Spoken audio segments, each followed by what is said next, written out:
Persuasion by Jane Austen, Chapter 1. Sir Walter Elliot of Kellynch Hall in Somersetshire was a man who, for his own amusement, never took up any book but the baronetage. There he found occupation for an idle hour, and consolation in a distressed one. There his faculties were roused into admiration and respect by contemplating the limited remnant of the earliest patents. There, any unwelcome sensations arising from domestic affairs changed naturally into pity and contempt as he turned over the almost endless creations of the last century. And there, if ever other leaf were powerless, he would read his own history with an interest which never failed. This was the page at which the favorite volume always opened. Elliot of Kellynch Hall. Walter Elliot, born March 1st, 1760, married July 15th, 1784, Elizabeth, daughter of James Stevenson, Esquire of South Park, in the county of Gloucester, by which lady, who died 1800, he has issue Elizabeth, born June 1st, 1785, Anne, born August 9th, 1787, a stillborn son, November 5th, 1789, Mary, born November 20th, 1791. Precisely such had the paragraph originally stood from the printer's hands, but Sir Walter had improved it by adding, for the information of himself and his family, these words after the date of Mary's birth. Married December 16th, 1810. Charles, son and heir of Charles Musgrove, Esquire of Uppercross, in the county of Somerset, and by inserting most accurately the day of the month on which he had lost his wife. Then followed the history and rise of the ancient and respectable family in the usual terms.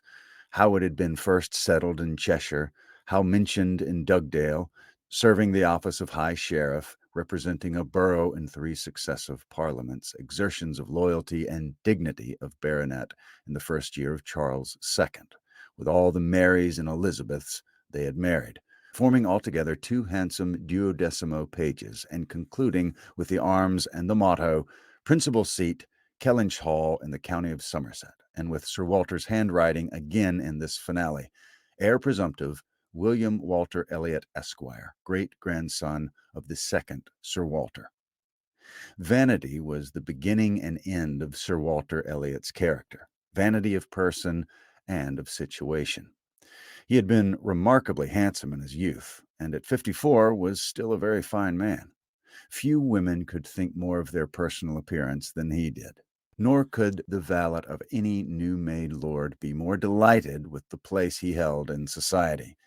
He considered the blessing of beauty as inferior only to the blessing of a baronetcy, and the Sir Walter Elliot, who united these gifts, was the constant object of his warmest respect and devotion. His good looks and his ranks had one fair claim on his attachment, since to them he must have owed a wife of very superior character to anything deserved by his own. Lady Elliot had been an excellent woman, sensible and amiable, whose judgment and conduct, if they might be pardoned the youthful infatuation which made her Lady Elliot, had never required indulgence afterward. She had humored or softened or concealed his failings and promoted his real respectability for 17 years, and though not the very happiest being in the world herself, had found enough in her duties, her friends, and her children to attach her to life and to make no matter of indifference to her when she was called on to quit them. 3 girls, the 2 eldest, 16 and 14, was an awful legacy for a mother to bequeath, an awful charge, rather, to confide to the authority and guidance of a conceited, silly father. She had, however, one very intimate friend, a sensible, deserving woman, who had been brought by strong attachment to herself to settle close by her in the village of Kellynch, and on her kindness and advice Lady Elliot mainly relied for the best help and maintenance of the good principles and instruction which she had been anxiously giving her daughters. This friend and Sir Walter did not marry, whatever might have been anticipated on that head by their acquaintance. 13 years had passed away since Lady Elliot's death, and they were still near neighbors and intimate friends, and one remained a widower, the other a widow. That Lady Russell, of steady age and character and extremely well provided for, should have no thought of a second marriage needs no apology to the public, which is rather apt to be unreasonably discontented when a woman does marry again than when she does not. But Sir Walter's continuing in singleness requires explanation. Be it known, then, that Sir Walter, like a good father, having met with one or two private disappointments in very unreasonable applications, prided himself on remaining single for his dear daughter's sake. For one daughter, his eldest, he really would have given up anything, which he had not been very much tempted to do. Elizabeth had succeeded at 16 to all that was possible of her mother's rights and consequences, and being very handsome and very like himself, her influence had always been great, and they had gone on together most happily.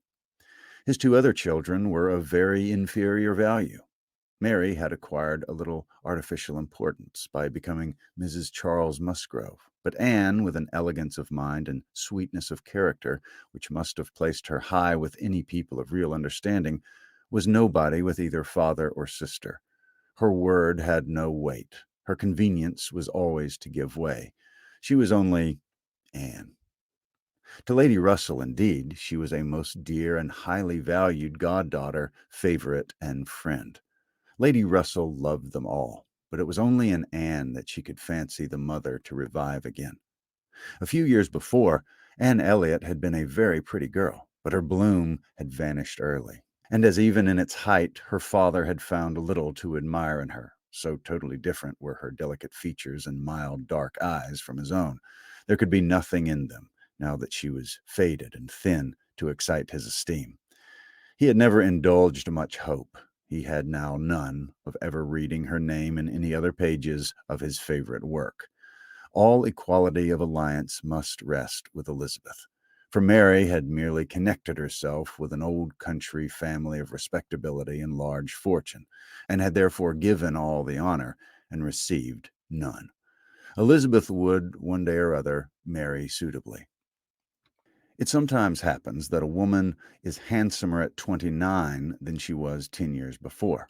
And generally speaking, if there has been neither ill health nor anxiety, it's a time of life which scarcely any charm is lost.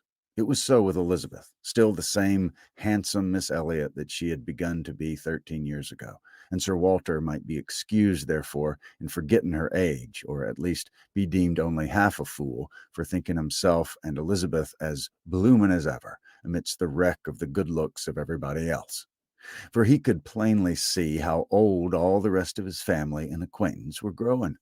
Anne, haggard; Mary, coarse; every face in the neighborhood worsting, and the rapid increase of the crow's foot about Lady Russell's temples had long been a distress to him. Elizabeth did not quite equal her father in personal contentment. 13 years had seen her mistress of Kellynch Hall, presiding and directing with a self-possession and decision which could never have given the idea of her being younger than she was. For 13 years, she had been doing the honors and laying down the domestic law at home, and leading the way to the chaise-and-four, and walking immediately after Lady Russell out of all the drawing-rooms and dining-rooms in the country. 13 winters' revolving frosts had seen her opening every ball of credit which a scanty neighborhood afforded, and 13 springs shone their blossoms as she traveled up to London with her father for a few weeks' annual enjoyment of the great world. She had the remembrance of all of this. She had the consciousness of being 29 to give her some regrets and some apprehensions. She was fully satisfied of being still quite as handsome as ever, but she felt her approach to the years of danger, and would have rejoiced to be certain of being properly solicited by baronet blood within the next 12 months or two. Then might she again take up the book of books, which was as much an enjoyment to her as in her early youth. But now she liked it not. Always to be presented with the date of her own birth, and see no marriage follow but that of a younger sister, made the book an evil. And more than once, when her father had left it open on the table near her, had she closed it with averted eyes and pushed it away. She had a disappointment, moreover, which that book, and especially the history of her own family, must ever present the remembrance of. The heir presumptive, the very William Walter Elliot, Esquire, whose rights had been so generously supported by her father, had disappointed her. She had, while a very young girl, as soon as she had known him to be, in the event of her having no brother, the future baronet, meant to marry him, and her father had always meant that she should. He had not been known to them as a boy, but soon after Lady Elliot's death, Sir Walter had sought the acquaintance, and though his overtures had not been met with any warmth, he had persevered in seeking it, making allowance for the modest drawing back of youth. And in one of their spring excursions to London, when Elizabeth was in her first bloom, Mr. Elliot had been forced into the introduction.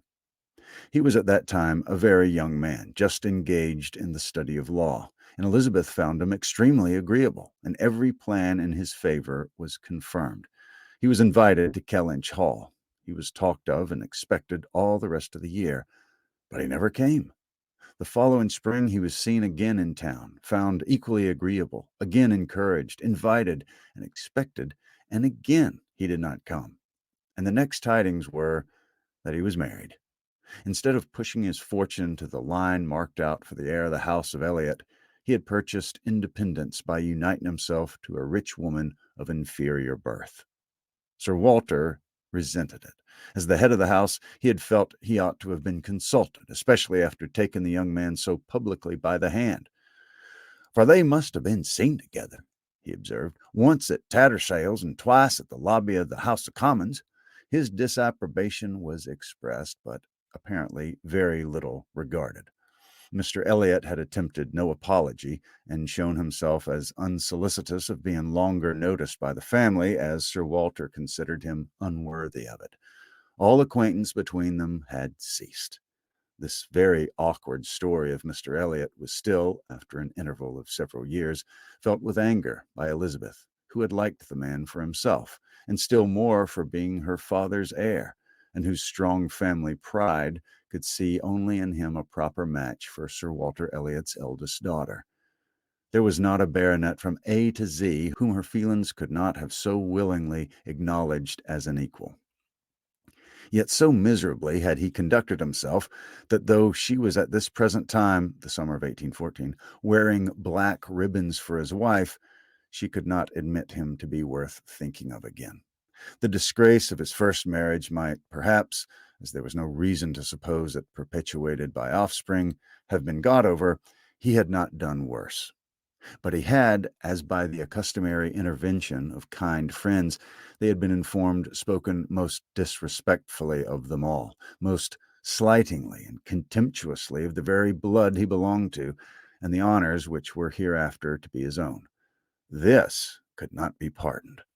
Such were Elizabeth Elliot's sentiments and sensations, such the cares to alloy, the agitations to vary, the sameness and the elegance, the prosperity and the nothingness of her scene of life, such the feelings to give interest to a long, uneventful residence in one country circle, to fill the vacancies which there were no habitants of utility abroad, no talents or accomplishments for home to occupy. But now another occupation and solicitude of mind was beginning to be added to these. Her father was growing distressed for money. She knew that when he now took up the baronetage, it was to drive the heavy bills of his tradespeople and the unwelcome hints of Mr. Shepherd, his agent, from his thoughts. The Kellynch property was good, but not equal to Sir Walter's apprehension of the state required in its possessor. While Lady Elliot lived, there had been method, moderation, and economy, which had just kept him within his income. But with her had died all such right-mindedness, and from that period had been constantly exceeding it. It had not been possible for him to spend less. He had done nothing but what Sir Walter Elliot was imperviously called on to do. But blameless as he was not only growing dreadfully in debt, but was hearing of it so often that it became vain to attempt concealing it longer, even partially, from his daughter. He had given her some hints of it last spring in town. He had gone so far even as to say, "Can we retrench? Does it occur to you that there's any one article which we can retrench?"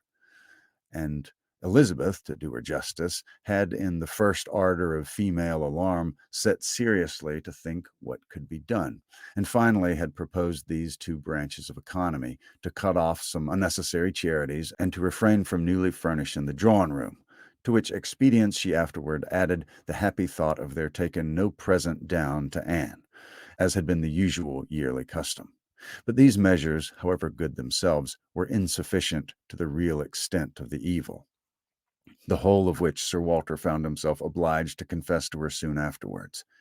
Elizabeth had nothing to propose of deeper efficacy.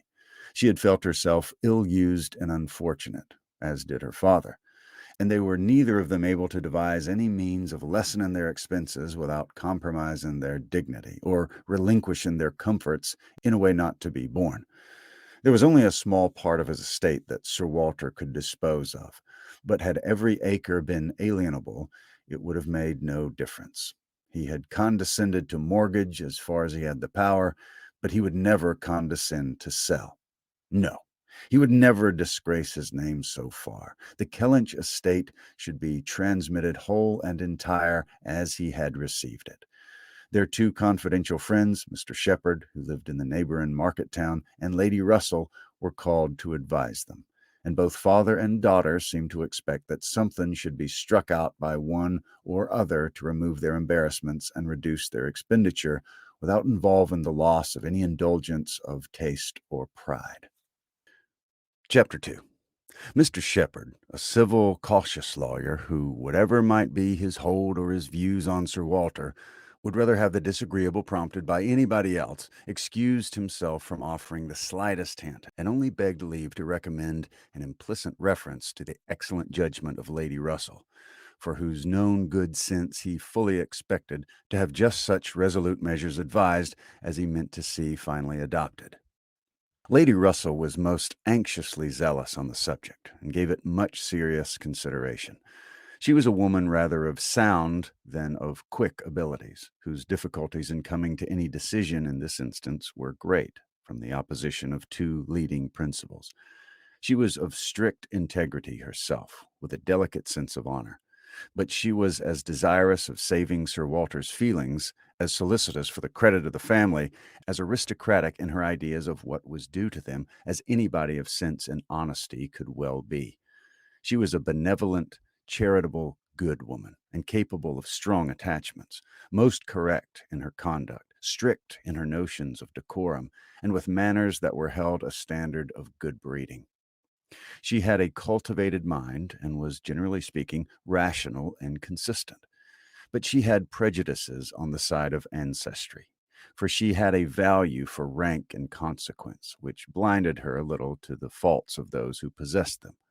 Herself the widow of only a knight, she gave the dignity of a baronet all its due. And Sir Walter, independent of his claims as an old acquaintance, an attentive neighbor, an obliging landlord, the husband of her very dear friend, the father of Anne and her sisters, was, as being Sir Walter in her apprehension, entitled to a great deal of compassion and consideration under his present difficulties. They must retrench. That did not admit of a doubt, but she was very anxious to have it done with the least possible pain to him and Elizabeth. She drew up plans of economy. She made exact calculations, and she did what nobody else thought of doing. She consulted Anne, who never seemed considered by the others as having any interest in the question. She consulted, and in a degree was influenced by her marking out the scheme of retrenchment which was at last submitted to Sir Walter. Every emendation of Anne's had been on the side of honesty against importance. She wanted more vigorous measures, a more complete reformation, a quicker release from debt, a much higher tone of indifference for everything but justice and equity. "If we can persuade your father to all this," said Lady Russell, looking over her paper, "much may be done. If he will adopt these regulations, in 7 years he'll be clear, and I hope we may be able to convince him and Elizabeth that Kellynch Hall has a respectability in itself which cannot be affected by these reductions, and that the true dignity of Sir Walter Elliot will be very far from lessened in the eyes of sensible people by acting like a man of principle. What will he be doing, in fact, but what very many of our first families have done or ought to do? There will be nothing singular in his case, and it is singularity which often makes the worst part of our suffering, as it always does of our conduct.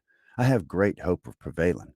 We must be serious and decided, for after all, the person who has contracted debts must pay them, and though a great deal is due to the feelings of the gentleman and the head of a house, like your father, there's still more due to the character of an honest man." This was the principle on which Anne wanted her father to be proceeding, his friends to be urging him. She considered it as an act of indispensable duty to clear away the claims of creditors with all the expedition which the most comprehensive retrenchments could secure, and saw no dignity in anything short of it. She wanted it to be prescribed, and felt it as a duty. She rated Lady Russell's influence highly, and as to the severe degree of self-denial which her own conscience prompted, she believed there might be little more difficulty in persuading them to a complete than to a half reformation.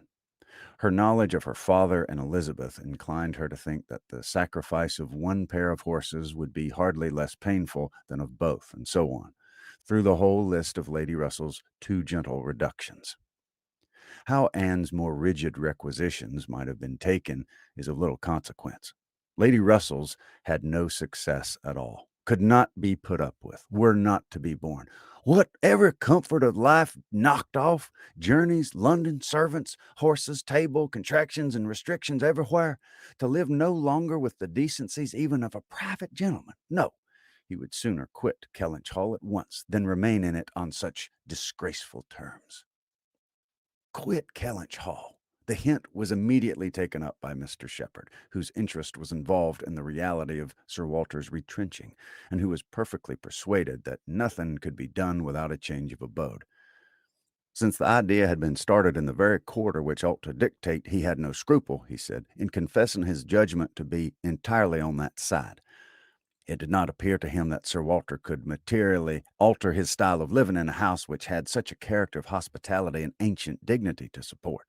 In any other place, Sir Walter might judge for himself, and would be looked up to as regulating the modes of life in whatever way he might choose to model his household.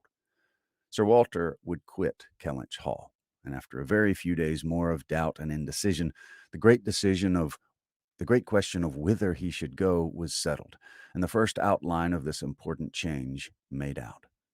There had been three alternatives: London, Bath, or another house in the country. All Anne's wishes had been for the latter, a small house in their own neighborhood, where they might still have Lady Russell's society, still be near Mary, and still have the pleasure of sometimes seeing the lawns and groves of Kellynch, was the object of her ambition. But the usual fate of Anne attended her in having something very opposite from her inclination fixed on.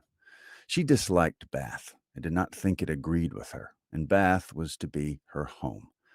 Sir Walter at first thought more of London, but Mr. Shepherd felt that he could not be trusted in London, and he had been skilful enough to dissuade him from it and make Bath preferred. It was a much safer place for a gentleman in his predicament. He might there be important at comparatively little expense. Two material advantages of Bath over London had of course been given all their weight: its more convenient distance from Kellynch, only 50 miles, and Lady Russell's spending some part of every winter there, and to the very great satisfaction of Lady Russell, whose first views on the projected change had been for Bath. Sir Walter and Elizabeth were induced to believe that they should lose neither consequence nor enjoyment by settling there. Lady Russell felt obliged to oppose her dear Anne's own wishes. It would be too much to expect Sir Walter to descend into a small house in his own neighborhood. Anne herself would have found the mortifications of it more than she foresaw, and to Sir Walter's feelings they must have been dreadful. And with regard to Anne's dislike of Bath, she considered it as a prejudice and a mistake arising first from the circumstance of her having been there 3 years at school after her mother's death, and secondly from her happening to not be in perfectly good spirits the only winter which she had afterwards spent there with herself. Lady Russell was fond of Bath, in short, and disposed to think it must suit them all. And as to her young friend's health, by passing all the warm months with her at Kellynch Lodge, every danger would be avoided. And it was in fact a change which must do both health and spirits good. Anne had been too little from home, too little seen. Her spirits were not high. A larger society would improve them. She wanted her to be more known. The undesirableness of any other house in the same neighborhood for Sir Walter was certainly much strengthened by one part, and a very material part of the scheme, which had been happily engrafted on the beginning. He was not only to quit his home, but to see it in the hands of others, a trial of fortitude which stronger heads than Sir Walter's have found too much. Kellynch Hall was to be let. This, however, was a profound secret, not to be breathed beyond their own circle. Sir Walter could not have been borne the degradation of being known to design letting his house. Mr. Shepherd had once mentioned the word advertise, but never dared approach it again. Sir Walter spurned the idea of its being offered in any manner, forbade the slightest hint being dropped of his having such an intention, and it was only on the supposition of his being spontaneously solicited by some most unexceptionable applicant on his own terms and as a great favor that he would let it at all. How quick come the reasons for approving what we like! Lady Russell had another excellent one at hand, for being extremely glad that Sir Walter and his family were to remove from the country. Elizabeth had been lately forming an intimacy which she wished to see interrupted. It was with the daughter of Mr. Shepherd, who had returned after an unprosperous marriage to her father's house, with the additional burden of 2 children. She was a clever young woman who understood the art of pleasing at least at Kellynch Hall, and who had made herself so acceptable to Miss Elliot as to have already been staying there more than once, in spite of all that Lady Russell, who thought that it was a friendship quite out of place, could hint of caution and reserve. Lady Russell indeed had scarcely any influence with Elizabeth, and seemed to love her rather because she would love her than because Elizabeth deserved it. She had never received from her more than outward attention, nothing beyond the observances of complaisance, had never succeeded in any point which she wanted to carry against previous inclination. She had been repeatedly very earnest in trying to get Anne included in the visit to London, sensibly open to all the injustice and all the discredit of the selfish arrangements which shut her out, and on many lesser occasions had endeavored to give Elizabeth the advantage of her own better judgment and experience, but always in vain. Elizabeth would go her own way, and never had she pursued it in more decided oppositions to Lady Russell than in this selection of Mrs. Clay, turning from the society of so deserving a sister to bestow her affection and confidence on one who ought to have been nothing to her but the object of distant civility. From situation, Mrs. Clay was, in Lady Russell's estimate, a very unequal, and in her character she believed a very dangerous companion, and a removal that would leave Mrs. Clay behind and bring a choice of more suitable intimates within Miss Elliot's reach was therefore an object of first-rate importance. Chapter 3. "I must take leave to observe, Sir Walter," said Mr. Shepherd one morning at Kellynch Hall as he laid down the newspaper, "that the present juncture is much in our favor. This peace will be turning all our rich naval officers ashore. They will all be wanting a home. Could not be a better time, Sir Walter, for having a choice of tenants, very responsible tenants. Many a noble fortune has been made during the war. If a rich admiral were to come in our way, Sir Walter, he would be a very lucky man, Shepherd," replied Sir Walter. "That's all I have to remark. A prize indeed would Kellynch Hall be to him, rather the greatest prize of all. Let him have taken ever so many before, hey, Shepherd?" Mr. Shepherd laughed, as he knew he must at this wit, and then added, "I must presume to observe, Sir Walter, that in the way of business, gentlemen of the Navy are well to deal with. I have had a little knowledge of their methods of doing business, and I am free to confess that they have very liberal notions, and are as likely to make desirable tenants as any set of people one should meet with. Therefore, Sir Walter, what I would take leave to suggest is, that if in consequence of any rumors getting abroad of your intention, which must be contemplated as a possible thing, because we know how difficult it is to keep the actions and designs of one part of the world from the notice and curiosity of the other, consequence has its tax. I, John Shepherd, might conceal any family matters that I chose, for nobody would think it worth their while to observe me. But Sir Walter Elliot has eyes upon him, which it may be very difficult to elude, and therefore thus much I venture upon, that it will not greatly surprise me if, with all our caution, some rumor of the truth should get abroad, in the supposition of which, as I was going to observe, since applications will unquestionably follow, I should think any from our wealthy naval commanders particularly worth attending to, and beg leave to add that 2 hours will bring me over at any time to save you the trouble of replying." Sir Walter only nodded, but soon afterwards, rising and pacing the room, he observed sarcastically, There are few among the gentlemen of the Navy, I imagine, who would not be surprised to find themselves in a house of this description. They would look around them, no doubt, and bless their good fortune, said Mrs. Clay, for Mrs. Clay was present. Her father had driven her over, nothing being of so much use to Mrs. Clay's health as a drive to Kellynch. But I quite agree with my father in thinking a sailor might be a very desirable tenant. I've known a good deal of the profession, and besides their liberality, they are so neat and careful in all their ways. These valuable pictures of yours, Sir Walter, if you choose to leave them, would be perfectly safe. Everything in and about the house would be taken such excellent care of. The gardens and shrubberies would be kept in almost as high order as they are now. You need not be afraid, Miss Elliot, of your own sweet flower gardens being neglected. As to all that, rejoined Sir Walter coolly, supposing I were induced to let my house, I have by no means made up my mind as to the privileges to be annexed to it. I'm not particularly disposed to favor a tenant.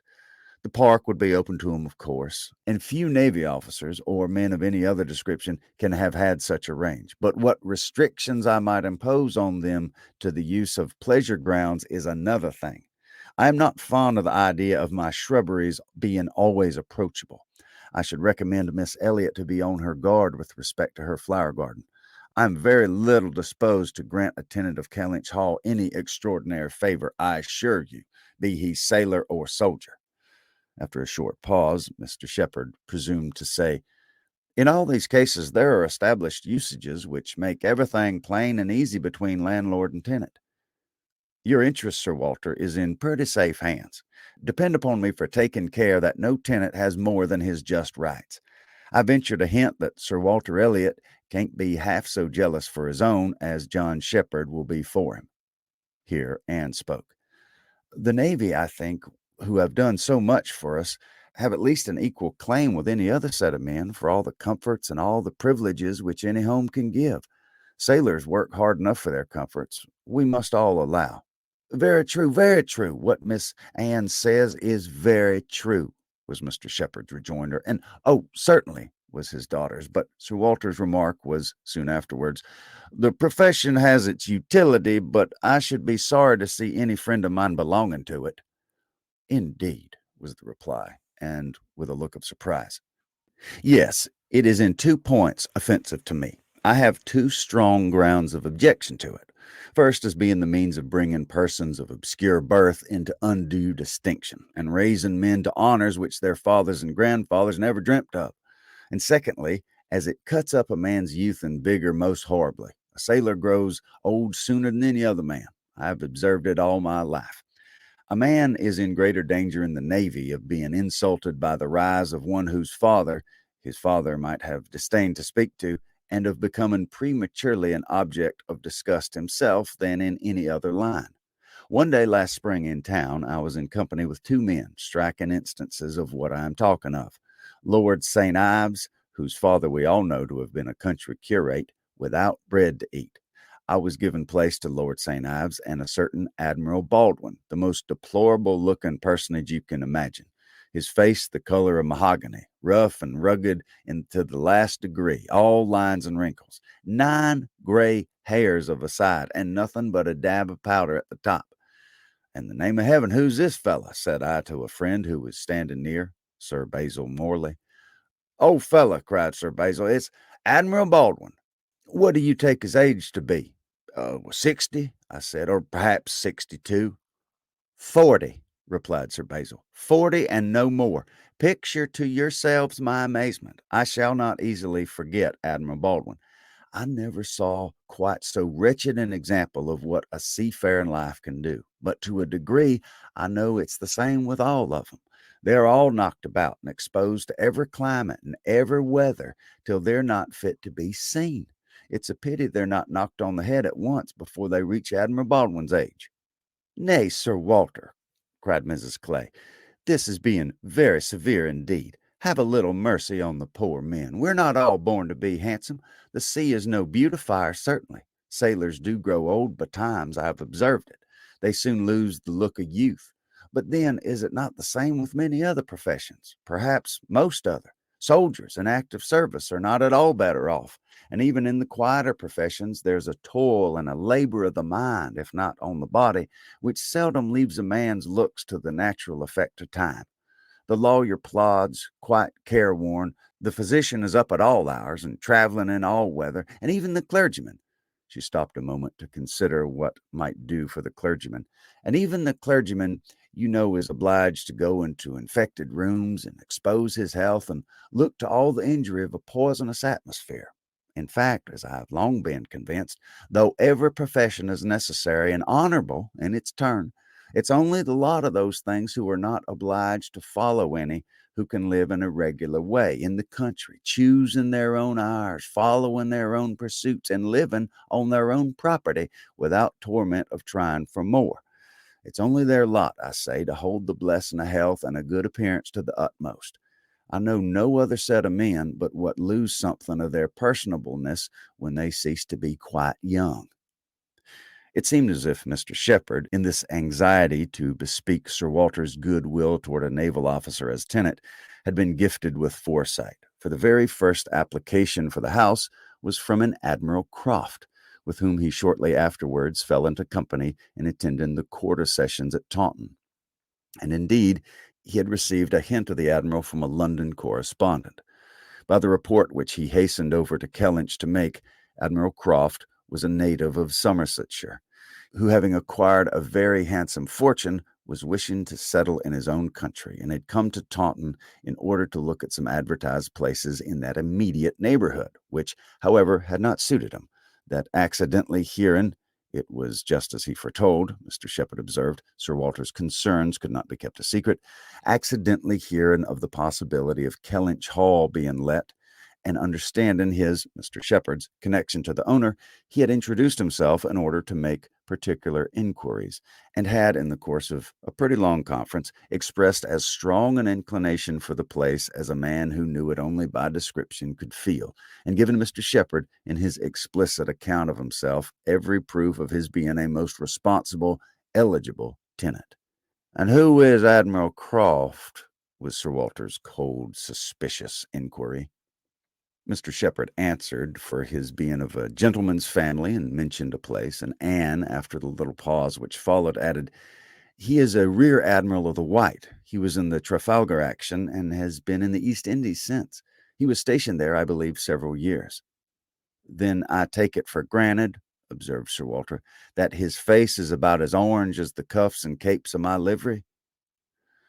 Mr. Shepherd hastened to assure him that Admiral Croft was a very hale, hearty, well-looking man, a little weather-beaten, to be sure, but not so much, and quite the gentleman in all his notions and behavior, not likely to make the smallest difficulty about terms, only wanted a comfortable home, and to get into it as soon as possible.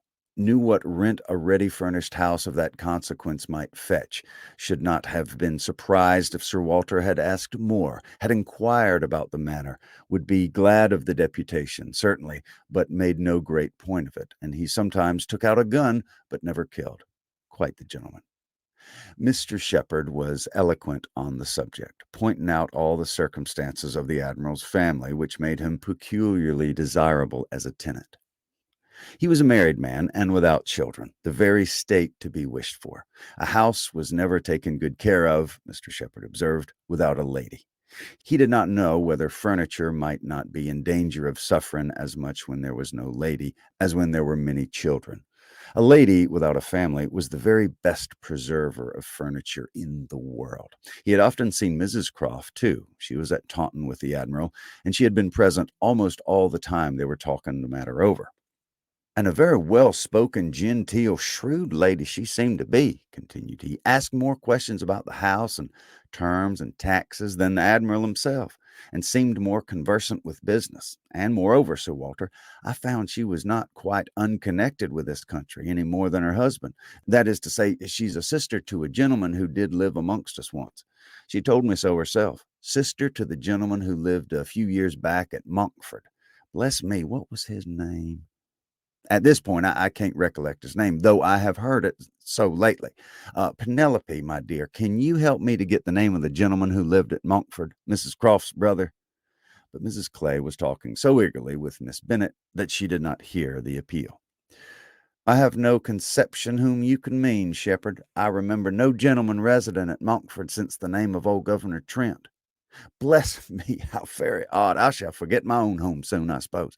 A name that I'm very well acquainted with. Knew the gentleman so well by sight. Seen him 100 times. Came to consult me once, I remember, about a trespass of one of his neighbors. Farmer's man breaking into his orchard, wall torn down, apples stolen, caught in the act, and afterwards, contrary to my judgment, submitted to an amicable compromise. Very odd indeed. After another waiting moment, "You mean Mr. Wentworth, I suppose?" said Anne. Mr. Shepherd was all gratitude. Wentworth was the very name. Mr. Wentworth was the very man. He had a curacy of Monkford, you know. Sir William, some time back, for 2 or 3 years. Came there for about a year, if I remember. You remember him, I'm sure. Wentworth? Oh, Mr. Wentworth, the curate of Monkford. You misled me by the term gentleman. I thought you were speaking of some man of property. Mr. Wentworth was a nobody, I remember, quite unconnected, nothing to do with the Stafford family. One wonders how the names of so many of our nobility become so common.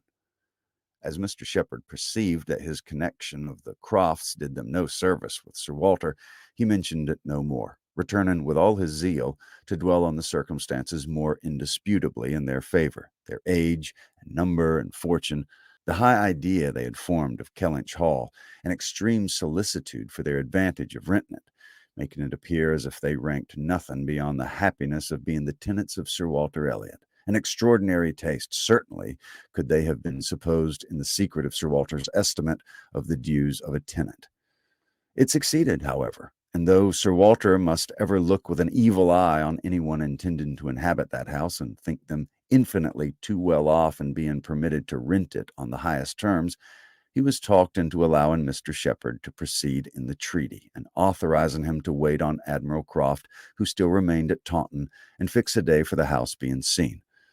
Sir Walter was not very wise, but still he had experienced enough of the world to feel that a more unobjectionable tenant in all essentials than Admiral Croft bid fair to be could hardly offer. So far was his understanding, and his vanity supplied a little additional soothing in the Admiral's situation in life, which was just high enough and not too high. "I have let my house to Admiral Croft," would soon sound extremely well, very much better than any mere Mr. whatever, and Mr., say perhaps some half dozen of the nation, always needs a note of explanation. An admiral speaks his own consequence, and at the same time can never make a baronet look small. In all their dealings and intercourse, Sir Walter Elliot must ever have the precedence. Nothing could be done without a reference to Elizabeth, but her inclination was growing so strong for a removal that she was happy to have it fixed and expedited by a tenant at hand, and not a word to suspend decision was uttered by her. Mr. Shepherd was completely empowered to act, and no sooner had such an end been reached than Anne, who had been a most attentive listener to the whole, left the room to seek the comfort of cool air for her flushed cheeks, and as she walked along a favorite grove said with a gentle sigh, "A few months more, and he, perhaps, may be walking here." Chapter 4. He was not Mr. Wentworth, the former curate of Monkford, however suspicious appearances may be, but a Captain Frederick Wentworth, his brother, who was being made commander in consequence of the action off St. Domingo, and not immediately employed, had come into Somersetshire in the summer of 1806, and having no parent living, found a home for half a year at Monkford.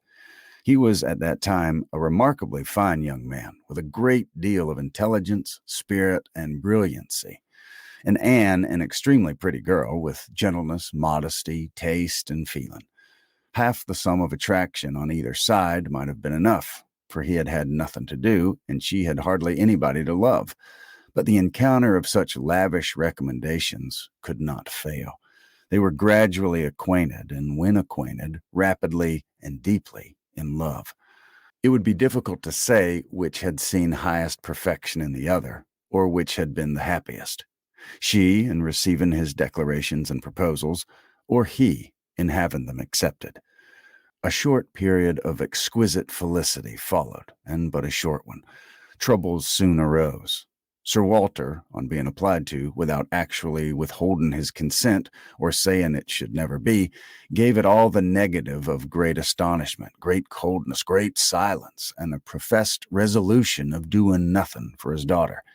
He thought it a very degrading alliance, and Lady Russell, though with more tempered and pardonable pride, received it as a most unfortunate one. Anne Elliot, with all her claims of birth, beauty, and mind, involve herself at 19 in an engagement with a young man who had nothing but himself to recommend him and no hopes of attaining influence, but in the chances of a most uncertain profession, and no connections to secure even his farther rise in the profession, would be, indeed, a throwing away which she grieved to think of. Anne Elliot, so young, known to so few, to be snatched off by a stranger without alliance or fortune, or rather sunk by him into a state of most wearing, anxious, youth-killing dependence. It must not be. If by any fair interference of friendship, any representations from one who had almost a mother's love and mother's rights, it would be prevented. Captain Wentworth had no fortune. He had been lucky in his profession, but spending freely what had come freely had realized nothing. But he was confident that he should soon be rich. Full of life and ardor, he knew that he would soon have a ship and soon be on a station that would lead to everything he wanted. He had always been lucky. He knew he should be so still.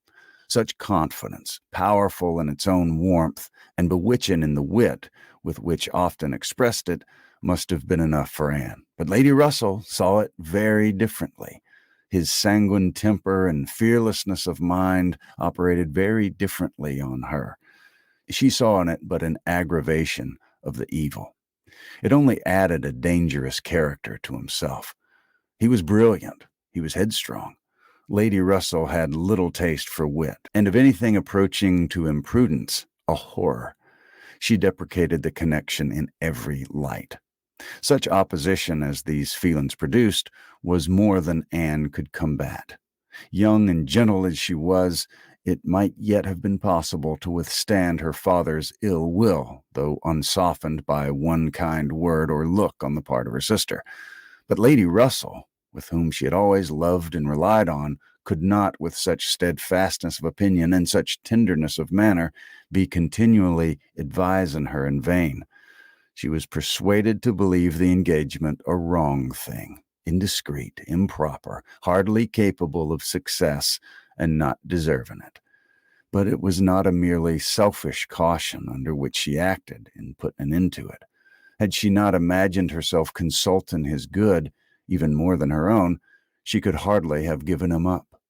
The belief of being prudent and self-denying, principally for his advantage, was her chief consolation under the misery of a final parting, and every consolation was required, for she had to encounter all the additional pain of opinions on his side, totally unconvinced and unbending, and of his feeling himself ill-used by so forced a relinquishment.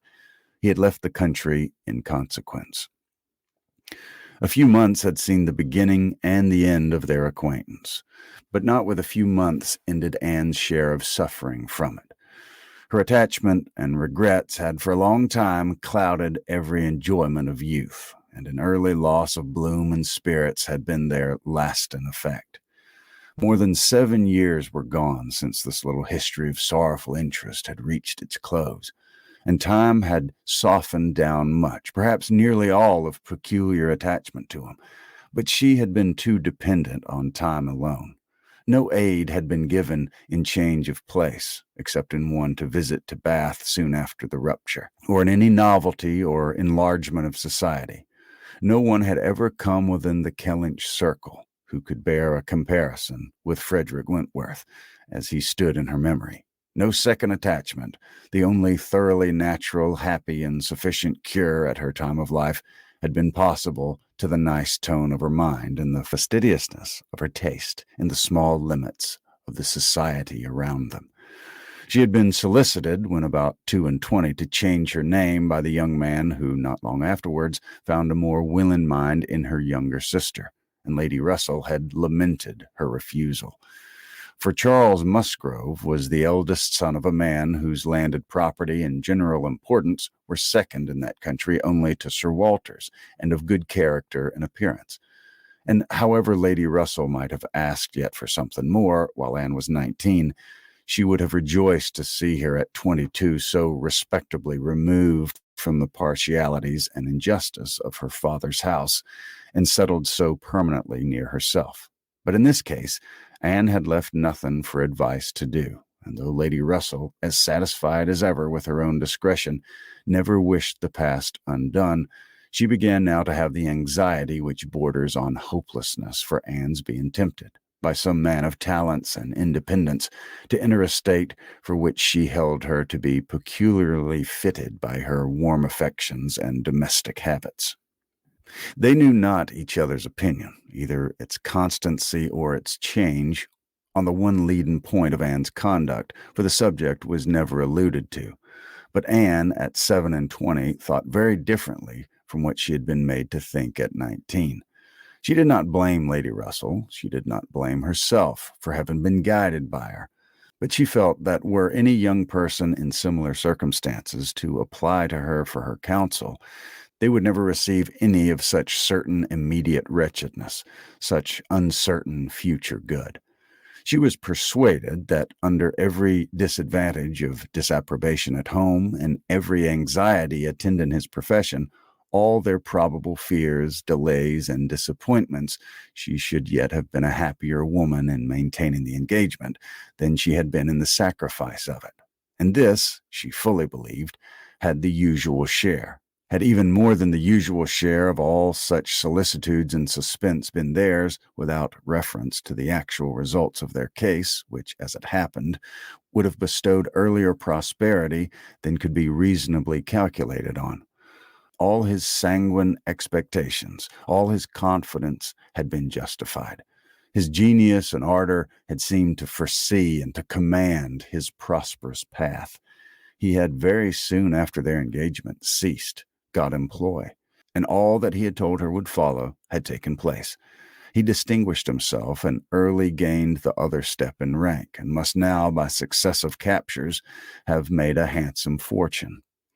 She had only navy lists and newspapers for her authority, but she could not doubt his being rich, and in favor of his constancy, she had no reason to believe him married. How eloquent could Anne Elliot have been? How eloquent, at least, were her wishes on the side of early warm attachment and a cheerful confidence in futurity against the over-anxious caution which seems to insult exertion and distrust providence. She had been forced into prudence in her youth. She learned romance as she grew older, the natural sequel of an unnatural beginning. With all these circumstances, recollections, and feelings, she could not hear that Captain Wentworth's sister was likely to live at Kellynch without a revival of former pain, and many a stroll and many a sigh were necessary to dispel the agitation of the idea. She often told herself it was folly. She was assisted, however, by that perfect indifference and apparent unconsciousness among the only three of her friends in the secret of the past, which seemed almost to deny any recollection of it. She could do justice to the superiority of Lady Russell's motives in this over those of her father and Elizabeth. She could honor all the better feelings of her calmness, but the general air of oblivion among them was highly important from whatever it sprung. And in the event of Admiral Crofts really taking Kellynch Hall, she rejoiced anew over the conviction which had always been most grateful to her, of the past being known to these three only among her connections, by whom no syllable, she believed, would ever be whispered, and in the trust that among his, the brother only with whom he had been residing had received any information of their short-lived engagement. That brother had been long removed from the country, and being a sensible man, and, moreover, a single man at the time, she had a fond dependence on no human creature's having heard of it from him. The sister, Mrs. Crofts, had been out of England, accompanying her husband on a foreign station, and her own sister, Mary, had been at school while it all occurred, and never admitted by the pride of some and the delicacy of others to the smallest knowledge of it afterwards. With these supports, she hoped that the acquaintance between herself and the Crofts, with Lady Russell still resident in Kellynch and Mary fixed only 3 miles off, must be anticipated, need not involve any particular awkwardness. Chapter 5. On the morning appointed for Admiral and Mrs. Crofts seeing Kellynch Hall, Anne found it most natural to take her almost daily walk to Lady Russell's and keep out of the way till all was over, when she found it most natural to be sorry that she had missed the opportunity of seeing him. This meeting of the two parties proved highly satisfactory and decided the whole business at once. Each lady was previously well disposed for an agreement, and saw nothing, therefore, but good manners in the other. And with regard to the gentleman, there was such an hearty good humor, such an open trust and liberality on the Admiral's side, as could not but influence Sir Walter, who had besides been flattered into his very best and most polished behavior by Mr. Shepherd's assurances of his being known by report to the Admiral as a model of good breeding. The house and grounds and furniture were approved. The Crofts were approved. Terms, time, everything, and everybody was right. And Mr. Shepherd's clerks were set to work, without there having been a single preliminary difference to modify of all that this indenture showeth. Sir Walter, without hesitation, declared the Admiral to be the best-looking sailor he had ever met with, and went so far as to say that if his own man might have had the arranging of his hair, he should not be ashamed of being seen with him anywhere. And the Admiral, with sympathetic cordiality, observed to his wife as they drove back through the park, "I thought we should soon come to a deal, my dear, in spite of what they told us at Taunton. The baronet will never set the Thames on fire, but there seems to be no harm in him." Reciprocal compliments which would have been esteemed about equal. The Crofts were to have possession at Michaelmas, and as Sir Walter proposed removing to Bath in the course of the preceding month, there was no time to be lost in making every dependent arrangement. Lady Russell, convinced that Anne would not be allowed to be of any use or any importance in the choice of the house which they were going to secure, was very unwilling to have her hurried away so soon, and wanted to make it possible for her to stay behind till she might convey her to Bath herself after Christmas. But having engagements of her own, which must take her from Kellynch for several weeks, she was unable to give the full invitation she wished. And Anne, though dreading the possible heats of September and all the white glare of Bath, and grieving to forego all the influence, so sweet and so sad, of the autumnal months in the country, did not think that, everything considered, she wished to remain. It would be most right and most wise, and therefore must involve least suffering, to go with the others. Something occurred, however, to give her a different duty. Mary, often a little unwell, and always thinking a great deal of her own complaints, and always in the habit of claiming Anne when anything was the matter, was indisposed, and foreseeing that she should not have a day's health all the autumn, entreated, or rather required her, for it was hardly an entreaty, to come to Uppercross Cottage, and bear her company as long as she should want her, instead of going to Bath. "I cannot possibly do without Anne," was Mary's reasoning, and Elizabeth's reply was that I am sure Anne had better stay, for nobody will want her in Bath. To be claimed as a good, though in an improper style, is at least better than being rejected as no good at all. And Anne, glad to be thought of some use, glad to have anything marked out as a duty, and certainly not sorry to have the scene of it in the country, and her own dear country, readily agreed to stay. This invitation of Mary's removed all Lady Russell's difficulties, and it was consequently soon settled that Anne should not go to Bath till Lady Russell took her, and that all the intervening time should be divided between Uppercross Cottage and Kellynch Lodge. So far all was perfectly right, But Lady Russell was almost startled by the wrong of one part of the Kellynch Hall plan when it burst on her, which was Mrs. Clay's being engaged to go to Bath with Sir Walter and Elizabeth as a most important and valuable assistant to the latter in all the business before her. Lady Russell was extremely sorry that such a measure should have been resorted to at all, wondered, grieved, and feared, and the affront it contained to Anne, in Mrs. Clay's being of so much use, while Anne could be of none, was a very sore aggravation. Anne herself was become hardened to such affronts, but she felt the imprudence of the arrangement quite as keenly as Lady Russell. With a great deal of quiet observation and a knowledge which she had often wished less of her father's character, she was sensible that results the most serious to his family from the intimacy were more than possible. She did not imagine that her father had at present any idea of the kind. Mrs. Clay had freckles and a projecting tooth and a clumsy wrist, which he was continually making severe remarks upon in her absence. But she was young and certainly altogether well-looking, and possessed in an acute mind and assiduous pleasing manners infinitely more dangerous attractions than any merely personal might have been. Anne was so impressed by the degree of their danger that she could not excuse herself from trying to make it perceptible to her sister.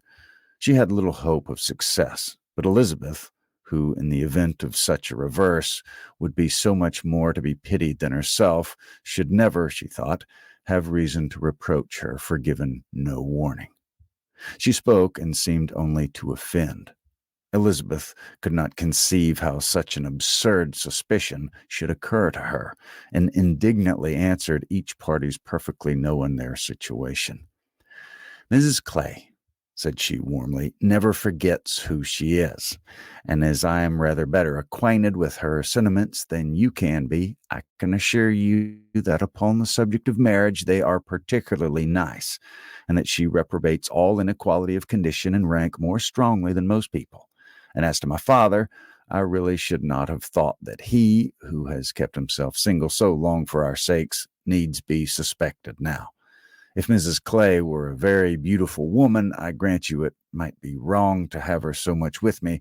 Not that anything in the world, I am sure, would induce my father to make a degrading match, but he might be rendered unhappy. But poor Mrs. Clay, who, with all her merits, can never have been reckoned tolerably pretty, I really think poor Mrs. Clay may be staying here in perfect safety.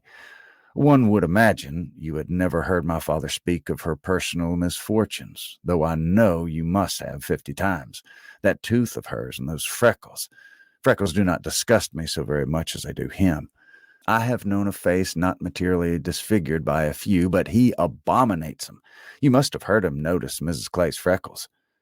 "There is hardly any personal defect," replied Anne, "which an agreeable manner might not gradually reconcile one to." "I think very differently," answered Elizabeth shortly. "An agreeable manner may set off handsome features, but can never alter plain ones. However, at any rate, as I have a great deal more at stake on this point than anybody else can have, I think it rather unnecessary in you to be advising me." Anne had done, glad that it was over and not absolutely hopeless of doing good. Elizabeth, though resenting the suspicion, might yet be made observant by it. The last office of the 4 carriage horses was to draw Sir Walter, Miss Elliot, and Mrs. Clay to Bath. The party drove off in very good spirits. Sir Walter prepared with condescending bows for all the afflicted tenantry and cottagers who might have had a hint to show themselves, and Anne walked up at the same time in a sort of desolate tranquillity to the lodge where she was to spend the first week. Her friend was not in better spirits than herself. Lady Russell felt this break-up of the family exceedingly. Their respectability was as dear to her as her own, and a daily intercourse had become precious by habit.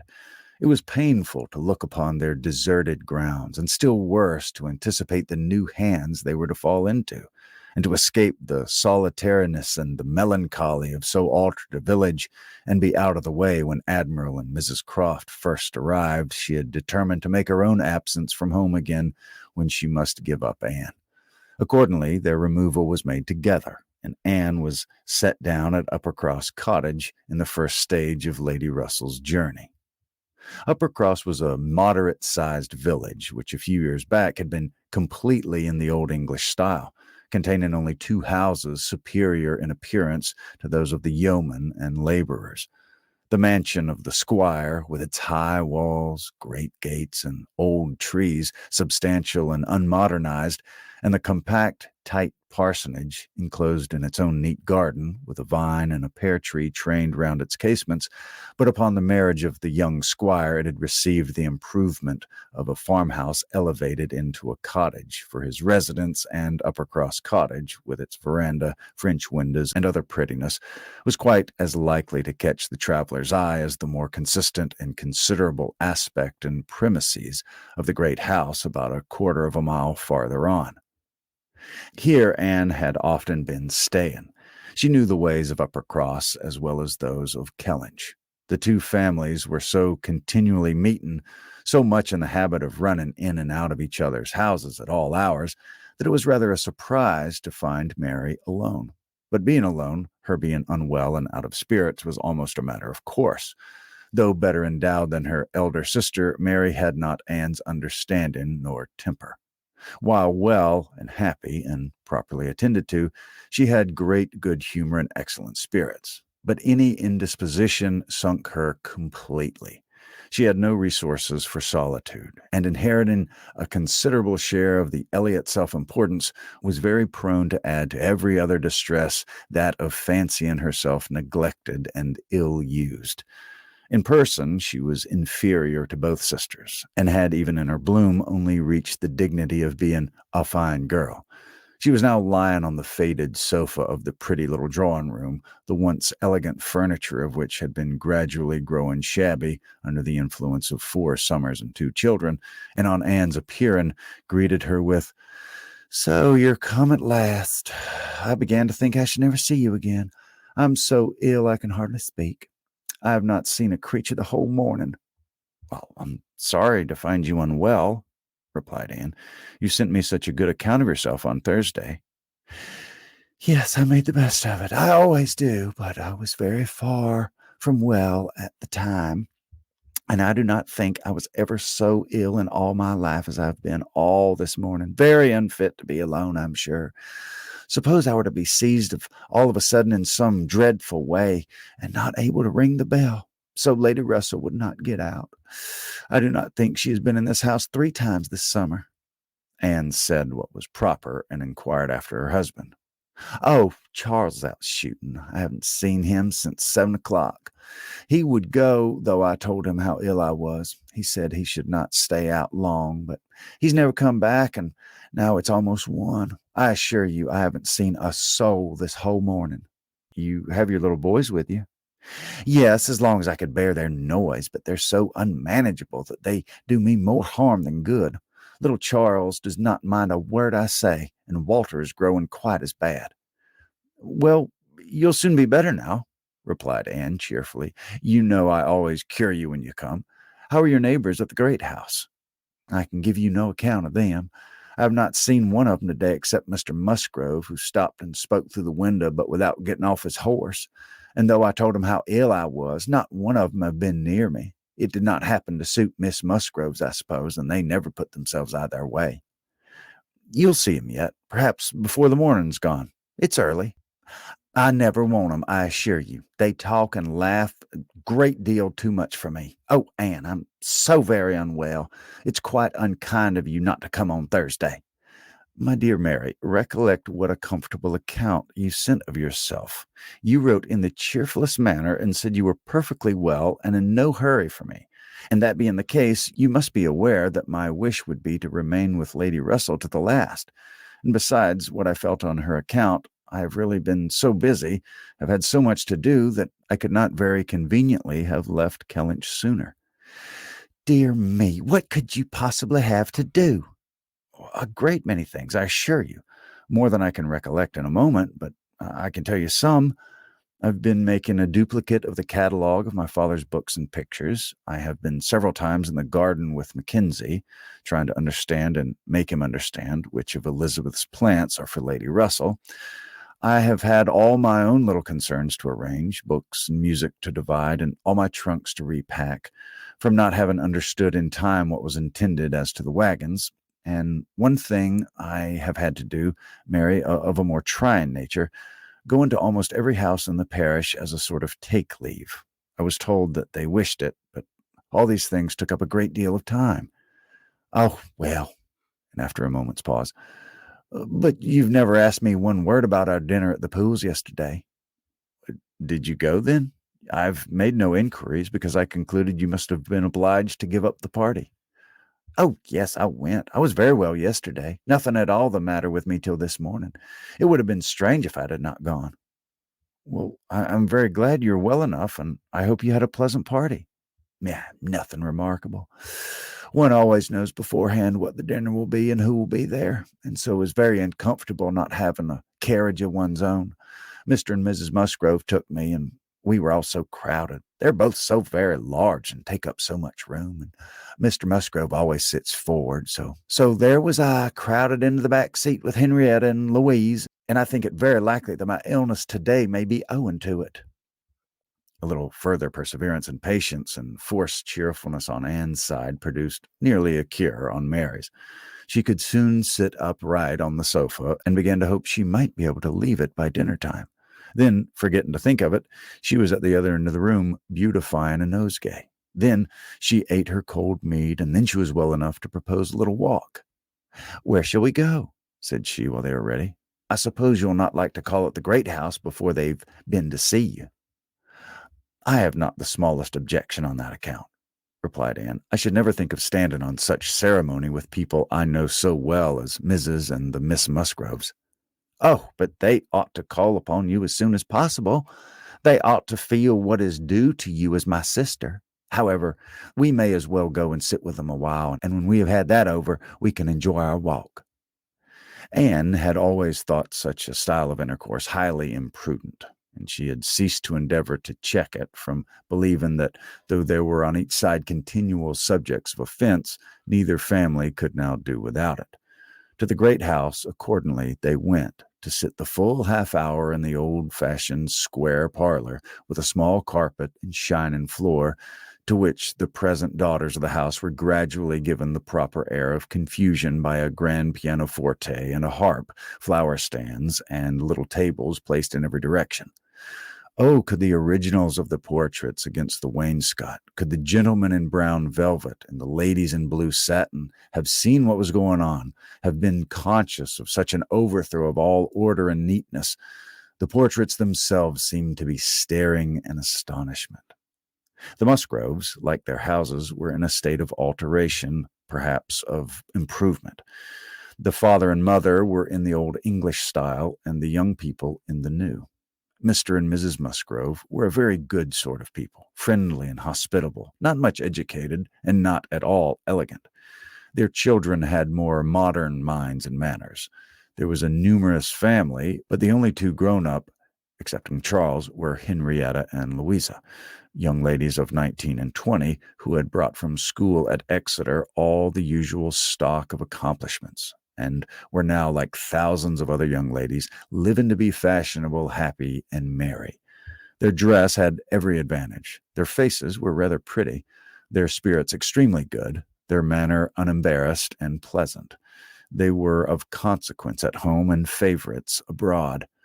Anne always contemplated them as some of the happiest creatures of her acquaintance, but still, saved as we all are by some comfortable feeling of superiority from wishing for the possibility of exchange, she would not have given up her own more elegant and cultivated mind for all their enjoyments, and envied them nothing but that seemingly perfect good understanding and agreement together, that good-humored mutual affection of which she had known so little herself with either of her sisters. They were received with great cordiality. Nothing seemed amiss on the side of the great house family, which was generally, as Anne very well knew, the least to blame. The half-hour was chatted away pleasantly enough, and she was not at all surprised at the end of it to have their walking party joined by both the Miss Musgroves at Mary's particular invitation. Chapter 6. Anne had not wanted this visit to Uppercross to learn that a removal from one set of people to another, though at a distance of only 3 miles, will often include a total change of conversation, opinion, and idea. She had never been staying there before without being struck by it, or without wishing that other Elliots could have her advantage in seeing how unknown or unconsidered there were the affairs which at Kellynch Hall were treated as of such great general publicity and pervading interest. Yet with all this experience, she believed she must now submit to feel that another lesson in the art of knowing our own nothingness beyond our own circle was become necessary for her. For certainly, coming as she did, with a heart full of the subject which had been completely occupying both houses in Kellynch for many weeks, she had expected rather more curiosity and sympathy than she found in the separate but very similar remark of Mr. and Mrs. Musgrove. "So, Miss Anne, Sir Walter and your sister are gone, and what part of Bath do you think they'll settle in?" And this without much waiting for an answer, or in the young lady's addition of, "I hope we shall be in Bath in the winter, but remember, Papa, if we do go, we must be in a good situation. None of your queen squares for us." Or in the anxious supplement from Mary of, "Upon my word, I shall be pretty well off when you're all gone away to be happy at Bath." She could only resolve to avoid such self-delusion in future, and think with heightened gratitude of the extraordinary blessing of having one such truly sympathizing friend as Lady Russell. The Mr. Musgroves had their own game to guard and to destroy, their own horses, dogs, and newspapers to engage them, and the females were fully occupied in all other common subjects of housekeeping, neighbors, dress, dancing, and music. She acknowledged it to be very fitting that every little social commonwealth should dictate its own matters of discourse, and hoped ere long to become a not unworthy member of the one she was now transplanted into.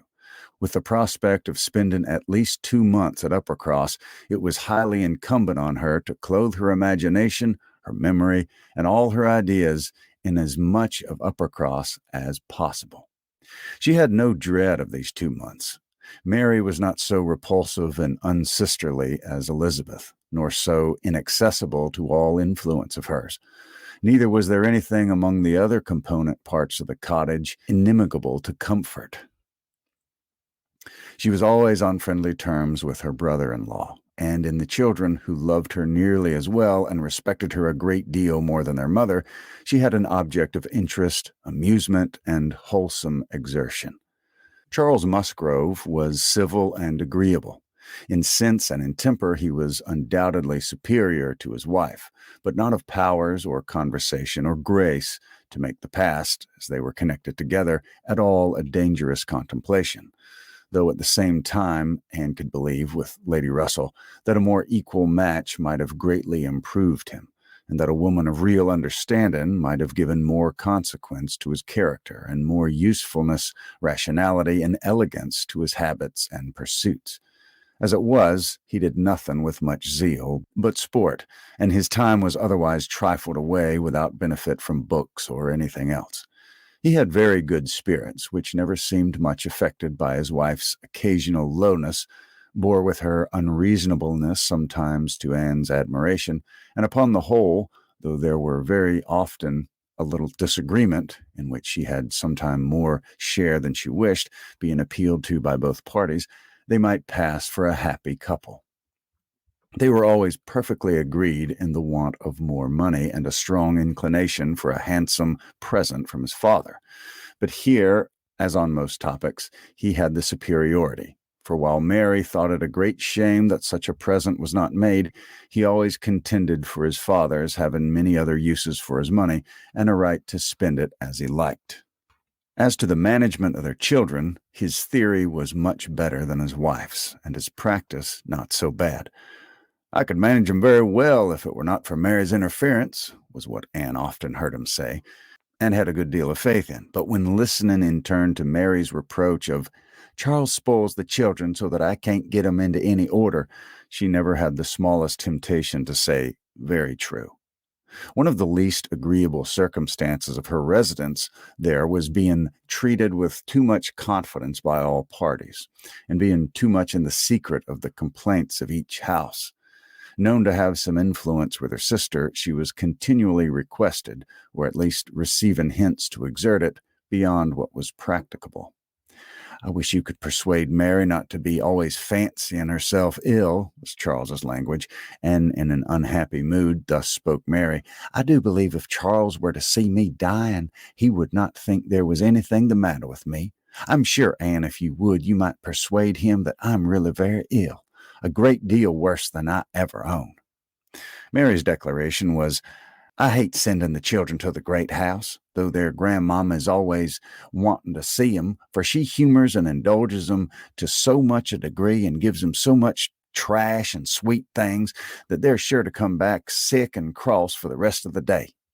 And Mrs. Musgrove took the first opportunity of being alone with Anne to say, "Oh, Miss Anne, I can't help wishing Mrs. Charles had a little of your method with those children. They're quite different creatures with you, but to be sure, in general, they are so spoilt. It's a pity you can't put your sister in the way of managing them. They're as fine, healthy children as were ever seen, poor little dears, without partiality.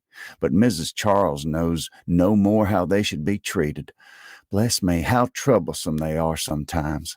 I assure you, Miss Anne, it prevents my wishing to see 'em at our house so often as I otherwise should. I believe Mrs. Charles is not quite pleased with my not inviting 'em oftener. But you know it's very bad to have children with one that is obligated to be checking every moment. Don't do this and don't do that, or one can only keep in tolerable order by more cake than is good for 'em." She had this communication, moreover, from Mary. "Mrs. Musgrove thinks all her servants so steady that it would be high treason to call it in question. But I'm sure, without exaggeration, that her upper house maid and laundry maid, instead of being in their business, are gadding about the village all day long. I meet 'em whenever I go, and I declare I never go twice into my nursery without seeing something of 'em. If Jemima were not the trustiest, steadiest creature in the world, it would be enough to spoil her, for she tells me they're always tempting her to take a walk with them." And on Mrs. Musgrove's side it was, "I make a rule of never interfering with any of my daughter-in-law's concerns, for I know it would not do. But I shall tell you, Miss Anne, because you may be able to set things to rights, that I have no very good opinion of Mrs. Charles's nursery maid. I hear strange stories of her. She's always upon the gad, and from my own knowledge I can declare she is such a fine dressing lady that she's enough to ruin any servant she comes near. Mrs. Charles quite swears by her, I know, but I just give you this hint, that you may be upon the watch, because if you see anything amiss, you need not be afraid of mentioning it." Again, it was Mary's complaint that Mrs. Musgrove was very apt not to give her the precedence that was her due, and they dined at the guest house with other families, and she did not see any reason why she was to be considered so much at home as to lose her place. And one day, when Anne was walking with only the Musgroves, one of them, after talking of rank, people of rank, and jealousy of rank, said, "I have no scruple of observing to you how nonsensical some persons are about their place, because all the world knows how easy and indifferent you are about it. But I wish anybody would give Mary a hint that it would be a great deal better if she were not so very tenacious, especially if she would not be always putting herself forward to take place of Mamma.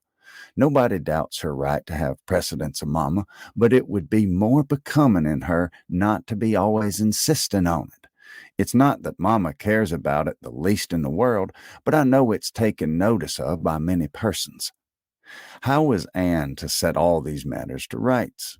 She could do little more than listen patiently, soften every grievance, and excuse each to the other, give them all the hints of the forbearance necessary between such near neighbors, and make those hints broadest which were meant for her sister's benefit. In all other respects, her visit began and proceeded very well. Her own spirits improved by change of place and subject, by being removed 3 miles from Kellynch. Mary's ailments lessened by having a constant companion, and their daily intercourse with the other family, since there was neither superior affection, confidence, nor employment in the cottage, to be interrupted by it was rather an advantage. It was certainly carried away nearly as far as possible, for they met every morning and hardly ever spent an evening asunder. but she believed that they should not have done so well without the sight of Mr. and Mrs. Musgrove's respectable forms in the usual places, or without the talking, laughing, and singing of their daughters. She played a great deal better than either of the Miss Musgroves. But having no voice, no knowledge of the harp, and no fond parents to sit by and fancy themselves delighted, her performance was little thought of, only out of civility, or to refresh the others, as she was well aware.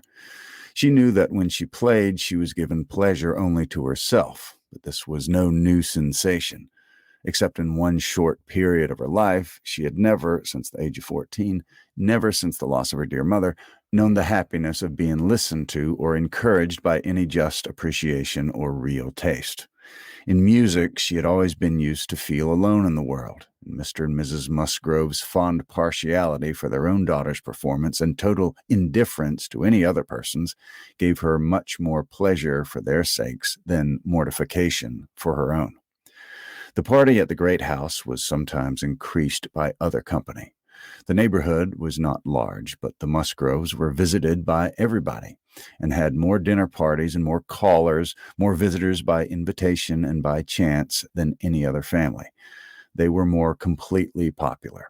The girls were wild for dancing, and the evenings ended occasionally in an unpremeditated little ball. There was a family of cousins within a walk of Uppercross in less affluent circumstances who depended on the Musgroves for all their pleasures. They would come at any time and help play at anything or dance anywhere, and Anne, very much preferring the office of musician to a more active post, played country dances to them by the hour together, a kindness which always recommended her musical powers to the notice of Mr. and Mrs. Musgrove more than anything else, and often drew this compliment: "Well done, Miss Anne, very well indeed. Lord bless me, how those little fingers of yours fly about." So passed the first 3 weeks.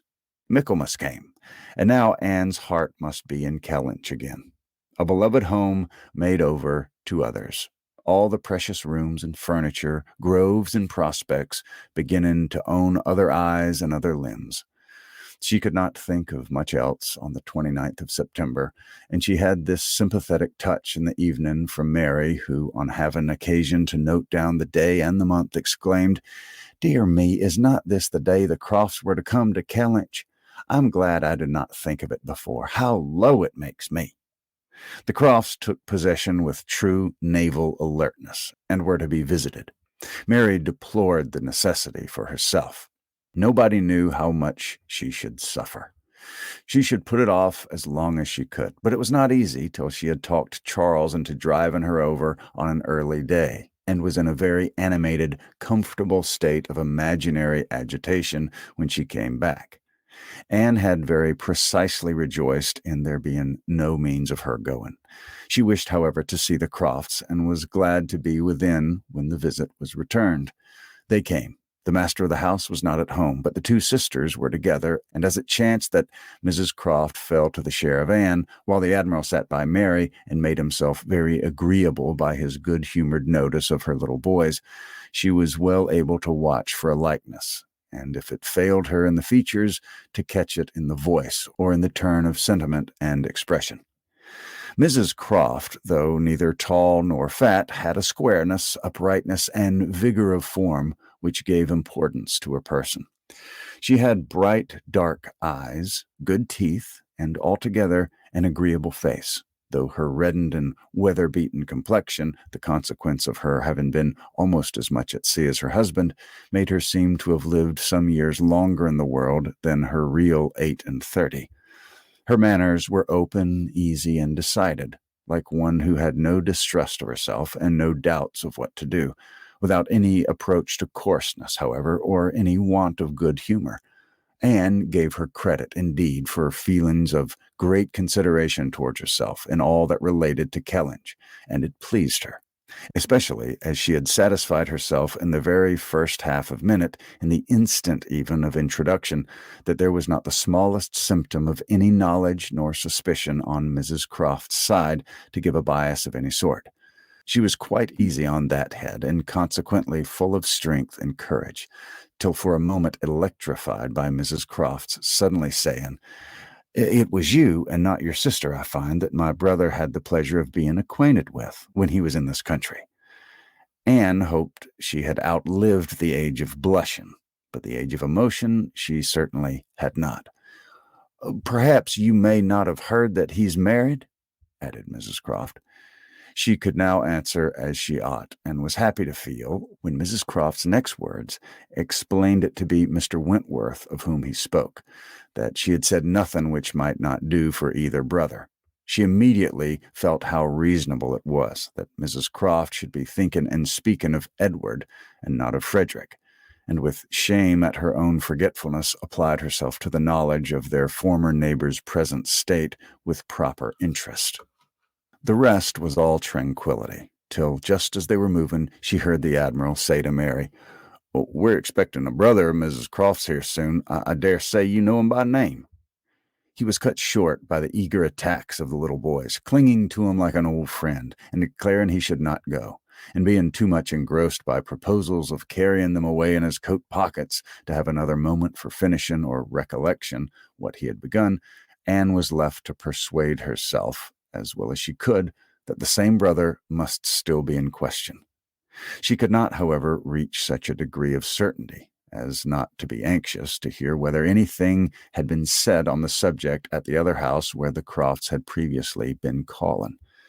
The folks of the great house were to spend the evening of this day at the cottage, and it now being too late in the year for such visits to be made on foot, the coach was beginning to be listened for when the youngest Miss Musgrove walked in. That she was coming to apologize, and that they should have to spend the evening by themselves, was the first black idea, and Mary was quite ready to be affronted when Louisa made all right by saying she had only come on foot to leave more room for the harp which was bringing in the carriage. "And I will tell you our reason," she added, "and all about it. I am come to give you notice that Mamma and Papa are out of spirits this evening, especially Mamma. She's thinking so much of poor Richard, and we agreed it would be best to have the harp, for it seems to amuse her more than the pianoforte. I will tell you why she's out of spirits. When the Crofts called this morning, they called here afterwards, did they not?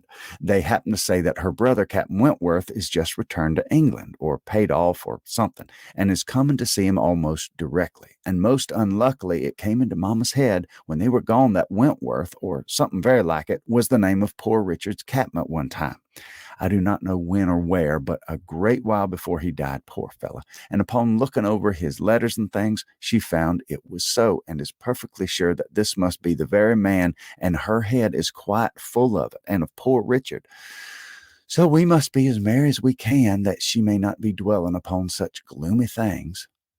The real circumstance of this pathetic piece of family history were that the Musgroves had the ill fortune of a very troublesome, hopeless son, and the good fortune to lose him before he reached his 20th year, that he had been sent to sea because he was stupid and unmanageable on shore, that he had been very little cared for at any time by his family, though quite as much as he deserved, seldom heard of, and scarcely at all regretted when the intelligence of his death abroad had worked its way back to Uppercross 2 years before. He had, in fact, though his sisters were now doing all they could for him by calling him poor Richard, been nothing better than a thick-headed, unfeeling, unprofitable Dick Musgrove, who had never done anything to entitle himself to more than the abbreviation of his name, living or dead. He had been several years at sea, and had, in the course of those removals to which all midshipmen are liable, and especially such midshipmen as every captain wishes to get rid of, been 6 months on board Captain Frederick Wentworth's frigate, the Laconia. And from the Laconia he had, under the influence of his captain, written the only 2 letters which his father and mother had ever received from him during the whole of his absence, that is to say, the only 2 disinterested letters. All the rest had been mere applications for money.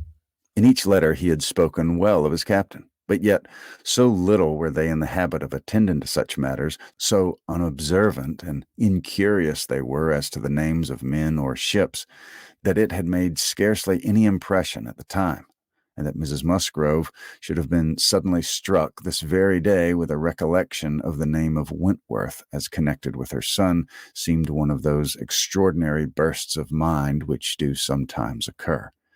She had gone to her letters and found it all as she supposed, and the reperusal of these letters after so long an interval, her poor son gone forever, and all the strength of his faults forgotten, had affected her spirits exceedingly, and thrown her into greater grief for him than she had known on first hearing of his death.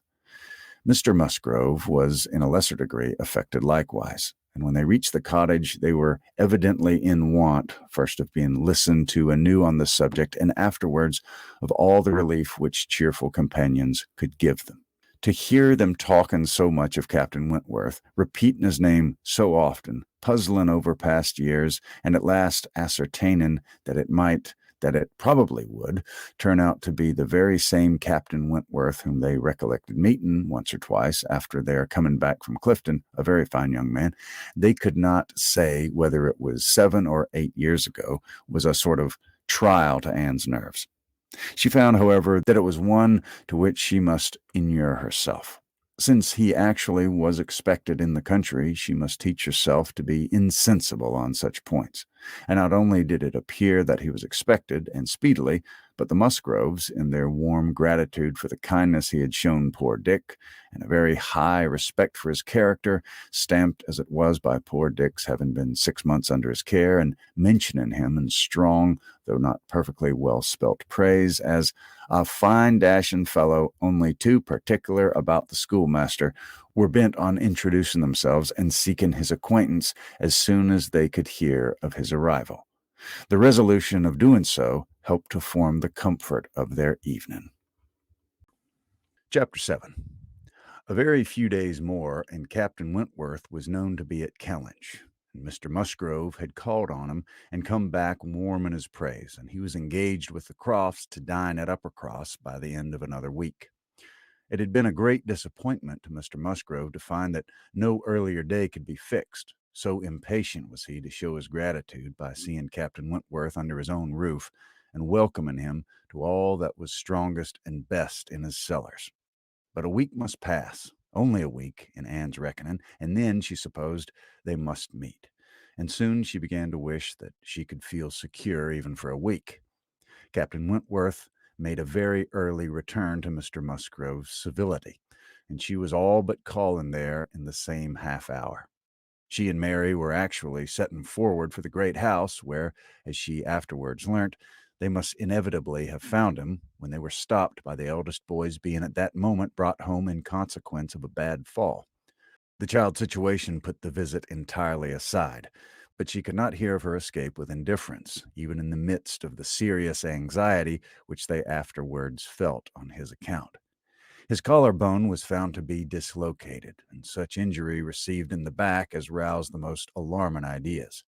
It was an afternoon of distress, and Anne had everything to do at once. The apothecary to send for, the father to have pursued and informed, the mother to support and keep from hysterics, the servants to control, the youngest child to banish, and the poor suffering one to attend and soothe. Besides sending, as soon as she recollected it, proper notice to the other house, which brought her an accession rather of frightened, inquiring companions than of very useful assistance. Her brother's return was the first comfort. He could take best care of his wife, and the second blessing was the arrival of the apothecary. Till he came and had examined the child, their apprehensions were the worse for being vague. They suspected great injury, but knew not where. But now the collarbone was soon replaced, and though Mr. Robinson felt and rubbed and looked grave and spoke low words both to the father and the aunt, still they were all to hope the best, and to be able to part and eat their dinner in tolerable ease of mind. And then it was, just before they parted, that the two young aunts were able so far to digress from their nephew's state as to give the information of Captain Wentworth's visit, staying 5 minutes behind their father and mother to endeavor to express how perfectly delighted they were with him, how much handsomer, how infinitely more agreeable they thought him than any individual among their male acquaintance, who had been at all a favorite before. How glad they had been to hear Papa invite him to stay to dinner, how sorry when he said it was quite out of his power, and how glad again when he had promised to reply to Papa and Mamma's farther pressing invitations to come and dine with them on the morrow. actually on the morrow, and he had promised in so pleasant a manner as he felt all the motive of their attention just as he ought. And in short, he had looked and said everything with such exquisite grace that they could assure them all their heads were both turned by him. And off they ran, quite as full of glee as of love, and apparently more full of Captain Wentworth than of little Charles. The same story and the same raptures were repeated, and the two girls came with their father through the gloom of the evening to make inquiries. And Mr. Musgrove, no longer under the first uneasiness about his heir, could add his confirmation and praise, and hope that there would be now no occasion for putting Captain Wentworth off, and only be sorry to think that the cottage party, probably, would not like to leave the little boy to give him the meeting. Oh, no, as to leaving the little boy, both father and mother were in much too strong and recent alarm to bear the thought, and Anne, in the joy of the escape, could not help adding her warm protestations to theirs. Charles Musgrove, indeed, afterwards showed more of inclination. The child was going on so well, and he wished so much to be introduced to Captain Wentworth that perhaps he might join him in the evening. He would not dine from home, he might walk for half an hour. But in this he was eagerly opposed by his wife, with, "Oh, no, indeed, Charles, I cannot bear to have you go away. Only think if anything should happen." The child had a good night, and he was going on well the next day. It must be a work of time to ascertain that no injury had been done to the spine, but Mr. Robinson found nothing to increase alarm, and Charles Musgrove began consequently to feel no necessity for longer confinement. The child was to be kept in bed and amused as quietly as possible. But what was there for a father to do? This was quite a female case, and it would be highly absurd in him, who could be of no use at home, to shut himself up. His father very much wished him to meet Captain Wentworth, and there being no sufficient reason against it, he ought to go, and ended in his making a bold public declaration, when he came in from shooting, of his means to dress directly and dine at the other house. "Nothing can be going on better than the child," said he. "So I told my father just now that I would come, and he thought me quite right. Your sister being with you, my love, I have no scruple at all. You would not like to leave him yourself, but you see I can be of no use. Anne will send for me if anything is the matter." Husbands and wives generally understand when opposition will be in vain. Mary knew from Charles's manner of speaking that he was quite determined on going, and that it would be of no use to tease him. She said nothing, therefore, till he was out of the room, but as soon as there was only Anne to hear, "So you and I are left to shift by ourselves with this poor sick child, and not a creature coming near us all evening. I knew how it would be. This is always my luck. If there's anything disagreeable going on, men are always sure to get out of it, and Charles is as bad as any of them. Very unfeeling. I must say it's very unfeeling of him to be running away from his poor little boy. Talk of his being going on so well. Talks of his going on so well. How does he know he is going on well, or that there may not be a sudden change half an hour hence? I didn't think Charles could have been so unfeeling. So here he is to go away and enjoy himself because I'm the poor mother. I'm not to be allowed to stir, and yet I'm sure I'm more unfit than anybody else to be about the child. My being the mother is the very reason why my feelings should not be tried. I'm not at all equal to it. You saw how hysterical I was yesterday. But that was only the effect of the suddenness of your alarm, of the shock. You'll not be hysterical again. I dare say we shall have nothing to distress us. I perfectly understand Mr. Robinson's directions, and have no fears. And indeed, Mary, I cannot wonder at your husband. Nursing does not belong to a man. It's not his province. A sick child is always the mother's property. Her own feelings generally make it so. I hope I'm as fond of my child as any mother, but I do not know that I'm any more use in the sick room than Charles, for I can't always be scolding and teasing the poor child when it's ill. And you saw this morning that if I told him to keep quiet, he was sure to begin kicking about. I have not the nerves for this sort of thing. But could you not be comfortable yourself to be spending the whole evening away from the poor boy? Yes. You see, his papa can, and so why should not I? Jemima is so careful, and she could send us word every hour how he was. I really think Charles might have well told his father we'd all come. I'm not more alarmed about little Charles now than he is. I was dreadfully alarmed yesterday, but the case today is very different. Well, if you do not think it too late to give notice for yourself, suppose you were to go, as well as your husband. Leave little Charles to my care. Mr. and Mrs. Musgrove cannot think it wrong while I remain with them." "Are you serious?" cried Mary, her eyes brightening. "Dear me, that's a very good thought. Very good indeed. To be sure, I may just as well go as not, for I'm no use at home, am I? And it only harasses me. You, who have not a mother's feelings, are a great deal the properest person. You can make little Charles do anything. He always minds you at a word. It'll be a great deal better than leaving him only with Jemima. Oh, I shall certainly go. I'm sure I ought, if I can, quite as much as Charles, for they want me excessively to be acquainted with Captain Wentworth, and I know you do not mind being left alone. An excellent thought of yours, indeed, Anne. I'll go and tell Charles and get ready directly. You can send for us, at a moment's notice if anything is the matter, but I dare say that there will be nothing to alarm you. I should not go, you may be sure, if I did not feel quite at ease about my dear child."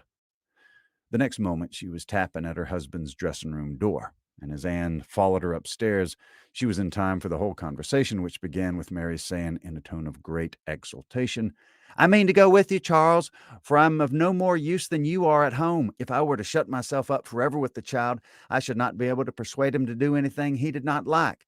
Anne will stay.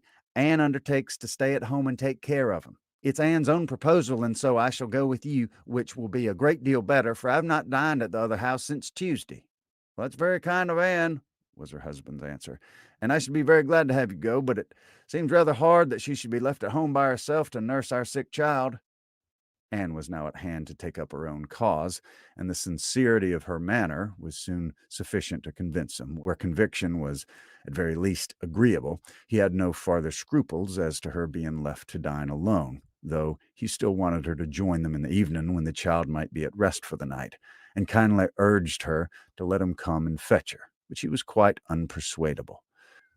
They were gone, she hoped to be happy, however oddly constructed such happiness might seem. As for herself, she was left with as many sensations of comfort as it were, perhaps, ever likely to be hers. She knew herself to be the first utility of the child. And what was it to her if Frederick Wentworth were only half a mile distant, making himself agreeable to others? She would have liked to know how he felt to a meeting.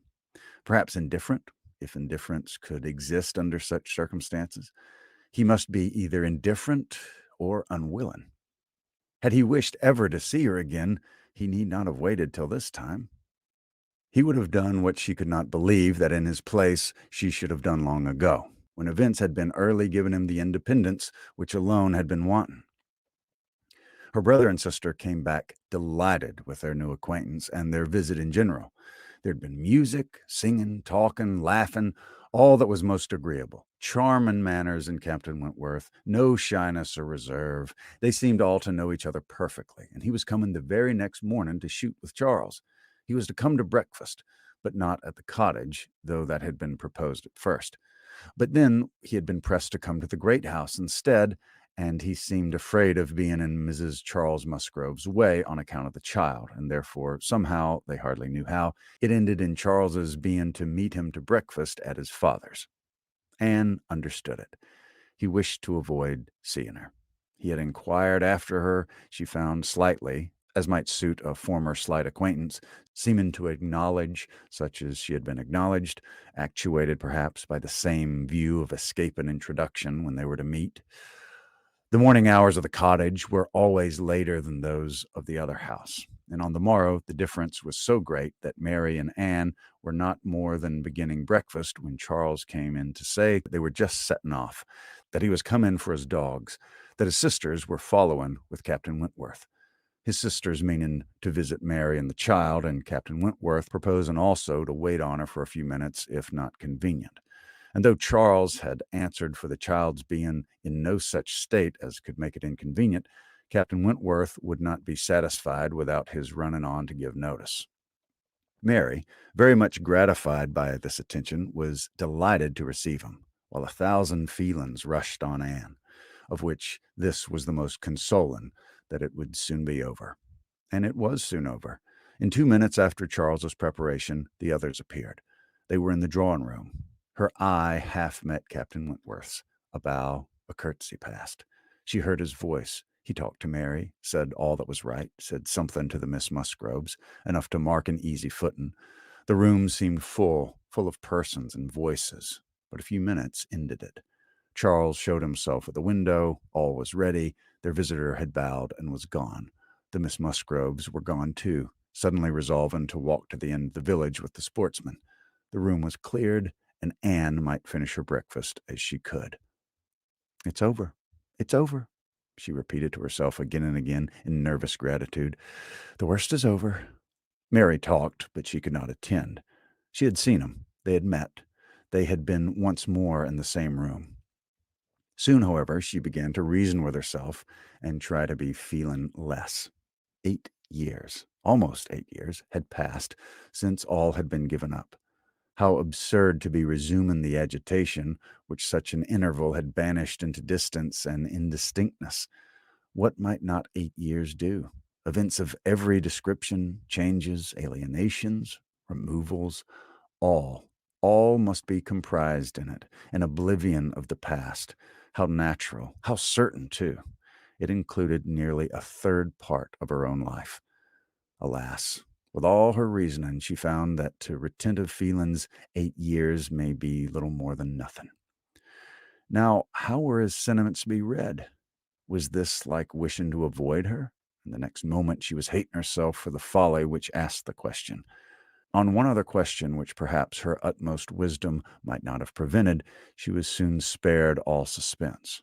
For after the Miss Musgroves had returned and finished their visit at the cottage, she had this spontaneous information from Mary. "Captain Wentworth is not very gallant by you, Anne, though he was so attentive to me. Henrietta asked him what he thought of you when they went away, and he said you were so altered he should not have known you again." Mary had no feelings to make her respect her sisters in a common way, but she was perfectly unsuspicious of inflicting any peculiar wound. "Altered beyond his knowledge," Anne fully submitted, in silent, deep mortification. Doubtless it was so, and she could take no revenge, for he was not altered, or not for the worse. She had already acknowledged it to herself, and she could not think differently, let him think of her as he would. No, the years which had destroyed her youth and bloom had only given him a more glowing, manly, open look, in no respect lessening his personal advantages. She had seen the same Frederick Wentworth. So altered that he should not have known her again. These were words which could not but dwell with her, yet she soon began to rejoice that she had heard them. They were of sobering tendency. They allayed agitation. They composed and consequently must make her happier. Frederick Wentworth had used such words, or something like them, without an idea that they would be carried round to her. He had thought her wretchedly altered, and in the first moment of appeal had spoken as he felt. He had not forgiven Anne Elliot. She had used him ill, deserted and disappointed him, and worse, she had shown a feebleness of character in doing so, which his own decided, confident temper could not endure. She had given him up to oblige others. It had been the effect of over-persuasion. It had been weakness and timidity. He had been most warmly attached to her, and had never seen a woman since whom he thought her equal. But except from some natural sensation of curiosity, he had no desire of meeting her again. Her power with him was gone forever. It was now his object to marry. He was rich, and being turned on shore, fully intended to settle as soon as he could be properly tempted, actually looking around, ready to fall in love with all the speed which a clear head and quick taste could allow. He had a heart for either of the Miss Musgroves, if they could catch it. A heart, in short, for any pleasing young woman who came in his way, except in Anne Elliot. This was his only secret exception, when he said to his sister, in answer to her suppositions, "Yes, here I am, Sophia, quite ready to make a foolish match. Anybody between 15 and 30 may have me for asking. A little beauty, and a few smiles, and a few compliments to the Navy, and I'm a lost man. Should not this be enough for a sailor who's had no society among women to make him nice?" He said it, she knew, to be contradicted. His bright, proud eye spoke the conviction that he was nice, and Anne Elliot was not out of his thoughts when he more seriously described the woman he should wish to meet with. A strong mind with sweetness of manner made the first and the last of the description. "That's the woman I want," said he. "Something a little inferior I shall of course put up with, but it must not be much. If I'm a fool, I shall be a fool indeed, for I've thought on the subject more than most men." Chapter 8. From this time, Captain Wentworth and Anne Elliot were repeatedly in the same circle. They were soon dining in company together at Mr. Musgrove's, for the little boy's state could no longer supply his aunt with the pretense for absenting herself, and this was but the beginning of other dinings and other meetings. Whether former feelings were to be renewed must be brought to the proof. Former times must undoubtedly be brought to the recollection of each. They could not but be reverted to. The year of their engagement could not but be named by him in the little narratives or descriptions which conversation called forth. His profession qualified him, his disposition led him to talk. "That happened before I went to sea in the year 6, occurred in the course of the first evening they spent together. And though his voice did not falter, and though she had no reason to suppose his eye wandering towards her while he spoke, Anne felt the utter impossibility, from her knowledge of his mind, that he could be unvisited by remembrance any more than herself. There must be the same immediate association of thought, though she was very far from conceiving it to be of equal pain. They had no conversation together, no intercourse but what the commonest civility required. Once so much to each other, now nothing. There had been a time, with all of the large party now filling the drawing-room at Uppercross, they would have found it most difficult to cease to speak to one another, with the exception, perhaps, of Admiral and Mrs. Croft, who seemed particularly attached and happy, and could allow no other exceptions, even among the married couples. There could have been no two hearts so open, no tastes so similar, no feelings so in unison, no countenances so beloved. Now they were as strangers, nay, worse than strangers, for they could never become acquainted. It was a perpetual estrangement. When he talked, she heard the same voice and discerned the same mind.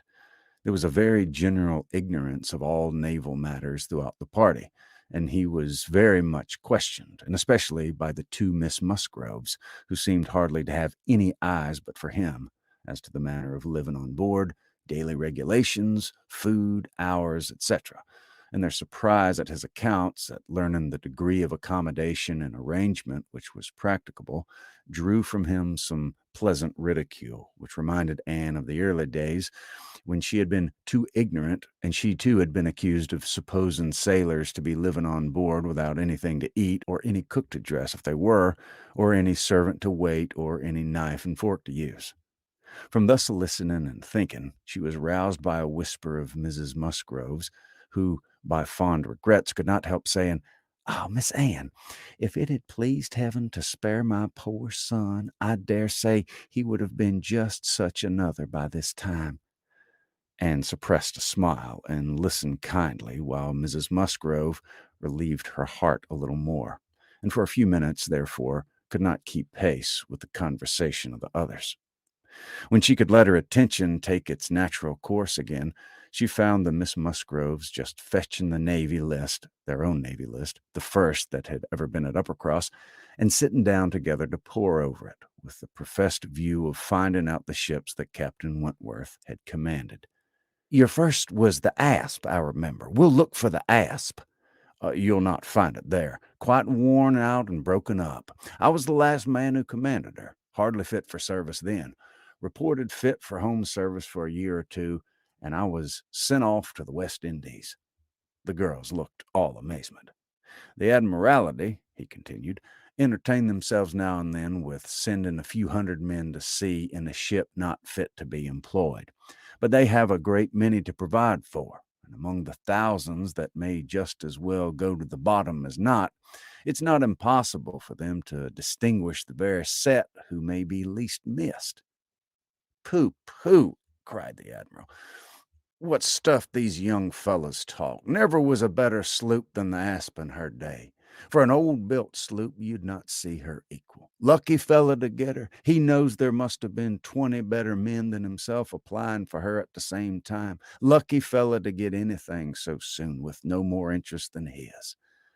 I felt my luck, Admiral, I assure you, replied Captain Wentworth seriously. I was well satisfied with my appointment, as you can desire. It was a great object with me at that time to be at sea, a very great object. I wanted to be doing something. To be sure you did. What should a young fellow like you do ashore for half a year together? If a man had not a wife, he soon wants to be afloat again. But, Captain Wentworth, cried Louisa, how vexed you must have been when you came to the Asp to see what an old thing they had given you. I knew pretty well what she was before that day, he said, smiling. I had no more discoveries to make than you would have as to the fashion and strength of any old pelisse which you had seen lent among half your acquaintances ever since you could remember, and which at last, on some very wet day, is lent to yourself. Ah, she was a dear old asp to me. She did all that I wanted. I knew she could. I knew that we should either go to the bottom together or that she would be the making of me. I never had 2 days of foul weather all the time I was at sea in her, and after taking privateers enough to be very entertaining, I had the good luck in my passage home the next autumn to fall in with the very French frigate I wanted. I brought her into Plymouth, and here another instance of luck. We'd not been 6 hours in the Sound when a gale came on, which lasted 4 days and nights, and which would have done for poor old Asp in half the time. Our touch with the great nation not having much improved our condition. 24 hours later, and I should only have been a gallant Captain Wentworth in a small paragraph at one corner of the newspapers, and being lost and only a sloop, nobody would have thought about me. Anne's shudderings were to herself alone, but the Miss Musgroves could be as open as they were sincere in their exclamations of pity and horror. And so then, I suppose, said Mrs. Musgrove in a low voice, as if thinking aloud, so then he went away to the Laconia, and there he met with our poor boy. Charles, my dear, beckon him to her. Do ask Captain Wentworth where it was he first met with you poor brother. I always forgot. It was at Gibraltar, mother, I know. Dick had been left ill at Gibraltar with a recommendation from his former captain to Captain Wentworth. Oh, but Charles, tell Captain Wentworth he need not be afraid of mentioning poor Dick before me, for it would be rather a pleasure to hear him talked of by such a good friend. Charles, being somewhat more mindful of the probabilities of the case, only nodded in reply and walked away.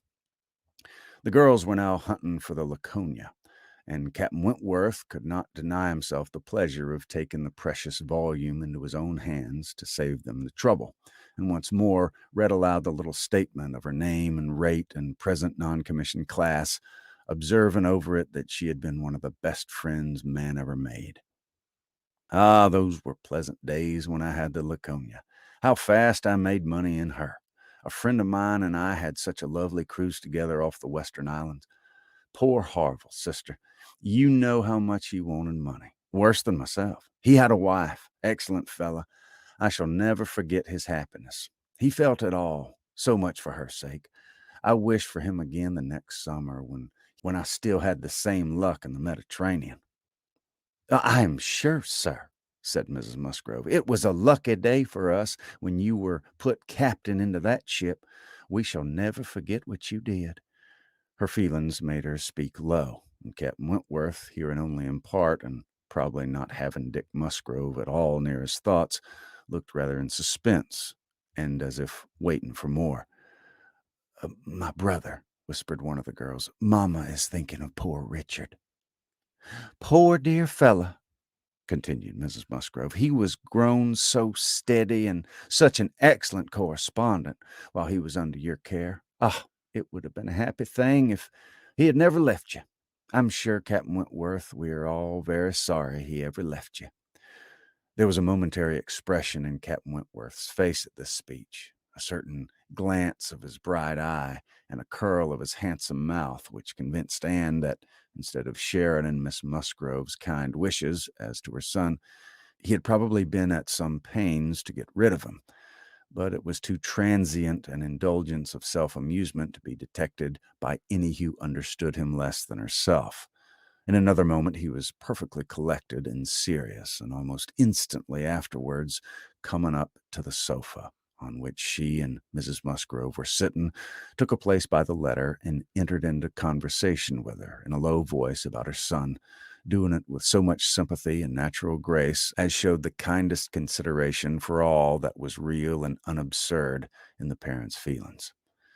They were actually on the same sofa, for Mrs. Musgrove had most readily made room for him. They were divided only by Mrs. Musgrove.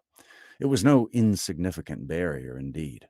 Mrs. Musgrove was of a comfortable, substantial size, infinitely more fitted by nature to express good cheer and good humor than tenderness and sentiment. And while the agitations of Anne's slender form and pensive face may be considered as very completely screened, Captain Wentworth should be allowed some credit for the self-command with which he attended to her large, fat sighings over the destiny of a son whom, alive, nobody had cared for. Personal size and mental sorrow have certainly no necessary proportions. A large, bulky figure has as good a right to be in deep affection as the most graceful set of limbs in the world.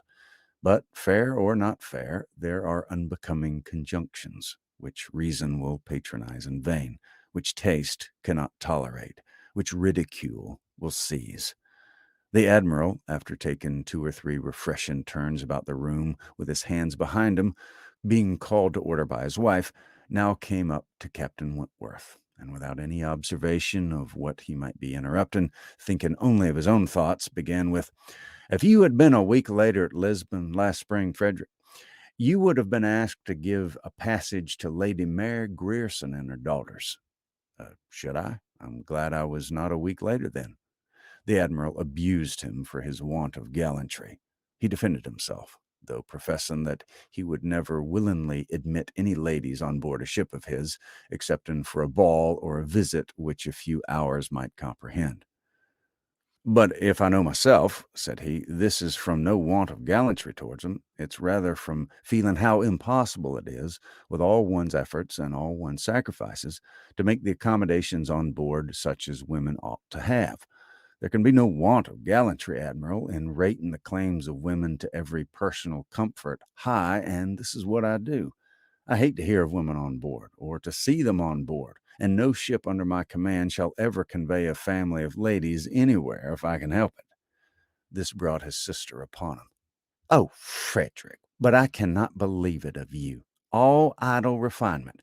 Women may be as comfortable on board as the best house in England. I believe I've lived as much on board as most women, and I know nothing superior to the accommodations of a man-of-war. I declare I have not a comfort or an indulgence about me, even at Kellynch Hall," with a kind bow to Anne, "beyond what I always had in most of the ships which I've lived on, and there have been 5 altogether." "Nothing to the purpose," replied her brother. "You were living with your husband, and were the only woman on board." "But you yourself brought Mrs. Harville, her sister, her cousin, and 3 children round from Portsmouth to Plymouth. Where was this superfine, extraordinary sort of gallantry of yours then?" "All merged in my friendship, Sophia. I would assist any brother officer's wife that I could, and I would bring anything of Harville's from the world's end if he wanted it. But do not imagine that I did not feel it an evil in itself. Depend upon it, they were all perfectly comfortable. I might not like them the better for that, perhaps. Such a number of women and children have no right to be comfortable on board." "My dear Frederick, you're talking quite idly. Pray, what would become of us poor sailors' wives, who often want to be conveyed to one port or another after our husbands, if everybody had your feelings?" "My feelings, you see, did not prevent my taking Mrs. Harville and her family to Plymouth.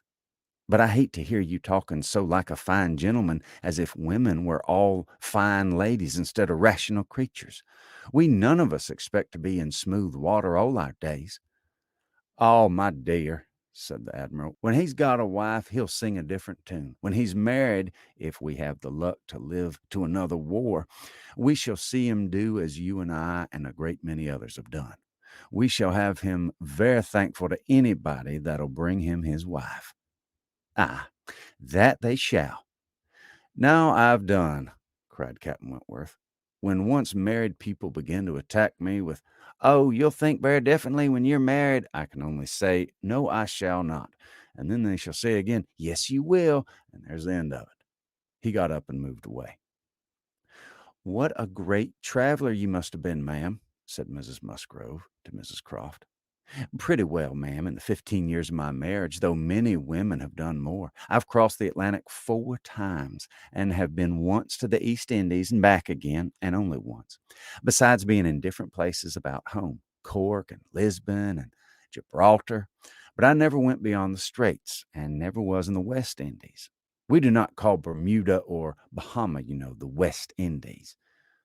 Mrs. Musgrove had not a word to say in dissent. She could not accuse herself of ever having called them anything in the whole course of her life. "And I do assure you, ma'am," pursued Mrs. Croft, "that nothing can exceed the accommodations of a man-of-war. I speak, of the higher rates. When you come to a frigate, of course, you're more confined, though any reasonable woman may be perfectly happy in one of them. And I can safely say that the happiest part of my life has been on board ship.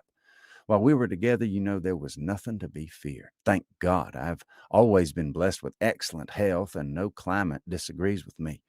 A little disordered always the first 24 hours of going to sea, but never knew what sickness was afterwards.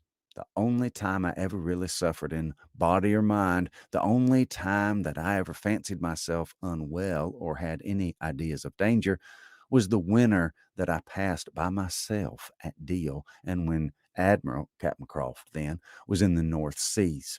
I lived in perpetual fright at that time, and had all the manner of imaginary complaints from not knowing what to do with myself, or when I should hear from him next.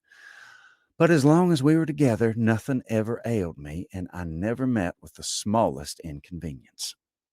"Ah, to be sure. Yes, indeed. Oh, yes, I'm quite of your opinion, Mrs. Croft," was Mrs. Musgrove's hearty answer.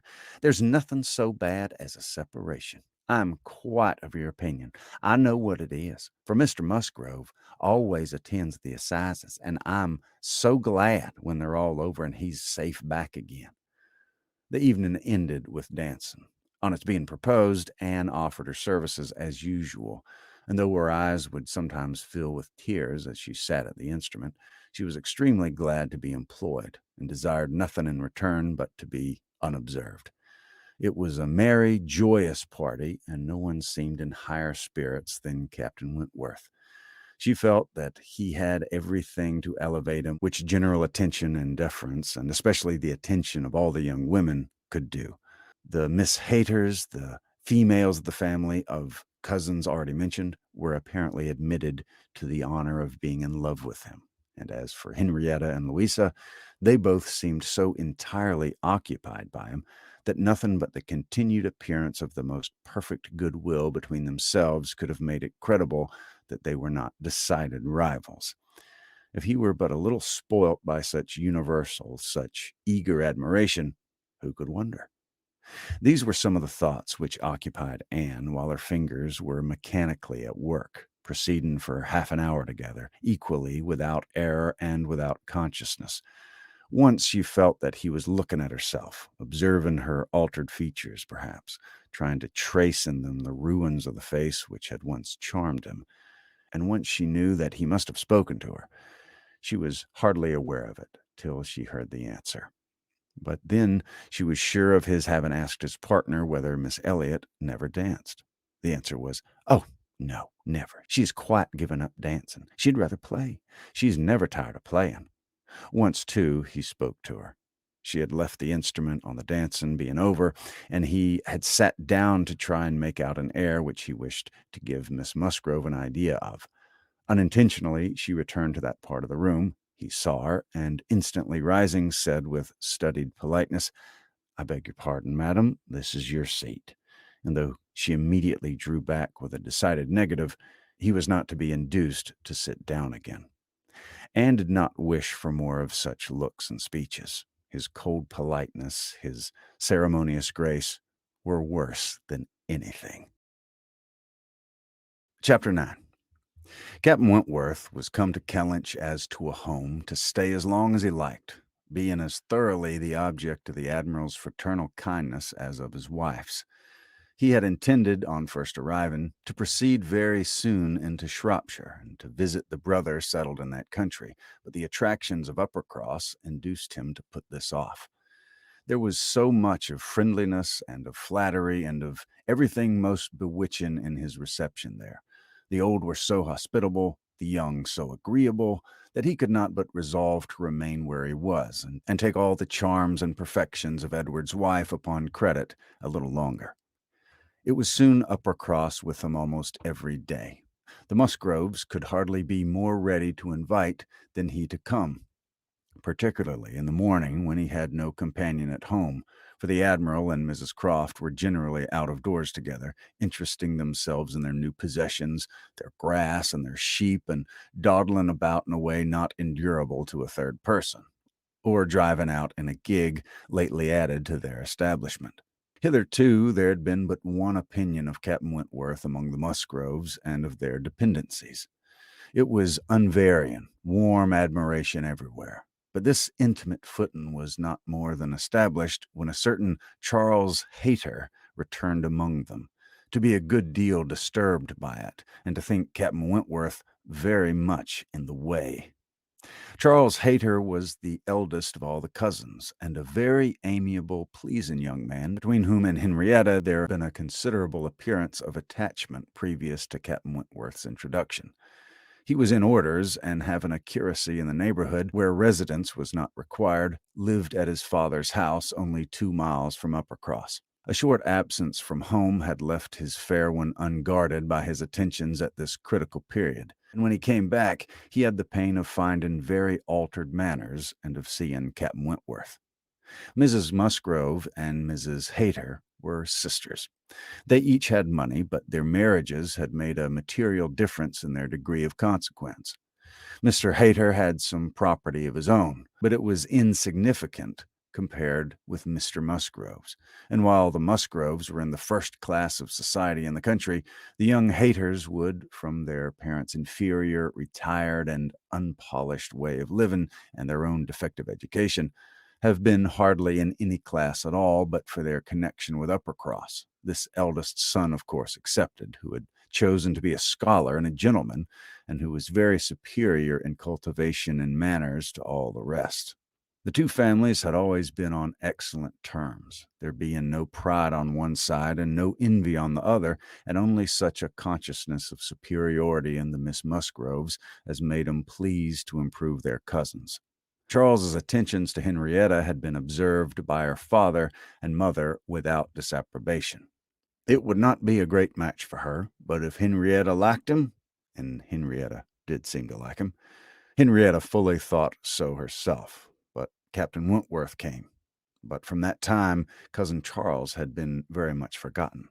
Which of the two sisters was preferred by Captain Wentworth was as yet quite doubtful, as far as Anne's observation reached. Henrietta was perhaps the prettiest. Louisa had the higher spirits, and she knew not now whether the more gentle or the more lively character were most likely to attract him. Mr. and Mrs. Musgrove, either from seeing little or from an entire confidence in the discretion of both their daughters and of all the young men who came near him, seemed to leave everything to take its chance. There was not the smallest appearance of solicitude or remark about him in the mansion house, but it was different at the cottage. The young people there were more disposed to speculate and wonder, and Captain Wentworth had not been above 4 or 5 times in the Miss Musgrove's company, and Charles Hayter had but just reappeared when Anne had to listen to the opinions of her brother and sister as to which one was liked the best. Charles gave it for Louisa, Mary for Henrietta, but quite agreeing that to have him marry either could be extremely delightful.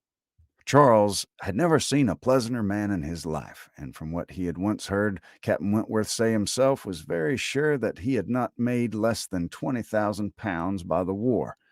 Here was a fortune at once, besides which there would be the chance of what might be done in any war, and he was sure Captain Wentworth was as likely a man to distinguish himself as any officer in the Navy. Oh, it would be a capital match for either of the sisters. "Upon my word it would," replied Mary. "Dear me, if he should rise to any very great honors, it should ever be made a baronet. Lady Wentworth sounds very well. That would be a noble thing indeed for Henrietta. She would take the place of me then, and Henrietta would not dislike that. Sir Frederick and Lady Wentworth. It would be but a new creation, however, and I never think much of you new creations." It suited Mary best to think Henrietta the one preferred on that very account of Charles Hayter, whose pretensions she wished to put an end to. She looked down very decidedly upon the Hayters, and thought it would be quite a misfortune to have the existing connection between the families renewed. Very sad for herself and her children. "You know," said she, "I cannot think of him at all a fit match for Henrietta. And considering the alliances which the Musgroves have made, she has no right to throw herself away. I do not think any young woman has a right to make a choice that may be disagreeable and inconvenient to the principal part of her family, and be given bad connections to those who have not been used to them. And pray, who is Charles Hayter? Nothing but a country curate, a most improper match for Miss Musgrove of Uppercross." Her husband, however, would not agree with her here, for besides having regard for his cousin, Charles Hayter was an eldest son, and he saw things as an eldest son himself. "You're talking nonsense, Mary," was therefore his answer. "It would not be a great match for Henrietta, but Charles has a very fair chance, through the Spicers, of getting something from the bishop in the course of a year or two. And you will please to remember that he is the eldest son. Whenever my uncle dies, he steps into very pretty property. The estate at Wentworth is not less than 250 acres, besides the farm near Taunton, which is some of the best land in the country. I grant you that any of them but Charles would be a very shocking match for Henrietta, but indeed it could not be. He is the only one that could be possible, but he's very good-natured, good sort of fellow, and whenever Winthrop comes into his hands, he'll make a very different sort of place of it and live in a very different sort of way. And with that property, he will never be a contemptible man.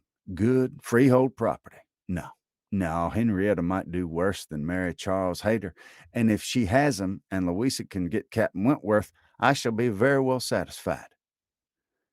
"Charles may say what he pleases," cried Mary to Anne as soon as he was out of the room, "but it would be shocking to have Henrietta marry Charles Hayter. A very bad thing for her, and still worse for me. And therefore it's very much to be wished that Captain Wentworth may soon put him quite out of her head.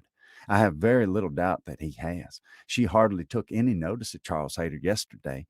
I wish you had been there to see her behavior. And as to Captain Wentworth liking Louisa as well as Henrietta, it's nonsense to say so, for he certainly does like Henrietta a great deal the best. But Charles is so positive. I wish you had been with us yesterday, for then you might have decided between us. And I'm sure you would have thought as I did, unless you'd been determined to give it against me." A dinner at Mr. Musgrove's had been the occasion when all these things should have been seen by Anne, but she stayed at home under the mixed plea of a headache of her own and some return of indisposition in little Charles. She had thought only of avoiding Captain Wentworth, but an escape from being appealed to as an umpire was now added to the advantages of a quiet evening.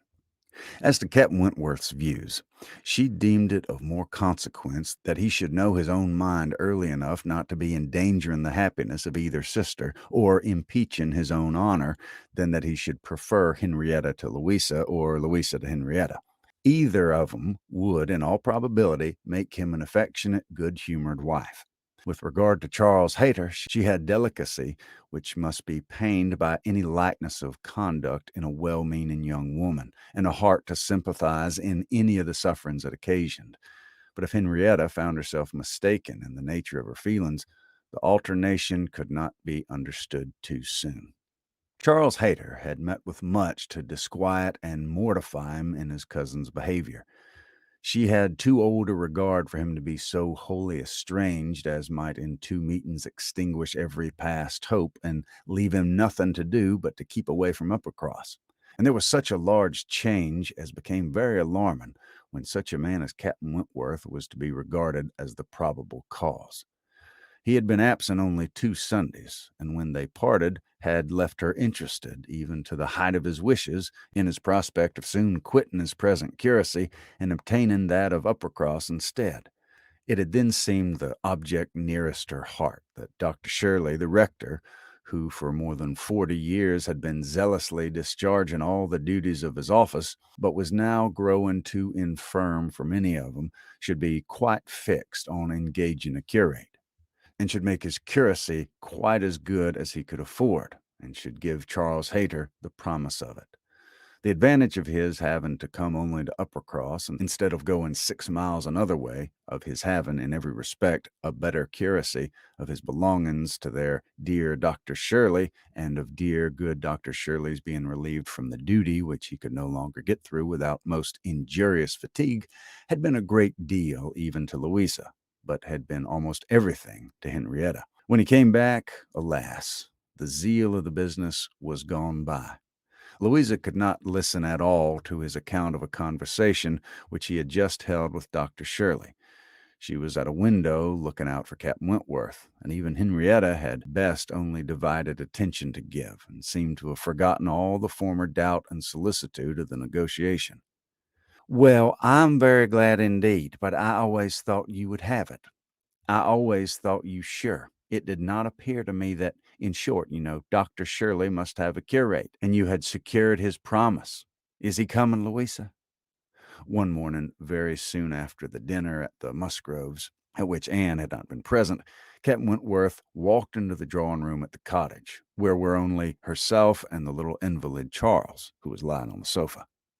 The surprise of finding himself almost alone with Anne Elliot deprived his manners of their usual composure.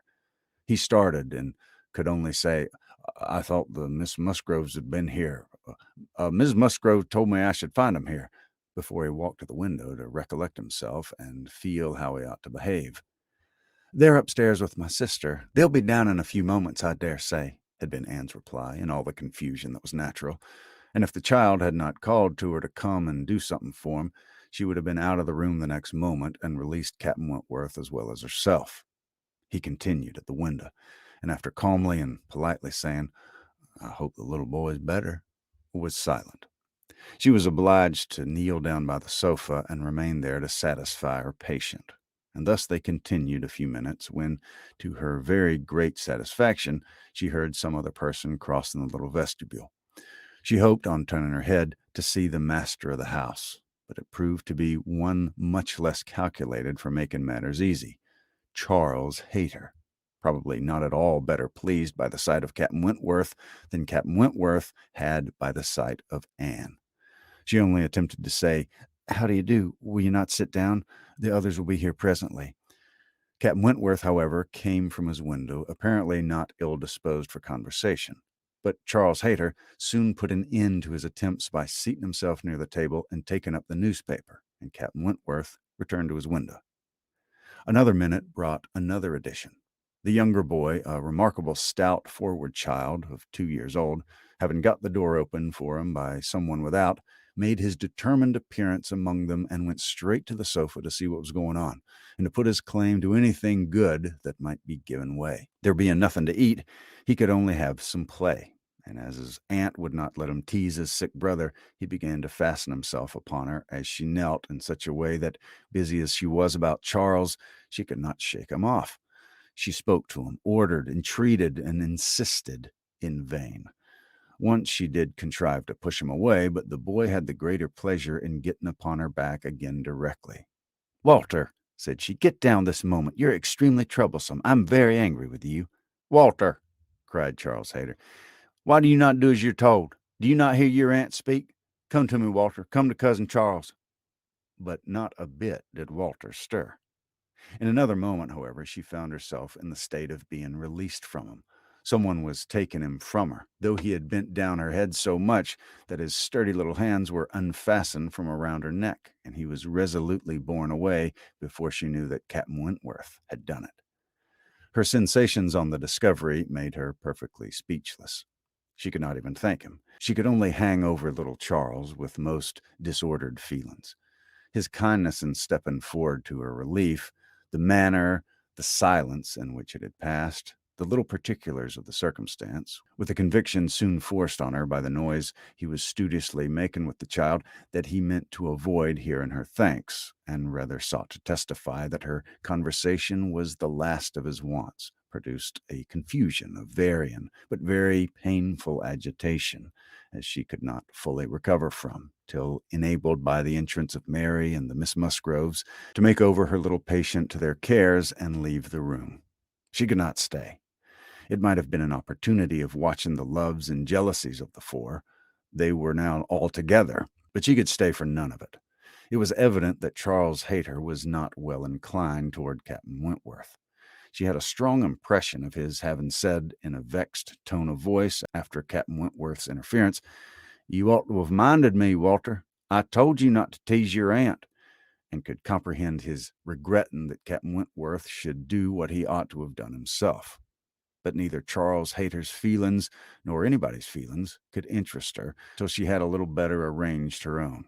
She was ashamed of herself, quite ashamed of being so nervous, so overcome by such a trifle. But so it was, and it required a long application of solitude and reflection to recover her. Chapter 10. Other opportunities of making her observations could not fail to occur. Anne had soon been in company with all the four together often enough to have an opinion, though too wise to acknowledge as much at home, where she knew it would have satisfied neither husband nor wife. For while she considered Louisa to be rather the favorite, she could not but think, as far as she might dare, to judge from memory and experience, that Captain Wentworth was not in love with either. They were more in love with him. Yet it was not love. It was a little fever of admiration. But it might, probably must, end in love with some. Charles Hayter seemed aware of being slighted, and yet Henrietta had sometimes the air of being divided between them. Anne longed for the power of representing to them all what they were about, and of pointing out some of the evils they were exposing themselves to. She did not attribute guile to any. It was the highest satisfaction to her to believe Captain Wentworth not in the least aware of the pain he was occasioning. There was no triumph, no pitiful triumph in his manner. He had probably never heard and never thought of any claims of Charles Hayter. He was only wrong in accepting the attentions, for accepting must be the word, of two young women at once. After a short struggle, however, Charles Hayter seemed to quit the field. 3 days had passed without his coming once to Uppercross, a most decided change. He had even refused one regular invitation to dinner, and having been found on the occasion by Mr. Musgrove with some large books before him, Mr. and Mrs. Musgrove were sure all could not be right, and talked with grave faces of his studying himself to death. It was Mary's hope and belief that he had received a positive dismissal from Henrietta, and her husband lived under the constant dependence of seeing him tomorrow. Anne could only feel that Charles Hayter was wise.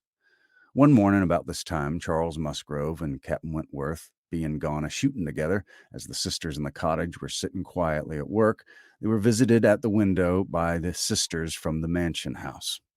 It was a very fine November day, and the Miss Musgroves came through the little grounds and stopped for no other purpose than to say that they were going to take a long walk, and therefore concluded Mary could not like to go with them. And when Mary immediately replied, with some jealousy at not being supposed a good walker, "Oh, yes, I should like to join you very much. I'm very fond of a long walk," Anne felt persuaded by the looks of the two girls that it was precisely what they did, and admired again the sort of necessity which the family habits seemed to produce, of everything being communicated and everything to be done together, however undesired and inconvenient. She tried to dissuade Mary from going, but in vain, and that being the case, thought it best to accept the Miss Musgrove's much more cordial invitation to herself to go likewise, as she might be useful in turning back with her sister and lessening the interference in any plan of their own. "I can't imagine why they should suppose I should not like a long walk," said Mary as she went upstairs. "Everybody is always supposing that I'm not a good walker, and yet they would not have been pleased if we had refused to join them. When people come in this manner on purpose to ask us, how can one say no?" Just as they were setting off, the gentlemen returned. They had taken out a young dog who had spoilt their sport and sent them back early. Their time and strength and spirits were therefore exactly ready for this walk, and they entered into it with pleasure. Could Anne have foreseen such a junction, she would have stayed at home. But from some feelings of interest and curiosity, she fancied now that it was too late to retract, and the whole six set forward together in the direction chosen by the Miss Musgroves, who evidently considered the walk as under their guidance. Anne's object was not be in the way of anybody, and where the narrow paths across the fields made many separations necessary to keep with her brother and sister. Her pleasure in the walk must arise from the exercise and the day, from the view of the last smiles of the year upon the tawny leaves and withered hedges, and from repeating herself some few of the thousand poetical descriptions extant of autumn, the season of peculiar and inexhaustible influence on the mind of taste and tenderness, that season which had drawn from every poet worthy of being read some attempt at description or some lines of feeling. She occupied her mind as much as possible in such like musings and quotations, but it was not possible that within reach of Captain Wentworth conversations with either of the Miss Musgroves she should not try to hear it. Yet she caught little very remarkable.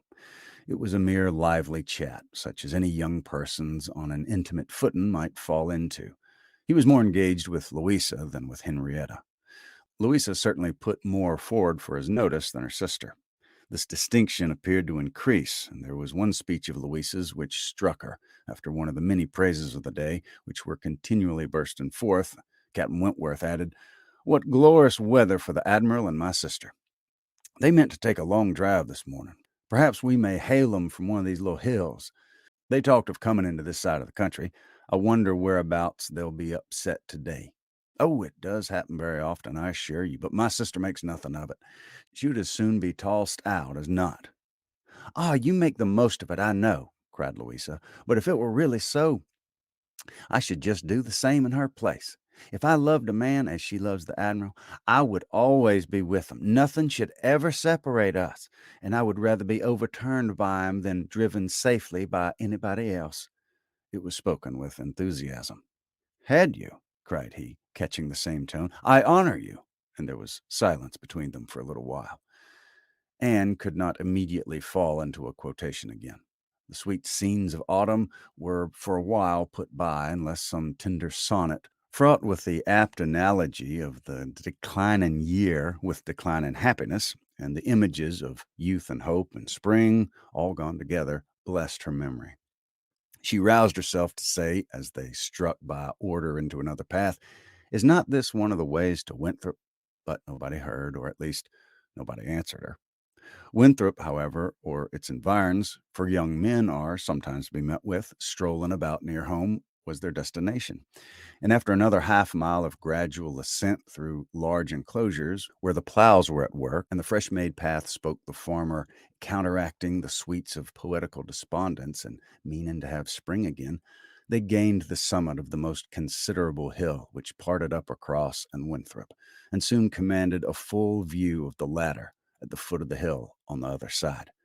Winthrop, without beauty and without dignity, was stretched before them an indifferent house, standing low and hemmed in by the barns and buildings of a farmyard. Mary exclaimed, "Bless me, here's Winthrop.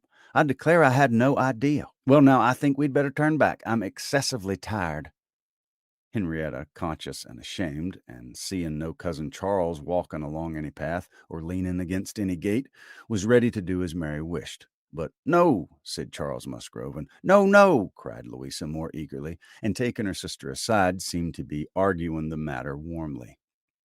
Charles, in the meanwhile, was very decidedly declaring his resolution of calling on his aunt, now that he was so near, and very evidently, though more fearfully, trying to induce his wife to go too. But this was one of the points on which the lady showed her strength, and when he recommended the advantage of resting herself a quarter of an hour at Winthrop, as she felt so tired, she resolutely answered, "Oh, no, indeed. Walking up that hill again would do her more harm than any sitting down could do her good." And in short, her look and manner declared that go she would not.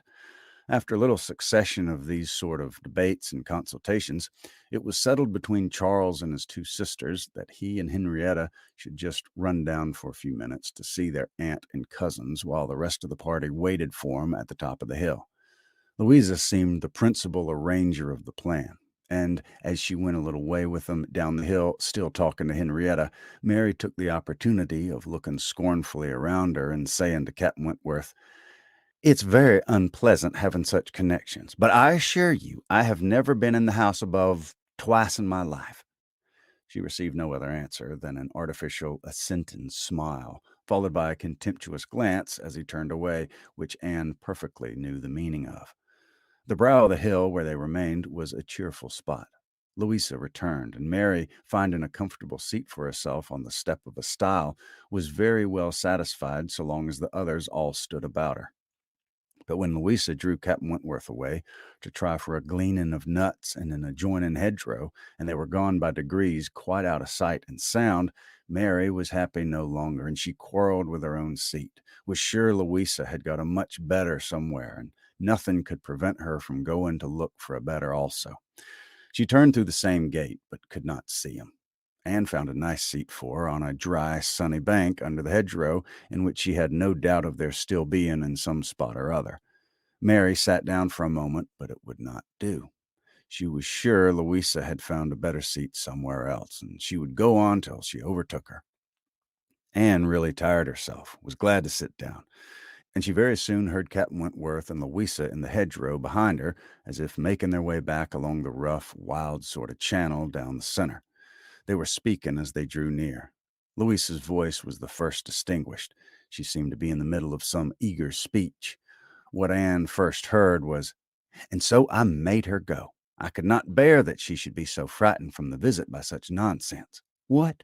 Would I be turned back from doing a thing that I had determined to do, and that I knew to be right, by the airs and interference of such a person, or of any person, I may say? No, I have no idea of being so easily persuaded. When I have my mind made up, I have made it."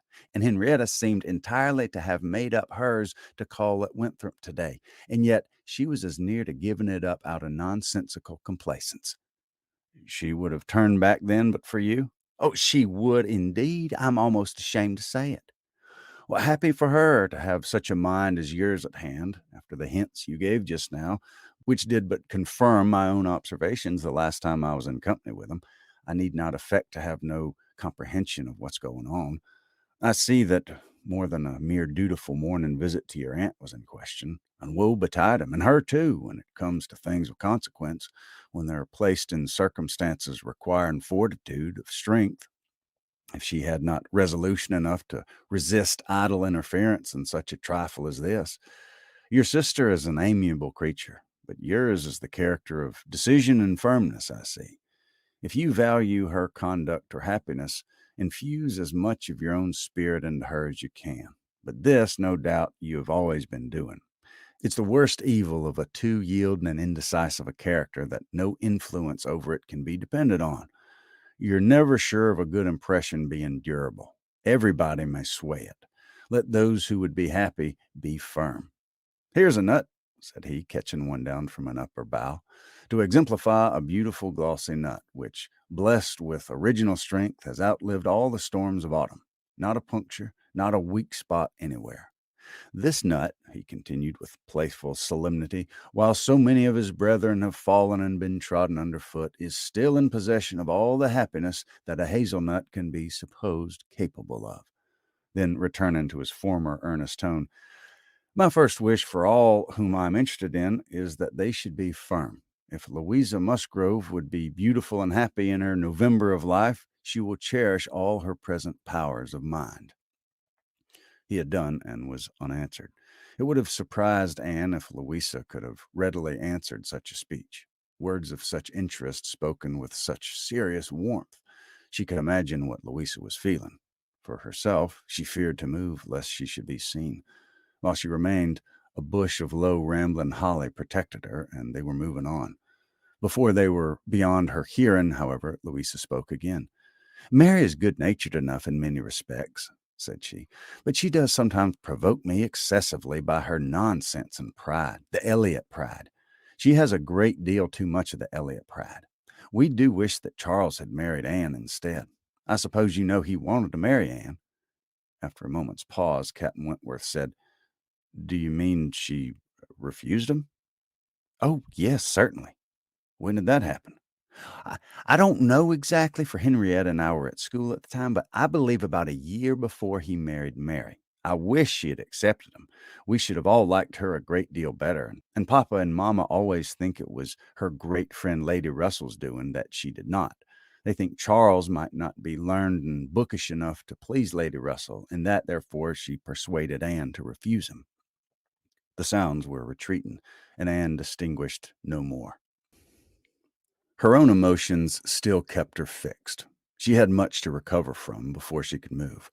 The listener's proverbial fate was not absolutely hers. She had heard no evil of herself, but she had heard a great deal of very painful import. She saw how her own character was considered by Captain Wentworth. There had been just that degree of feeling and curiosity about her and his manner which must give her extreme agitation. As soon as she could, she went after Mary, and having found and walked back with her to their former station by the stile, felt some comfort in their whole party being immediately afterwards collected and once more in motion together. Her spirits wanted the solitude and silence which only numbers could give. Charles and Henrietta returned, bringing, as it may be conjectured, Charles Hayter with them. Their business Anne could not attempt to understand. Even Captain Wentworth did not seem admitted to perfect confidence here. But that there had been a withdrawing on the gentleman's side and a relenting on the ladies', and that they were now very glad to be together again, did not admit a doubt. Henrietta looked a little ashamed, but very well pleased. Charles Hayter exceedingly happy, and they were devoted to each other almost from the first instance of all their setting forward for Uppercross. Everything now marked out Louisa for Captain Wentworth. Nothing could be plainer, and where many divisions were necessary, or even where they're not, they walked side by side nearly as much as the other two. In a long strip of meadow land, where there was ample space for it, they were thus divided, forming three distinct parties, and to that party of the three which boasted least animation and least complacence, Anne necessarily belonged. She joined Charles and Mary, and was tired enough to be very glad of Charles's other arm. But Charles, though in very good humor with her, was out of temper with his wife. Mary had shown herself disobliging to him, and was now to reap the consequence, which consequence was his dropping her arm almost every moment to cut off the heads of some nettles in the hedge with his switch. And when Mary began to complain of it, and lament of her being ill used, according to custom, in being on the hedge side, while Anne was never incommoded on the other, he dropped the arms of both to hunt after a weasel, which he had a momentary glance of, and they could hardly get him along at all.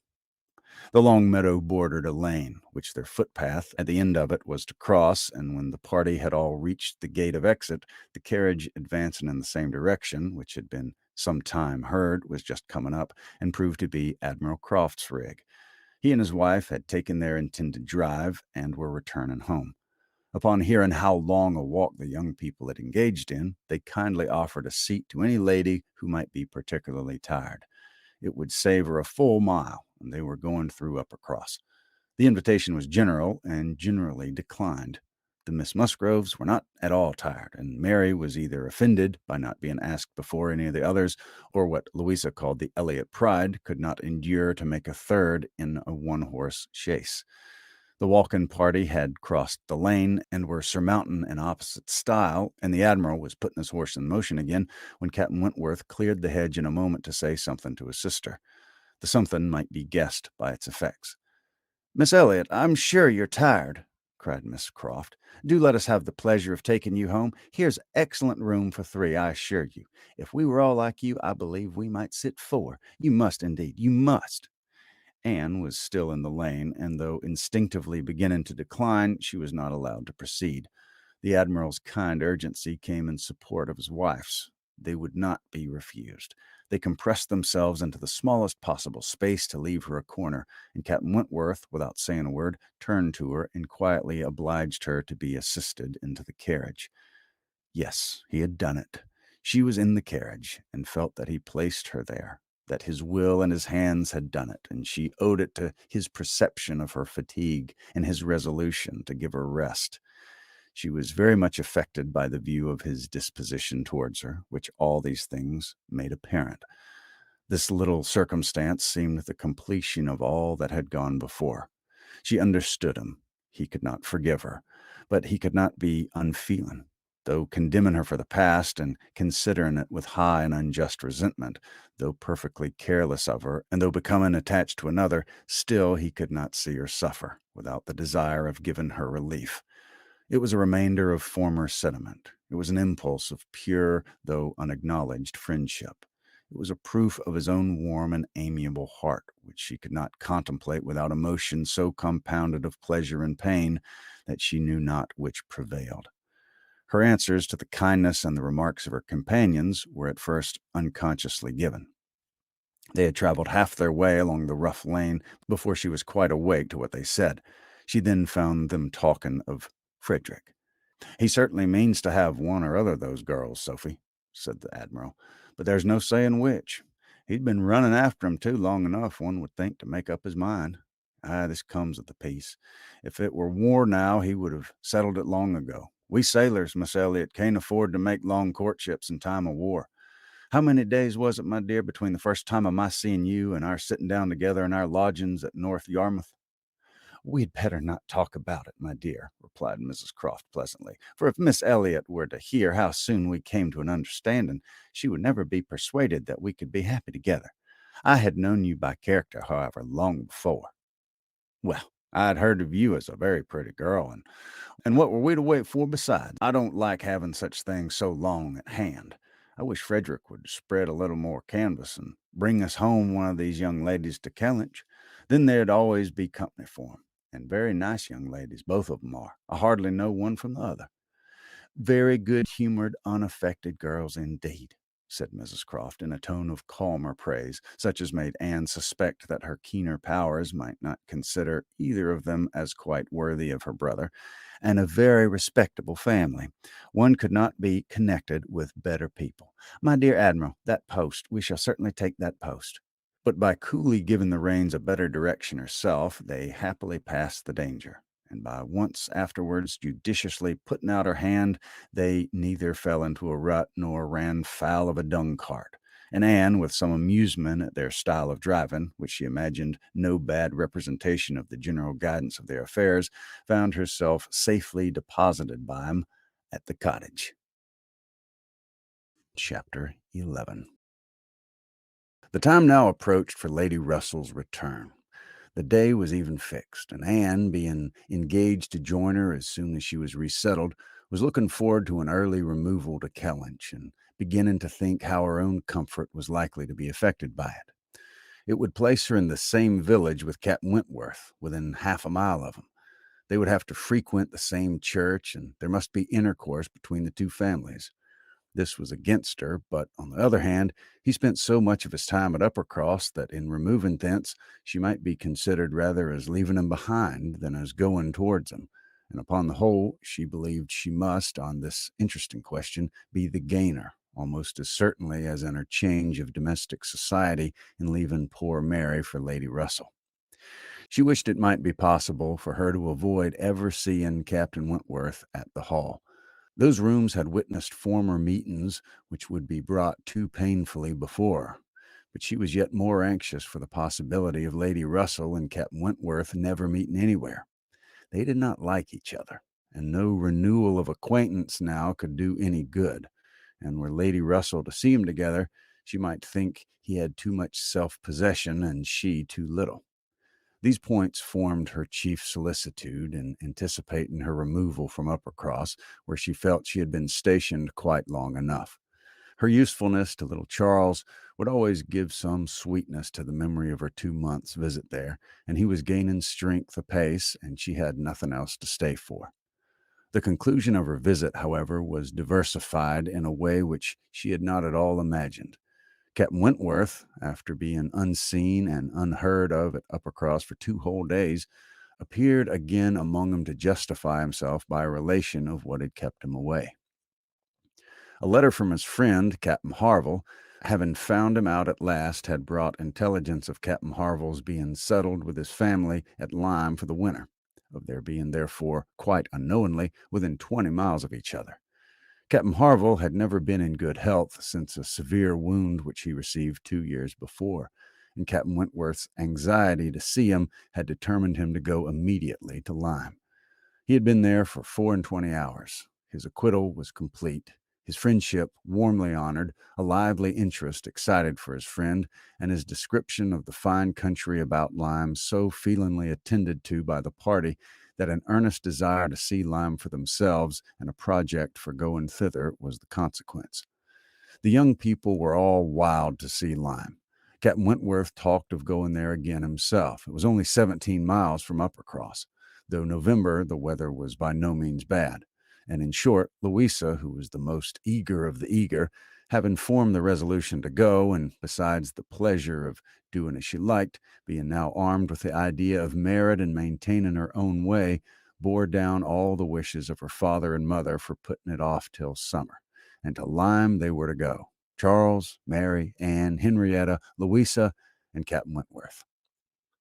The first heedless scheme had been to go in the morning and return at night, but to this Mr. Musgrove, for the sake of his horses, would not consent. And when it came to be rationally considered, a day in the middle of November would not leave much time for seeing a new place, after deducting 7 hours, as the nature of the country required for going and returning. They were consequently to stay the night there, and not be expected back till the next day's dinner. This was felt to be a considerable amendment, though they all met at the great house at rather an early breakfast hour, and set off very punctually. It was so much past noon before the two carriages, Mr. Musgrove's coach containing the four ladies, and Charles's curricle, in which he drove Captain Wentworth, were descending the long hill into Lyme, and entering upon the still steeper street of the town itself, that it was very evident they would not have more than time for looking about them before the light and warmth of the day were gone. After securing accommodations and ordering a dinner at one of the inns, the next thing to be done was unquestionably to walk directly down to the sea.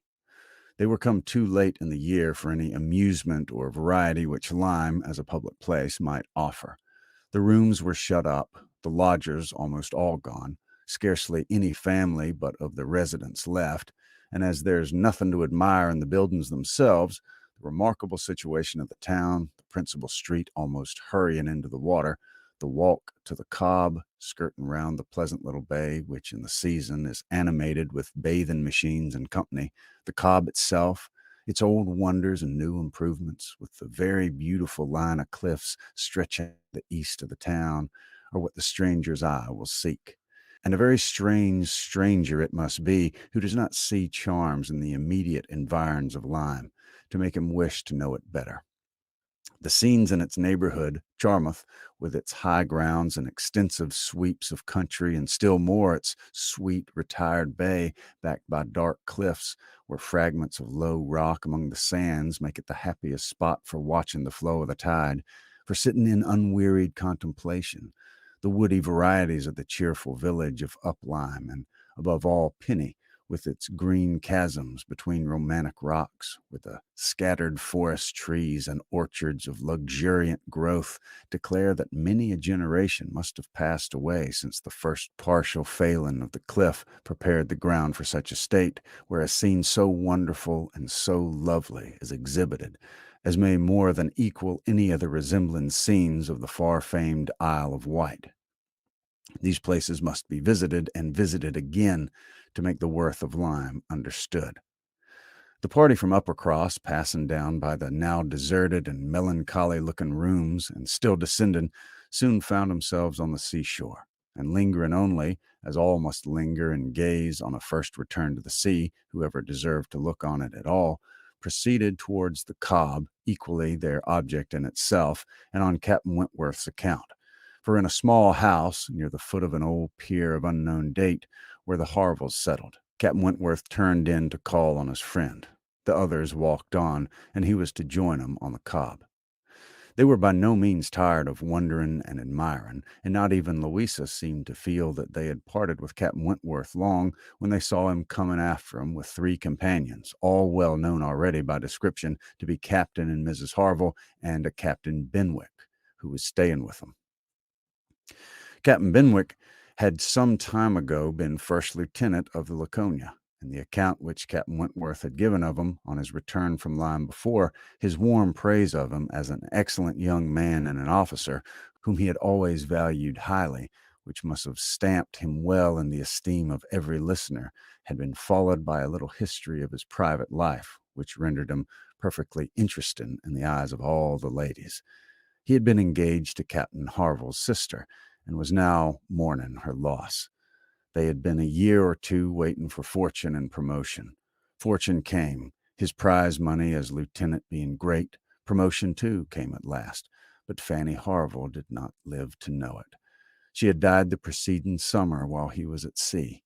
Captain Wentworth believed it impossible for a man to be more attached to woman than poor Benwick had been to Fanny Harville, or to be more deeply afflicted under the dreadful change. He considered his disposition as of the sort which must suffer heavily, uniting very strong feelings with quiet, serious, and retiring manners, and a decided taste for reading and sedentary pursuits. To finish the interest of the story, the friendship between him and the Harvilles seemed, if possible, augmented by the event which closed all their views of alliance, and Captain Benwick was now living with them entirely. Captain Harville had taken his present house for half a year, his taste and his health and his fortune all directing him to a residence inexpensive and by the sea, and the grandeur of the country and the retirement of Lyme in the winter appeared exactly adapted to Captain Benwick's state of mind. The sympathy and goodwill excited toward Captain Benwick was very great. "And yet," said Anne to herself, as they now moved forward to meet the party, "he has not perhaps a more sorrowing heart than I have. I cannot believe his prospects so blighted forever.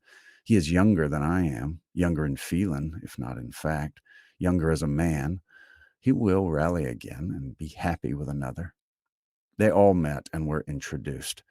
Captain Harville was a tall, dark man with a sensible, benevolent countenance, a little lame, and from strong features and want of health, looking much older than Captain Wentworth. Captain Benwick looked and was the youngest of the 3, and compared with either of them, a little man. He had a pleasing face and a melancholy air, just as he ought to have, and drew back from conversation. Captain Harville, though not equaling Captain Wentworth in manners, was a perfect gentleman, unaffected, warm, and obliging. Mrs. Harville, a degree less polished than her husband, seemed, however, to have the same good feelings, and nothing could be more pleasant than their desire of considering the whole party as friends of their own, because the friends of Captain Wentworth were more kindly hospitable than their entreaties for their all promising to dine with them. The dinner already ordered at the inn was at last, though unwillingly, accepted as an excuse. But they seemed almost hurt that Captain Wentworth should have brought any such party to Lyme without considering it a thing of course that they should dine with him. There was so much attachment to Captain Wentworth in all this, and such a bewitching charm and a degree of hospitality so uncommon, so unlike the usual style of give-and-take invitations and dinners of formality and display, that Anne felt her spirits not likely to be benefited by an increasing acquaintance among his brother officers. These would have all been my friends, was her thought, and she had to struggle against a great tendency to lowness. On quitting the Cobb, they all went indoors with their new friends, and found rooms so small as none but those who invite from the heart could think capable of accommodating so many. Anne had a moment's astonishment on the subject herself, but it was soon lost in the pleasanter feelings which sprang from the sight of all the ingenious contrivances and nice arrangements of Captain Harville to turn the actual space to the best account, to supply the deficiencies of lodging-house furniture, and to fin the windows and doors against the winter storms to be expected. The varieties in the fitting up of the rooms and the common indifferent plight were contrasted with some few articles of a rare species of wood, excellently worked up, and with something curious and valuable from all the distant countries Captain Harville had visited, were more than amusing to Anne. connected as it all was with his profession, the fruit of his labors, the effect of its influence on his inhabitants, the picture of repose and domestic happiness it presented, made it to her a something more or less than gratification. Captain Harville was no reader, but he had contrived excellent accommodations and fashioned very pretty shelves for a tolerable collection of well-bound volumes, the property of Captain Benwick.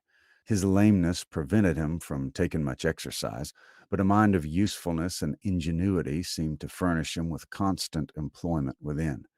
He drew, he varnished, he carpentered, he glued, he made toys for the children, he fashioned new netting needles and pins with improvements, and if everything else was done, sat down to his large fishing net at one corner of the room.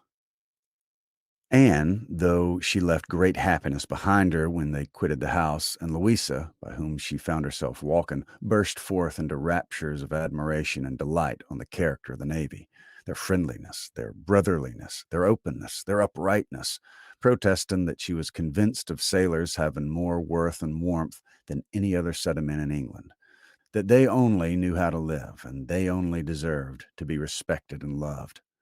They went back to dress and dine, and so well had the scheme answered already that nothing was found amiss, though its being so entirely out of season, and no thoroughfare of lime, and the no expectation of company, had brought many apologies from the heads of the inn. Anne found herself by this time growing so much more hardened to being in Captain Wentworth's company than she had at first imagined could ever be, than the sitting down to the same table with him now and the interchange of the common civilities attendant on it, they never got beyond, was now become a mere nothing. The nights were too dark for the ladies to meet again till the morrow, but Captain Harville had promised him a visit in the evening, and he came, bringing his friend also, which was more than had been expected, it having been agreed that Captain Benwick had all the appearance of being oppressed by the presence of so many strangers. He ventured among them again, however, though his spirits certainly did not seem fit for the mirth of the party in general. Captains Wentworth and Harville led the talk on one side of the room, and by recurring to former days, supplied anecdotes in abundance to occupy and entertain the others. It fell to Anne's lot to be placed rather apart with Captain Benwick, and a very good impulse of her nature obliged her to begin an acquaintance with him. He was shy and disposed to abstraction, but the engaging mildness of her countenance and the gentleness of her manners soon had their effect, and Anne was well repaid the first trouble of exertion. He was evidently a young man of considerable taste in reading, though principally in poetry, and besides the persuasion of having given him at least an evening's indulgence in the discussion of subjects which his usual companions had probably no concern in, she had the hope of being a real use to him in some suggestion as to the duty and benefit of struggling against affliction, which had naturally grown out of their conversation. For though shy, she did not seem reserved. It had rather the appearance of feelings glad to burst their usual restraints, and having talked of poetry, the richness of the present age, and gone through a brief comparison of opinion as to the first-rate poets, trying to ascertain whether Marmion or the Lady of the Lake were to be preferred, and how ranked the Giaour and the Bride of Abydos, and moreover how the Giaour was to be pronounced, he showed himself so intimately acquainted with all the tenderest songs of the one poet and all the impassioned descriptions of hopeless agony of the other.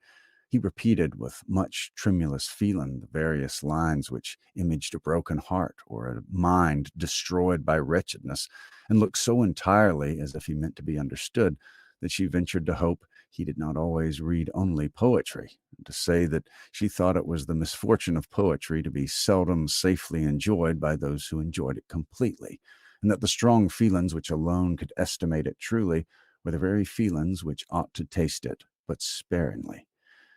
His looks showing him not pained, but pleased with this allusion to his situation, she was emboldened to go on, and feeling in herself the right seniority of mind, she ventured to recommend a larger allowance of prose in his daily study, and on being requested to particularize, mentioned such works of our best moralists, such collections of the finest letters, such memoirs of character, of worth and suffering, as occurred to her at the moment as calculated to rouse and fortify the mind by the highest precepts and the strongest examples of moral and religious endurances.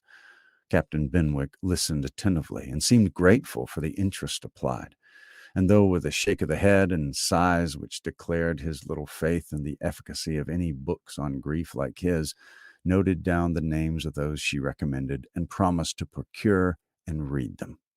When the evening was over, Anne could not but be amused at the idea of her coming to Lyme to preach patience and resignation to a young man whom she had never seen before. Nor could she help fearing, on more serious reflection, that, like many other great moralists and preachers, she had been eloquent on a point in which her own conduct would ill bear examination. Chapter 12. Anne and Henrietta, finding themselves the earliest of the party the next morning, agreed to stroll down to the sea before breakfast. They went to the sands to watch the flowing of the tide, which a fine southeasterly breeze was bringing in with all the grandeur which so flat a shore admitted. They praised the morning, gloried in the sea, sympathized in the delight of the fresh-feeling breeze, and were silent, till Henrietta suddenly began again with, "Oh, yes, I'm quite convinced that with very few exceptions the sea air always does good. There can be no doubt of its having been of the greatest service to Dr. Shirley after his illness last spring 12-month. He declares himself that coming to Lyme for a month did him more good than all the medicine he took, and that being by the sea always makes him feel young again.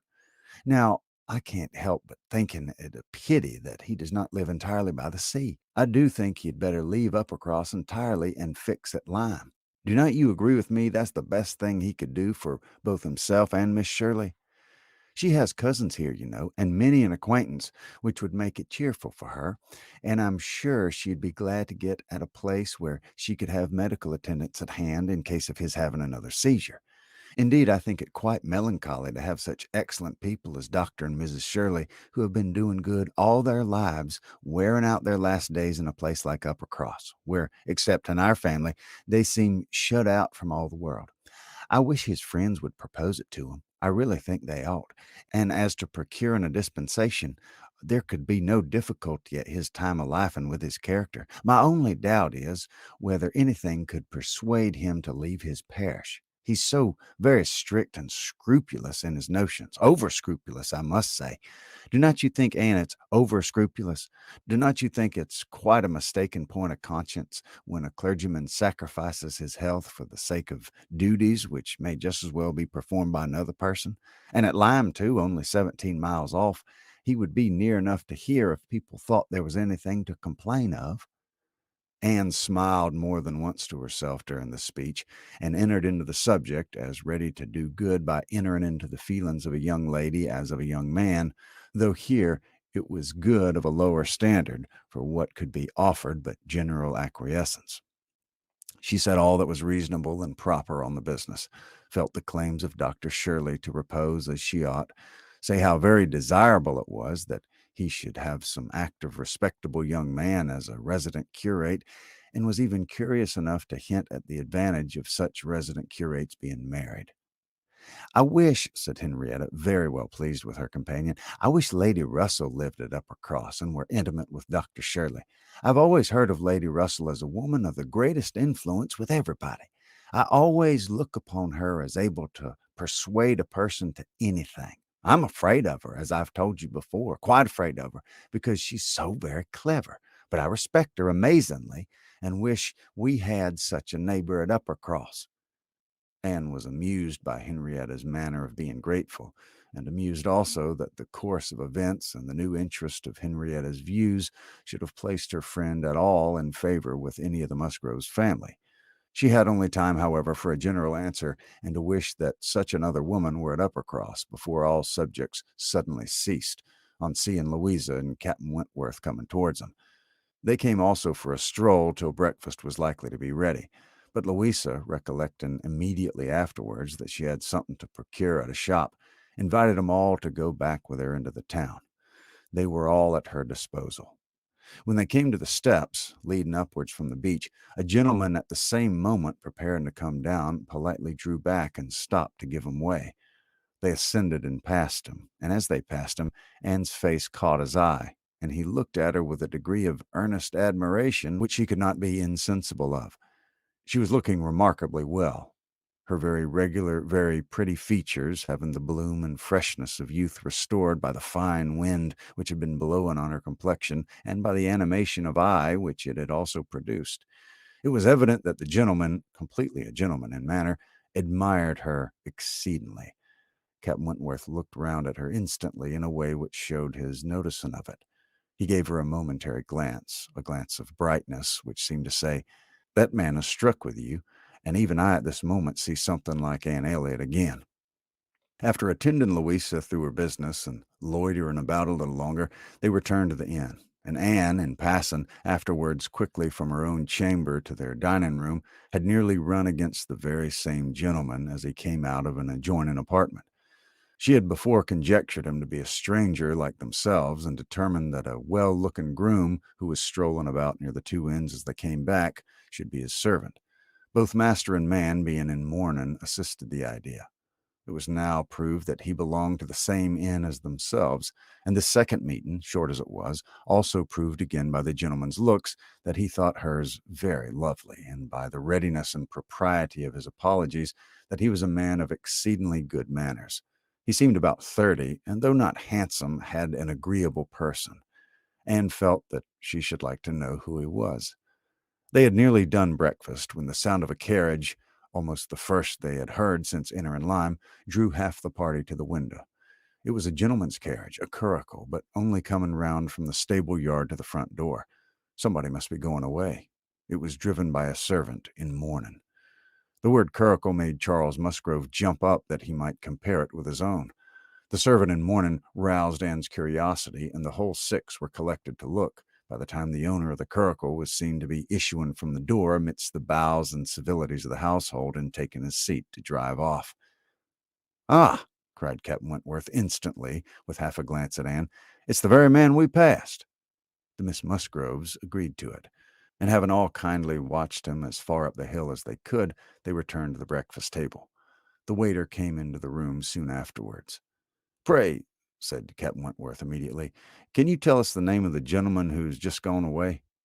"Yes, sir. Mr. Elliot, a gentleman of large fortune, came in last night from Sidmouth. Dare say you heard the carriage, sir, while you were at dinner, and going on now for Crewkerne, in his way to Bath and London." Elliot! Many had looked on each other, and many had repeated the name before all this had been got through, even by the smart rapidity of a waiter. "Bless me!" cried Mary. "It must be our cousin. It must be our Mr. Elliot. It must indeed. Charles, Anne, must it not? In mourning, you see, just as our Mr. Elliot must be. How very extraordinary. In the very same inn with us. Anne, must it not be our Mr. Elliot, my father's next heir? Pray, sir," turning to the waiter, "did not his servant say whether he belonged to the Kellynch family?" "No, ma'am, he didn't mention no particular family, but he did say his master was a very rich gentleman and would be a baronet some day." "There, you see," cried Mary in an ecstasy, "just as I said, heir to Sir Walter Elliot. I was sure that would come out if it was so. Depend upon it, that's a circumstance which his servants take care to publish wherever he goes. But, Anne, only conceive how extraordinary. I wish I had looked at him more. I wish we had been aware in time who it was, that he might have been introduced to us. What a pity that we should not have been introduced to each other. Do you think he had the Elliot countenance? I hardly looked at him. I was looking at the horses. But I think he had something of the Elliot countenance. I wonder the arms did not strike me. Oh, the greatcoat was hanging over the panel and hid the arms, so it did. Otherwise, I'm sure I would have observed them, and the livery, too, if the servant had not been in mourning. One should have known him by the livery." "Putting all these very extraordinary circumstances together," said Captain Wentworth, "we must consider it to be the arrangement of Providence that you should not be introduced to your cousin." When she could command Mary's attention, Anne quietly tried to convince her that their father and Mr. Elliot had not for many years been on such terms as to make the power of attempting an introduction at all desirable. At the same time, however, it was a secret gratification to herself to have seen her cousin and to know that the future owner of Kellynch was undoubtedly a gentleman and had an air of good sense. She would not, upon any account, mention her having met with him the second time.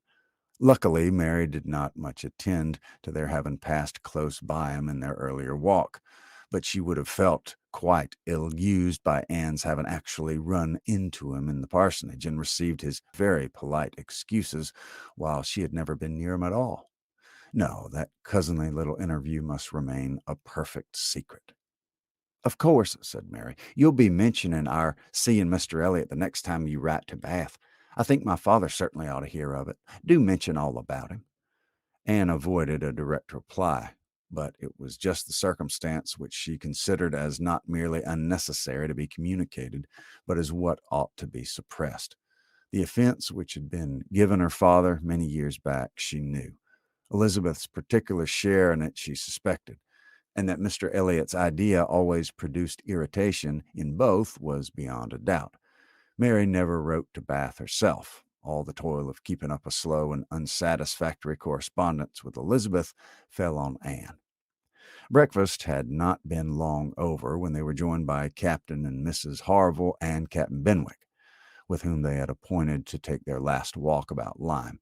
They ought to be setting off for Uppercross by 1, and in the meanwhile were to be all together and out of doors as long as they could. Anne found Captain Benwick's getting nearer as soon as they were all fairly in the street. Their conversation the preceding evening did not disincline him to seek her again, and they walked together some time, talking as before of Mr. Scott and Lord Byron, and still as unable as before, and unable as any two other readers, to think exactly alike of the merits of either, till something occasional and almost general change amongst their party, and instead of Captain Berwick, she had Captain Harville by her side. "Miss Elliot," said he, speaking rather low, "you have done a good deed in making that poor fellow talk so much. I wish he could have such company oftener. It's bad for him, I know, to be shut up as he is, but what can we do? We can't part." "No," said Anne, "that I can easily believe to be impossible. But in time, perhaps, we know what time does in every case of affliction, and you must remember, Captain Harville, that your friend may yet be called a young mourner. Only last summer, I understand." "Ah, true enough," with a deep sigh. "Only June. And not known to him, perhaps, too soon. Not till the first week of August, when he came home from the Cape, just made into the Grappler. I was at Plymouth, dreading to hear of him. He sent in letters, but the Grappler was under orders for Portsmouth. There the news must follow him, but who was to tell it? Not I. I would have soon been run up the yard arm. Nobody could do it but that good fellow," pointing to Captain Wentworth. "The Laconia had come into Plymouth a week before, no danger of her being sent to sea again. He stood his chance for the rest, wrote up for leave of absence, but without waiting the return, traveled night and day till he got to Portsmouth, rowed off to the Grappler that instant, and never left the poor fellow for a week. That's what he did, and nobody else could have saved poor James. You may think, Miss Elliot, whether he's dear to us." Anne did think on the question with perfect decision, and said as much in reply as her own feeling could accomplish, or as his seemed able to bear, for he was too much affected to renew the subject, and when he spoke again, it was of something totally different. Mrs. Harville's given it as her opinion that her husband would have quit walking enough by the time he reached home, determined the direction of all the party in what would be their last walk. They would accompany him to the door, and then return and set off themselves. By all their calculations, there was just time for this. But as they drew near the Cobb, there was such a general wish to walk along it once more, all were so inclined, and Louisa soon grew so determined that the difference of a quarter of an hour, it was found, would be no difference at all. So with all the kind leave-taking and all the kind interchange of invitations and promises which may be imagined, they parted from Captain and Mrs. Harville at their own door, and still accompanied by Captain Benwick, who seemed to cling to him as to the last, proceeded to make the proper adieus to the Cobb. Anne found Captain Benwick drawing again near. Lord Byron's dark blue seas could not fail of being brought forward by their present view, and she gladly gave him all her attention as long as attention was possible. It was soon drawn, perforce, another way. There was too much wind to make the high part of the new cob pleasant for the ladies, and they agreed to get down the steps to the lower, and all were contented to pass quietly and carefully down the steep flight, excepting Louisa. She must be jumped down them by Captain Wentworth. In all their walks, he'd had to jump her from the stiles. The sensation was delightful to her. The hardness of the pavement for her feet made him less willing upon the present occasion. He did it, however. She was safely down, and instantly, to show her enjoyment, ran up the steps to be jumped down again. He advised her against it, though the jar was too great. Thought the jar was too great. But no, he reasoned and talked in vain. She smiled and said, "I'm determined I will." He put out his hands. She was too precipitate by half a second. She fell to the pavement on the lower cob and was taken up, lifeless. There was no wound, no blood, no visible bruise, but her eyes were closed. She breathed not. Her face was like death. The horror of the moment to all who stood around. Captain Wentworth, who had caught her up, knelt with her in his arms, looking on her with a face as pallid as her own, in agony of silence. "She's dead, she's dead," screamed Mary, catching hold of her husband and contributing to his own horror to make him immovable. And in another moment, Henrietta, sinking under the conviction, lost her senses too, and would have fallen on the steps but for Captain Benwick and Anne, who caught and supported her between them. "Is there no one to help me?" were the first words which burst from Captain Wentworth, in a tone of despair, as if all his own strength were gone. Go to him, cried Anne. "For heaven's sake, go to him. I can support her myself. Leave me and go to him. Rub her hands, rub her temples. Here are the salts. Take 'em, take 'em." Captain Benwick obeyed, and Charles, at the same moment, disengaging himself from his wife, they were both with him, and Louisa was raised up and supported more firmly between them, and everything was done that Anne had prompted, but in vain, while Captain Wentworth, staggering against the wall for support, exclaimed in the bitterest agony, "Oh God, her father and mother!" "A surgeon," said Anne. He caught the word. It seemed to rouse him at once, and saying only, "True, true, a surgeon this instant," was darting away, when Anne eagerly suggested, "Captain Benwick, would it not be better for Captain Benwick? He knows where a surgeon is to be found." Every one capable of thinking felt the advantage of the idea, and in a moment, it was all done in rapid moments. Captain Benwick had resigned the poor corpse-like figure entirely to the brothers' care, and was off for the town with the utmost rapidity. As to the wretched party left behind, it could scarcely be said which of the three, who were completely rational, was suffering most, Captain Wentworth, Anne, or Charles, who, really a very affectionate brother, hung over Louisa with sobs of grief, and could only turn his eyes from one sister to see the other in a state as insensible, or to witness the hysterical agitations of his wife, calling on him for help, which he could not give. Anne, attending with all the strength and zeal and thought which instinct supplied to Henrietta, still tried at intervals to suggest comfort to the others, tried to quiet Mary, to animate Charles, to assuage the feelings of Captain Wentworth. Both seemed to look to her for directions. "Anne, Anne," cried Charles, "what's to be done next? What in heaven's name is to be done next?" Captain Wentworth's eyes were also turned towards her. "Had she not better be carried to the inn?" "Yes, I'm sure. Carry her gently to the inn." "Yes, yes, to the inn," repeated Captain Wentworth, comparatively collected and eager to be doing something. "I'll carry her myself. Musgrove, take care of the others." By the time the report of the accident had spread among the workmen and boatmen about the cob, and many were collected near him, to be useful if wanted, at any rate, to enjoy the sight of a dead young lady, nay, 2 dead young ladies, for it proved twice as fine as the first report. To some of the best looking of these good people Henrietta was consigned, for though partially revived, she was quite helpless, and in this manner, Anne walking by her side, and Charles attending to his wife, they set forward, treading back with feelings unutterable, to ground which so lately, so very lately, and so light of heart they had passed along.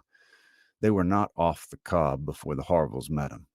Captain Benwick had been seen flying by their house with a countenance which showed something to be wrong, and they had set off immediately, informed and directed as they passed towards the spot. Shocked as Captain Harville was, he brought senses and nerves that could be instantly useful, and a look between him and his wife decided what was to be done. She must be taken to their house. All must go to their house and await the surgeon's arrival there. They would not listen to scruples. He was obeyed. They were all beneath his roof. They were all beneath his roof, and while Louisa, under Mrs. Harville's direction, was conveyed upstairs and given possession of her own bed, assistance, cordials, restoratives were supplied by her husband to all who needed them. Louisa had once opened her eyes, but soon closed them again without apparent consciousness. This had been proof of life, however, of service to her sister, and Henrietta, though perfectly incapable of being in the same room with Louisa, was kept by the agitation of hope and fear from a return of her own insensibility. Mary, too, was growing calmer. The surgeon was with them almost before it had seemed possible. They were sick with horror while he examined, but he was not hopeless. The head had received a severe contusion, but he had seen greater injuries recovered from. He was by no means hopeless. He spoke cheerfully. That he did not regard it as a desperate case, that he did not say a few hours must end it, was at first felt beyond the hope of most. And the ecstasy of such a reprieve, the rejoicing, deep and silent after a few fervent ejaculations of gratitude to heaven had been offered, may be conceived. The tone, the look with which "thank God" was uttered by Captain Wentworth, Anne was sure could never be forgotten by her, nor the sight of him afterwards as he sat near a table, leaning over it with folded arms and face concealed, as if overpowered by the various feelings of his soul, and trying by prayer and reflection to calm them. Louisa's limbs had escaped. There was no injury but to the head. It now became necessary for the party to consider what was best to be done as to their general situation. They were now able to speak to each other and consult. That Louisa must remain where she was, however distressing to her friends to be involved in the Harvilles in such troubles, did not admit a doubt. Her removal was impossible. The Harvilles silenced all scruples, and, as much as they could, all gratitude. They had looked forward and arranged everything before the others began to reflect. Captain Benwick must give up his room to them and get another bed elsewhere, and the whole was settled. They were only concerned that the house could accommodate no more, and yet perhaps by putting the children away in the maid's room or swinging a cot somewhere. They could hardly bear to think of not finding room for 2 or 3 besides, supposing they might wish to stay, though with regard to any attendance on Miss Musgrove, there need not be the least uneasiness in leaving her to Mrs. Harville's care entirely. Mrs. Harville had a very experienced nurse, and her nursery maid, who had lived with her long and gone about with her everywhere, was just such another. Between these two, she could want no possible attendance by day or night, and all this was said with a truth and sincerity of feeling irresistible. Charles, Henrietta, and Captain Wentworth were the 3 in consultation, and for a little while it was only an interchange of perplexity and terror. The necessity of someone's going to Uppercross, the news to be conveyed, how it could be broken to Mr. and Mrs. Musgrove, the lateness of the morning, an hour already gone since they thought to have been off, the impossibility of being intolerable time. At first they were capable of nothing more to the purpose than such exclamations, but after a while Captain Wentworth, exerting himself, said, "We must be decided, and without the loss of another minute. Every minute's valuable. Someone must resolve on being off for Uppercross instantly. Musgrove, either you or I must go." Charles agreed, but declared his resolution of not going away. He would be as little encumbrance as possible to Captain and Mrs. Harville, but as to leaving his sister in such a state, he neither ought nor would. So far it was decided, and Henrietta at first declared the same. She, however, was soon persuaded to think differently. The usefulness of her staying. She who had not been able to remain in Louisa's room or to look at her without suffering, which made her worse than helpless. She was forced to acknowledge that she could do no good, yet was willing to be away till, touched by the thought of her father and mother, she gave it. She consented. She was anxious to be at home.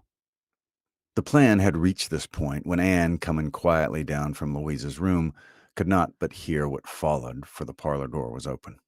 "Then it's settled, Musgrove," cried Captain Wentworth, "that you stay and I take care of your sister's home. But as to the rest, as to the others, if one stays to assist Mrs. Harville, I think it need only be one. Mrs. Charles Musgrove will, of course, wish to get back to her children, but if Anne will stay, no one so proper, so capable as Anne." She paused a moment to recover from the emotion of hearing herself so spoken of. The other 2 warmly agreed with what he said, and she then appeared. You'll stay, I'm sure. You'll stay and nurse her?" cried he, turning to her and speaking with a glow, and yet with a gentleness which seemed almost restoring the past. She colored deeply, and he recollected himself and moved away. She expressed herself most willing, ready, happy to remain. It was what she had been thinking of and wishing to be allowed to do. A bed on the floor in Louisa's room would be sufficient for her, if Mrs. Harville would but think so. One more thing, and all seemed arranged. Though it was rather desirable that Mr. and Mrs. Musgrove should be previously alarmed by some share of delay, yet the time required by the Uppercross horses to take him back would be a dreadful extension of suspense, and Captain Wentworth proposed, and Charles Musgrove agreed, that it would be much better for him to take a chaise from the inn and leave Mr. Musgrove's carriage and horses to be sent home the next morning early, when there would be the farther advantage of sending an account of Louisa's night. Captain Wentworth now hurried off to get everything ready on his part, and to soon be followed by the two ladies. When the plan was made known to Mary, however, there was an end of all peace in it. She was so wretched and so vehement, complained so much of injustice in being expected to go away instead of Anne, who was nothing to Louisa, while she was her sister, and had the best right to stay in Henrietta's stead. Why was she not to be as useful as Anne, and to go home without Charles too, without her husband? No, it was too unkind, and in short, she said more than her husband could long withstand, and as none of the others could oppose when he gave way, there was no help for it. The change of Mary for Anne was inevitable.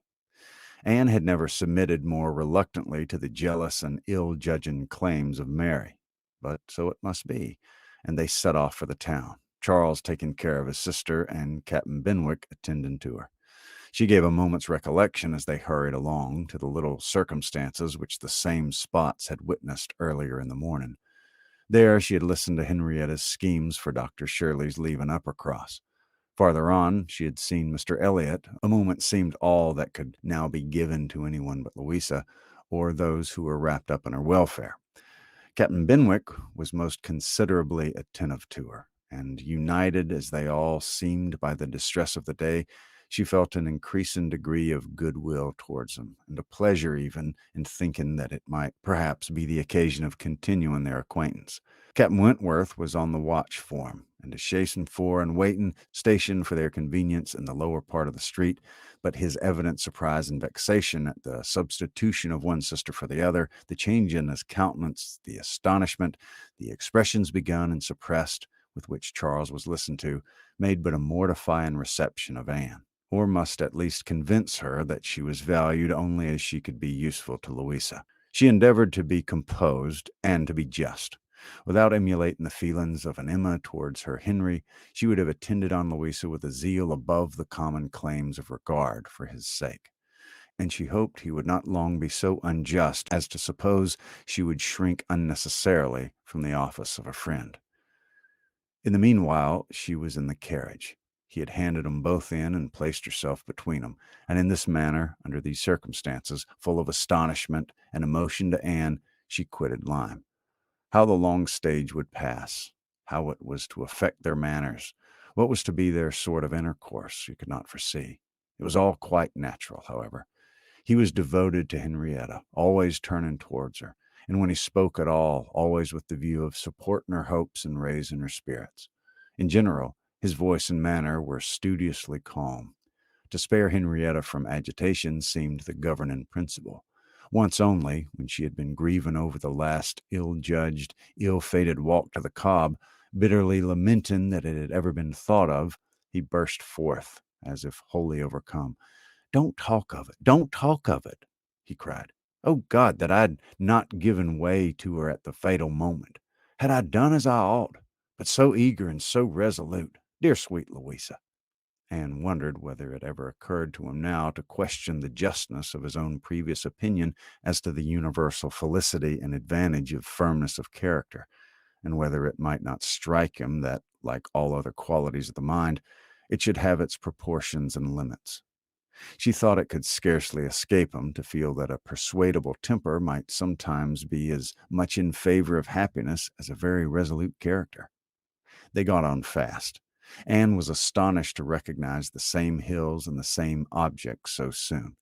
Their actual speed, heightened by some dread of the conclusion, made the road appear but half as long as on the day before. It was growing quite dusk, however, before they were in the neighborhood of Uppercross, and there had been total silence among them for some time. Henrietta leaning back in the corner with a shawl over her face, given the hope of having cried herself to sleep. When they were going up the last hill, Anne found herself all at once addressed by Captain Wentworth in a low, cautious voice. He said, "I've been considering what we had best do. She must not appear at first. She could not stand it. I've been thinking whether you had not better remain in the carriage with her while I go in and break it to Mr. and Mrs. Musgrove. You think that's a good plan?" She did. He was satisfied and said no more. But the remembrance of the appeal remained a pleasure to her, as proof of a friendship and of deference for her judgment, a great pleasure. And when it began a sort of parting proof, its value did not lessen. When the distressing communication at Uppercross was over, and had seen the father and mother quite as composed as could be hoped, and the daughter all the better for being with them, he announced his intention of returning in the same carriage to Lyme, and when the horses were baited, he was off. End of Volume 1. Chapter 13.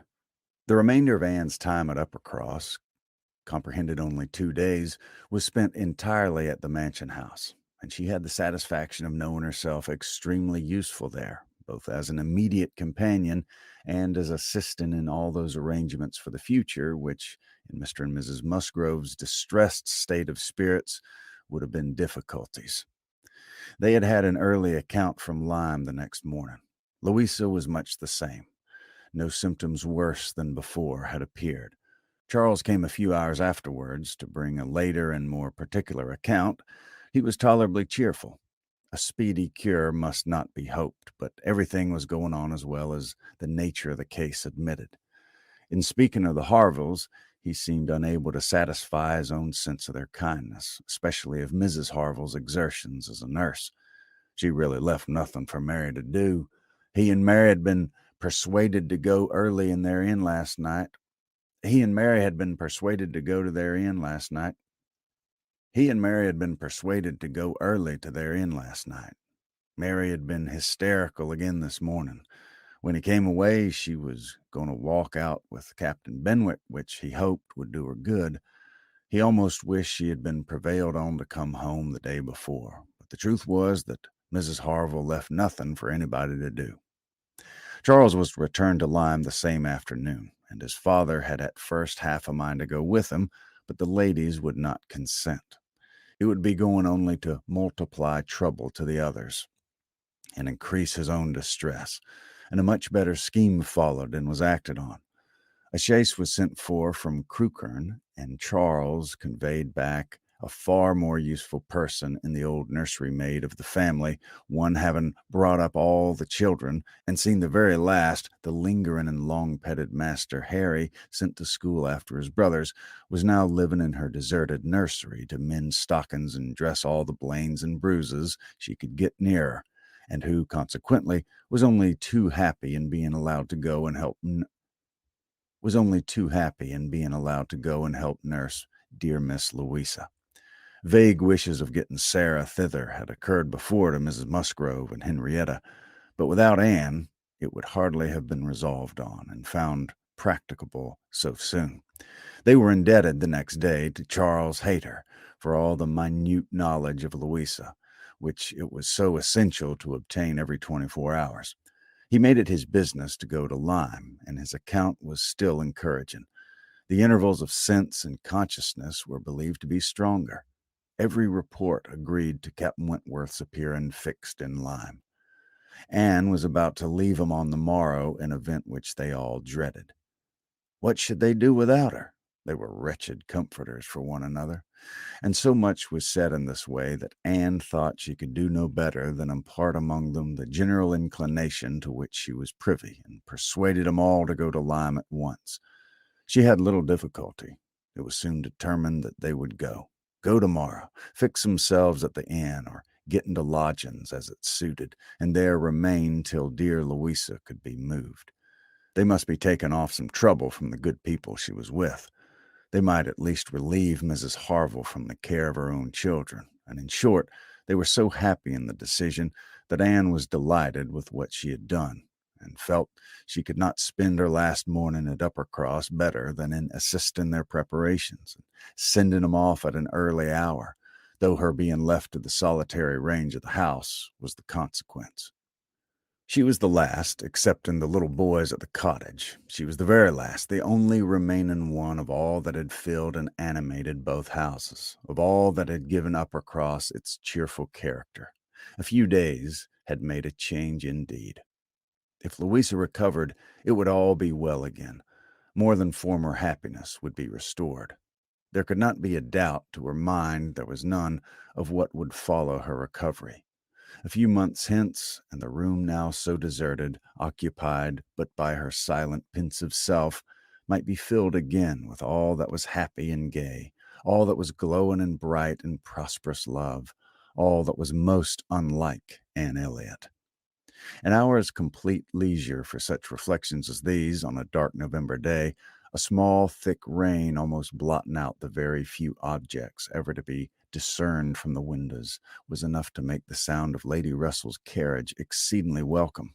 And yet, though desirous to be gone, she could not quit the mansion house, or look an adieu to the cottage with its black, dripping, and comfortless veranda, or even notice through the misty glasses the last humble tenements of the village without a saddened heart. Scenes had passed in Uppercross which made it precious.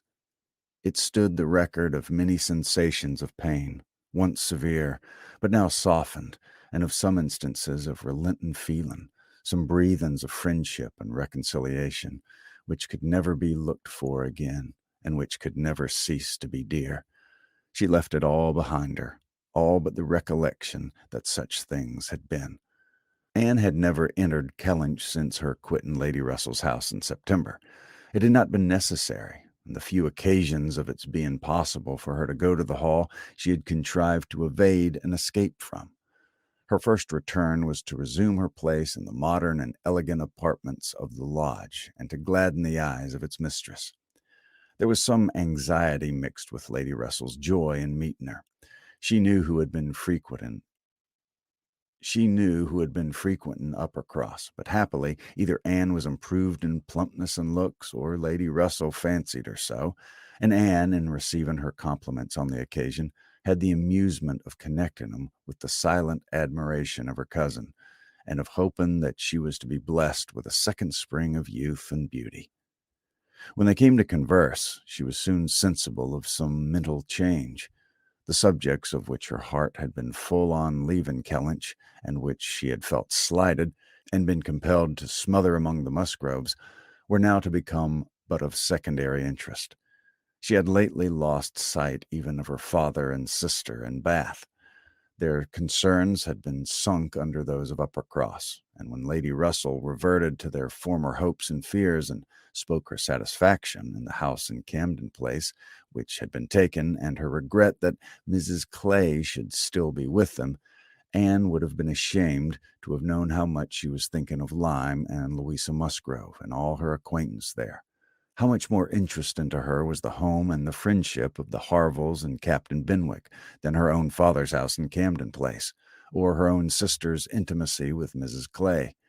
She was actually forced to exert herself to meet Lady Russell with anything like the appearance of equal solicitude on subjects which had by nature the first claim on her. There was a little awkwardness at first in their discourse on another subject. They must speak of the accident at Lyme. Lady Russell had not been arrived 5 minutes the day before when a full account of the whole had burst on her. But still it must be talked of. She must make inquiries. She must regret the imprudence, lament the result, and Captain Wentworth's name must be mentioned by both. Anne was conscious of not doing it so well as Lady Russell. She could not speak the name and look straight forward to Lady Russell's eye till she had adopted the expedient of telling her briefly what she thought of the attachment between him and Louisa. When this was told, his name distressed her no longer. Lady Russell had only to listen composedly and wish them happy, but internally her heart revelled in angry pleasure, in pleased contempt, that the man who at 23 had seemed to understand somewhat of the value of an Anne Elliot should, 8 years afterward, be charmed by a Louisa Musgrove. The first 3 or 4 days passed most quietly, with no circumstance to mark them except in the receipt of a note or two from Lyme, which found their way to Anne. She could not tell how, and brought a rather improving account of Louisa. At the end of that period, Lady Russell's politeness could repose no longer, and the fainter self-threatenings of the past became in a decided tone. "I must call on Mrs. Croft. I really must call on her soon. Anne, have you courage to go with me and pay a visit in that house? It'll be some trial to both of us." Anne did not shrink from it. On the contrary, she truly felt, as she said, in observing, "I think you're very likely to suffer the most of the two. Your feelings are less reconciled to the change than mine. By remaining in the neighborhood, I'm to become inured to it." She could have said more on the subject, for she had in fact so high an opinion of the Crofts, and considered her father so very fortunate, and his tenants felt the parish to be so sure of a good example, and the poor of the best attention and relief, that however sorry and ashamed for the necessity of the removal, she could not but in conscience feel that they were gone who deserved not to stay, and that Kellynch Hall had passed into better hands than its owners. These convictions must unquestionably have their own pain, and severe was its kind. But they precluded that pain which Lady Russell would suffer in entering the house again and returning through the well-known apartments. In such moments Anne had no power of saying to herself, "These rooms ought to belong only to us. Oh, how fallen in their destination, how unworthily occupied, an ancient family to be so driven away, strangers fill in their place." No, except when she thought of her mother and remembered where she used to sit and preside, she had no sigh of that description to heave. Mrs. Croft always met her with a kindness which gave her the pleasure of fancying herself a favorite, and on the present occasion, receiving her in that house, there was particular attention. The sad accident at Lyme was soon the prevailing topic, and on comparing their latest accounts of the invalid, it appeared that each lady dated her intelligence from the same hour of yestermorn, that Captain Wentworth had been in Kellynch yesterday, the first time since the accident, had brought Anne the last note, which she had not been able to trace the exact steps of, had stayed a few hours, and then returned again to Lyme, and without any present intention of quitting it any more. He had inquired after her, she found, particularly, had expressed his hope of Miss Elliot's not being the worse for her exertions, and had spoken of those exertions as great. This was handsome, and gave her more pleasure than almost anything else could have done. As to the sad catastrophe itself, it could be canvassed only in one style by a couple of steady, sensible women whose judgments had to work on ascertained events, and it was perfectly decided that it had been the consequence of much thoughtlessness and much imprudence, that its effects were most alarming, and that it was frightful to think how long Miss Musgrove's recovery might yet be doubtful, and how liable she would still remain to suffer from the concussion hereafter. The Admiral wound it up summarily by exclaiming, "Ah, a very bad business indeed. A new sort of way, this, for a young fellow to be making love by breaking his mistress' head. Is it not, Miss Elliot? This is breaking a head and giving a plaster, truly." Admiral Croft's manners were not quite of the tone to suit Lady Russell, but they delighted Anne. His goodness of heart and simplicity of character were irresistible. "Now this must be very bad for you," said he, suddenly rousing from a little reverie, "to be coming and finding us here. I had not recollected it before, I declare, but it must be very bad. But now do not stand upon ceremony. Get up and go over all the rooms in the house if you like it." "Another time, sir, I thank you, not now." "Well, whatever suits you. You can slip in from the shrubbery at any time, and there you'll find we keep our umbrellas hanging up by that door. A good place, is it not? But," checking himself, "you'll not think it a good place, for yours were always kept in the butler's room." "Ah, it's always so, I believe. One man's ways may be as good as another, but we all like our own the best. And so you must judge for yourself whether it'd be better for you to go about the house or not." Anne, finding she might decline it, did so very gratefully. We've made very few changes either, continued the Admiral after thinking a moment. Very few. We told you about the laundry door at Uppercross. That's been a very great improvement. The wonder was how any family on earth could bear with the inconvenience of its opening as it did so long. You'll tell Sir Walter what we've done and that Mr. Shepherd thinks it's the greatest improvement the house ever had. Indeed, I must do ourselves the justice to say that the few alterations we have made have been all very much for the better. My wife should have the credit of them, however. I've done very little besides sending away some of the large looking-glasses from my dressing room, which was your father's. A very good man, and very much the gentleman, I'm sure. But I should think, Miss Elliot, looking with serious reflection, I should think he must be a rather dressy man for this time of life. Such a number of looking-glasses. Oh, Lord, there was no getting away from oneself. So I got Sophie to lend me a hand, and we soon shifted their quarters. And now I'm quite snug, with my little shaving glass in one corner and another great thing that I never go near. Anne, amused in spite of herself, was rather distressed for an answer, and the Admiral, fearing he might not have been civil enough, took up the subject again to say, the next time you write to your good father, Miss Elliot, pray give him my compliments and Mrs. Crofts, and say that we're settled here quite to our liking, and have no fault at all to find with the place. The breakfast room chimney smokes a little, I grant you, but only when the wind is due north and blows hard, which may not happen 3 times a winter. And take it all together, now that we've been into most of the house hereabouts and can judge, there's not been one we like better than this. Pray say so with my compliments. He'll be glad to hear it.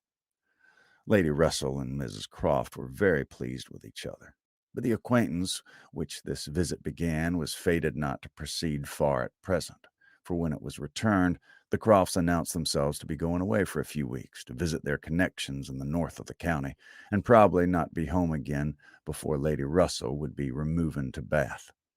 So ended all danger of Anne meeting Captain Wentworth at Kellynch Hall, or of seeing him in company with her friend.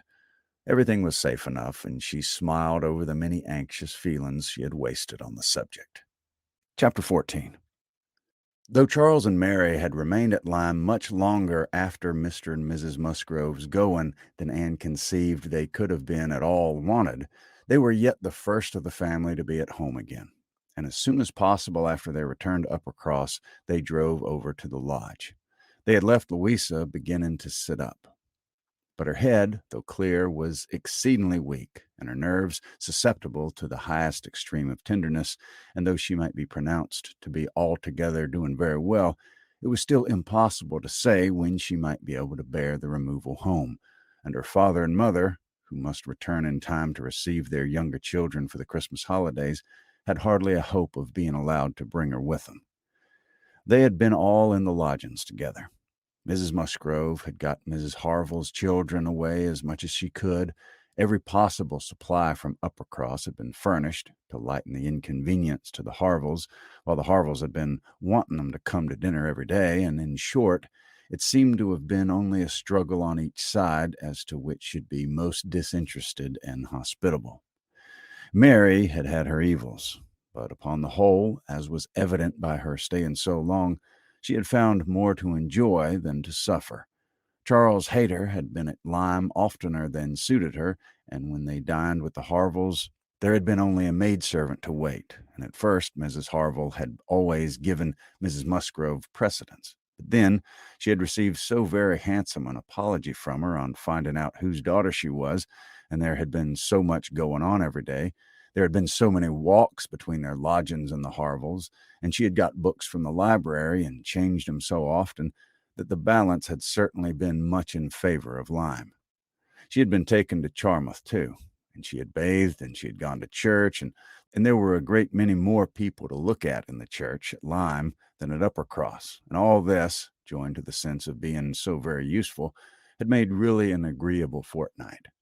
Anne inquired after Captain Benwick. Mary's face was clouded directly. Charles laughed. Oh, Captain Benwick is very well, I believe, but he's a very odd young man. I do not know what he would be at. We asked him to come home with us for a day or two. Charles undertook to give him some shooting.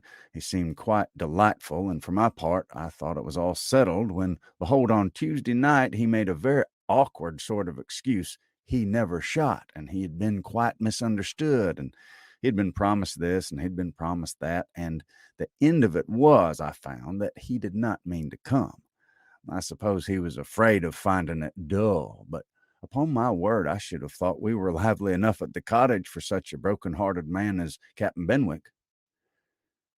Charles laughed again and said, "Now, Mary, you know very well how it really was. It was all your doing," turning to Anne. "He fancied that if he went with us, he should find you close by. He fancied everybody to be living in Uppercross, and when he discovered that Lady Russell lived 3 miles off, his heart failed him, and he had not courage to come. That's the fact, upon my honor. Mary knows it is." But Mary did not give into it very graciously, whether from not considering Captain Benwick's entitled by birth and situation to be in love with an Elliot, or from not wanting to believe Anne a greater attraction to Uppercross than herself, must be left to be guessed.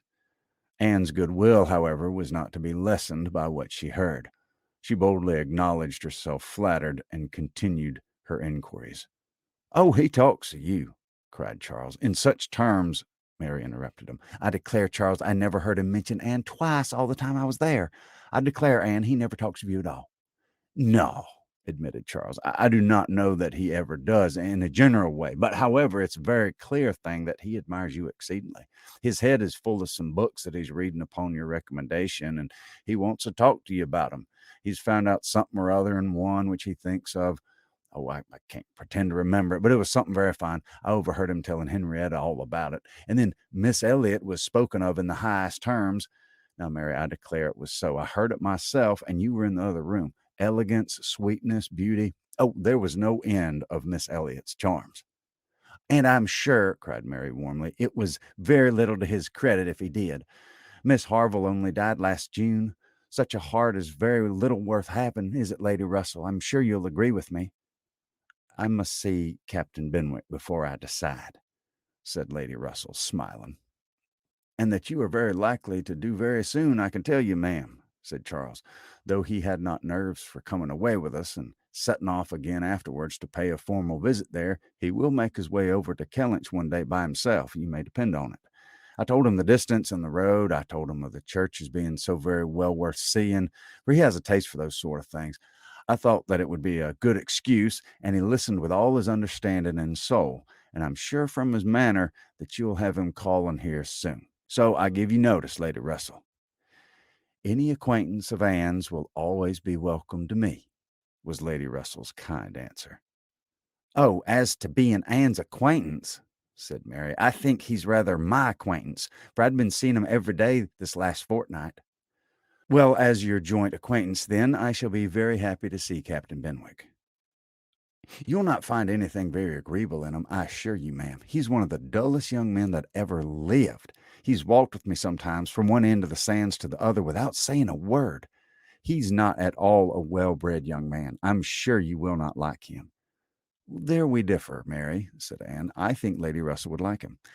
I think she would be very much pleased with his mind, that she would very soon see no deficiency in his manner." "So do I, Anne," said Charles. "I'm sure Lady Russell would like him. He is just Lady Russell's sort. Give him a book, and he'll read all day long." "Yes, that he will," exclaimed Mary tauntingly. "He'll sit poring over his book and not know when a person speaks to him, or when one drops one's scissors, or anything that happens. Do you think Lady Russell would like that?" Lady Russell could not help laughing. "Upon my word," said she, "I should not have supposed that my opinion of any one could have admitted of such difference of conjecture, steady and matter of fact as I may call myself. I have really a curiosity to see the person who can give occasion to such directly opposite notions. I wish he may be induced to call here, and when he does, Mary, you may depend upon hearing my opinion, but I'm very determined not to judge him beforehand. You will not like him, I will answer for it." Lady Russell began talking of something else.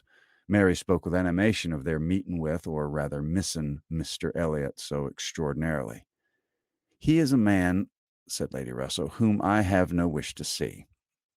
His declining to be on cordial terms with the head of his family has left a very strong impression in his disfavor with me. This decision checked Mary's eagerness and stopped her short in the midst of the Elliot countenance. With regard to Captain Wentworth, though Anne hazarded no inquiries, there was voluntary communication sufficient. His spirits had been greatly recovering lately, as might be expected. As Louisa improved, he had improved, and he was now quite a different creature from what he had been the first week. He had not seen Louisa, and he was so extremely fearful of any ill consequence to her from an interview that he didn't press for it at all, and on the contrary, seemed to have a plan of going away for a week or 10 days, till her head was stronger. He had talked of going down to Plymouth for a week, and wanted to persuade Captain Benwick to go with him. But as Charles maintained to the last, Captain Benwick seemed much more disposed to ride over to Kellynch. There can be no doubt that Lady Russell and Anne were both occasionally thinking of Captain Benwick from this time. Lady Russell could not hear the doorbell without feeling that it might be his herald, nor could Anne return from any stroll of solitary indulgence in her father's grounds, or any visit of charity in the village, without wondering whether she might see him or hear of him. Captain Benwick came not, however. He was either less disposed for it than Charles had imagined, or he was too shy, and after giving him a week's indulgence, Lady Russell determined him to be unworthy of the interest which he had been beginning to excite. The Musgroves came back to receive their happy boys and girls from school, bringing with them Mrs. Harville's little children to improve the noise of Uppercross and lessen that of Lyme. Henrietta remained with Louisa, but all the rest of the family were again in their usual quarters. Lady Russell and Anne paid their compliments to him once, when Anne could not but feel that Uppercross was already quite alive again. Though neither Henrietta, nor Louisa, nor Charles Hayter, nor Captain Wentworth were there, the room presented as strong a contrast as could be wished to the last state she had seen it in. Immediately surrounding Mrs. Musgrove were the little Harvilles, whom she was guarding from the tyranny of the two children from the cottage, expressly arrived to amuse them. On one side was a table occupied by some chattering girls, cutting up silk and gold paper, and on the other were trestles and trays, bending under the weight of brawn and cold pies, where riotous boys were holding high revel, the whole completed by a roaring Christmas fire, which seemed determined to be heard in spite of all the noise of the others. Charles and Mary also came in, of course, during their visit, and Mr. Musgrove made a point of paying his respects to Lady Russell, and sat down close to her for 10 minutes, talking with a very raised voice, but from the clamor of the children on his knees, generally in vain. It was a fine family peace. Anne, judging from her own temperament, would have deemed such a domestic hurricane a bad restorative of the nerves, which Louisa's illness must have so greatly shaken. But Mrs. Musgrove, who got Anne near on her purpose to thank her most cordially again and again for all her attentions to him, concluded a short recapitulation of what she had suffered herself by observing, with a happy glance round the room, after all she had gone through, nothing was so likely to do her good as a little quiet cheerfulness at home. Louisa was now recovering apace. Her mother could even now think of her being able to join the party at home before her brothers and sisters went to school again. The Harvilles had promised to come with her and stay at Uppercross whenever she returned. Captain Wentworth was gone for the present to see his brother in Shropshire. "I hope I shall remember in future," said Lady Russell, as soon as they were reseated in the carriage, "not to call at Uppercross in the Christmas holidays. Everybody has their taste in noises as well as in other matters, and sounds are quite innoxious or distressing by their sort rather than their quantity. When Lady Russell, not long afterwards, was entering Bath on a wet afternoon and driving through the long course of streets from the Old Bridge to Camden Place amidst the dash of other carriages, the heavy rumble of carts and drays, the bawling of newspapermen, muffin men and milkmen, and the ceaseless clink of pattens, she made no complaint. No, these were noises which belonged to the winter pleasures. Her spirits rose under their influence, and like Mrs. Musgrove, she was feeling, though not saying, that after being long in the country, nothing could be so good for her as a little quiet cheerfulness. Anne did not share these feelings. She persisted in a very determined, though very silent disinclination for Bath, caught the first dim view of the extensive buildings, smoking in rain, without any wish of seeing them better, felt their progress through the streets to be, however disagreeable, yet too rapid, For who would be glad to see her when she arrived, and look back with fond regret to the bustles of Uppercross and the seclusion of Kellynch? Elizabeth's last letter had communicated a piece of news of some interest. Mr. Elliot was in Bath. He had called in Camden Place, had called a second time, a third, had been pointedly attentive. If Elizabeth and her father did not deceive themselves, had been taken much pains to seek the acquaintance and proclaim the value of the connection as he had formerly taken pains to show neglect, this was very wonderful if it were true, and Lady Russell was in a state of very agreeable curiosity and perplexity about Mr. Elliot, already recanting the sentiment she had so lately expressed to Mary of his being a man whom she had no wish to see. She had a great wish to see him. If he really sought to reconcile himself like a dutiful branch, he must be forgiven for having dismembered himself from the paternal tree. Anne was not animated to an equal pitch by the circumstance, but she felt that she would rather see Mr. Elliot again than not, which was more than she could say for many other persons in Bath. She was put down in Camden Place, and Lady Russell then drove to her own lodgings in Rivers Street. Chapter 15. Sir Walter had taken a very good house in Camden Place, a lofty, dignified situation such as becomes a man of consequence, and both he and Elizabeth were settled there, much to their satisfaction. Anne entered it with a sinking heart, anticipating an imprisonment of many months, and anxiously saying to herself, "Oh, when shall I leave you again?" A degree of unexpected cordiality, however, in the welcome she received, did her good. Her father and sister were glad to see her, for the sake of showing her the house and furniture, and met her with kindness. Her making a fourth when they sat down to dinner was noticed as an advantage. Mrs. Clay was very pleasant and very smiling, but her courtesies and smiles were more a matter of course. Anne had always felt that she would pretend what was proper on her arrival, but the complaisance of the others was unlooked for.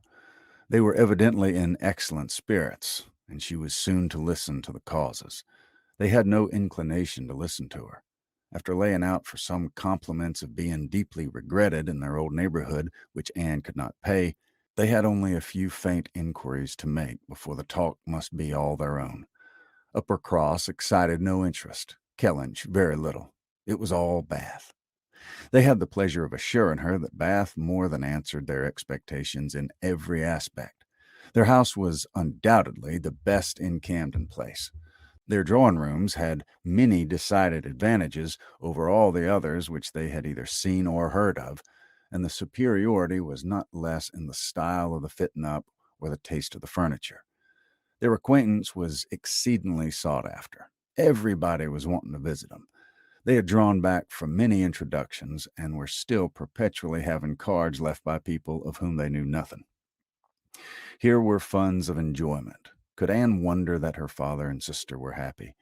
She might not wonder, but she must sigh that her father should feel no degradation in his change, should see nothing to regret in the duties and dignities of the resident landholder, should find so much to be in vain of in the littleness of a town, and she must sigh and smile and wonder too, as Elizabeth threw open the folding doors and walked with exultation from one drawing-room to the other, boasting of their space, at the possibility of that woman who had been mistress of Kellynch Hall finding extent to be proud of between two walls, perhaps 30 feet asunder. But this was not all which they had to make them happy. They had Mr. Elliot, too. Anne had a great deal to hear of Mr. Elliot. He was not only pardoned, they were delighted with him. He had been in Bath about a fortnight. He had passed through Bath in November in his way to London, when the intelligence of Sir Walter's being settled there had of course reached him, though only 24 hours in the place, but he had not been able to avail himself of it. But he had now been a fortnight in Bath, and his first object on arriving had been to leave his card in Camden Place, following it up by such assiduous endeavors to meet, and when they did meet, by such great openness of conduct, such readiness to apologize for the past, such solicitude to be received as a relation again, that their former good understanding was completely reestablished. They had not a fault to find in him. He had explained away all the appearance of neglect on his own side. It had originated in misapprehension entirely. He had never had an idea of throwing himself off. He had feared that he was thrown off, but he knew not why, and delicacy had kept him silent. Upon the hint of having spoken disrespectfully or carelessly of the family and of the family honors, he was quite indignant. He who had ever boasted of being an Elliot, and whose feelings as to connection were only too strict to suit the unfeudal tone of the present day. He was astonished indeed, but his character and general conduct must refute it. He could refer Sir Walter to all who knew him, and certainly the pains he had been taken on this, the first opportunity of reconciliation, to be restored to the footing of a relation and their heir presumptive, was a strong proof of his opinions on the subject. The circumstances of his marriage, too, were found to admit of much extenuation.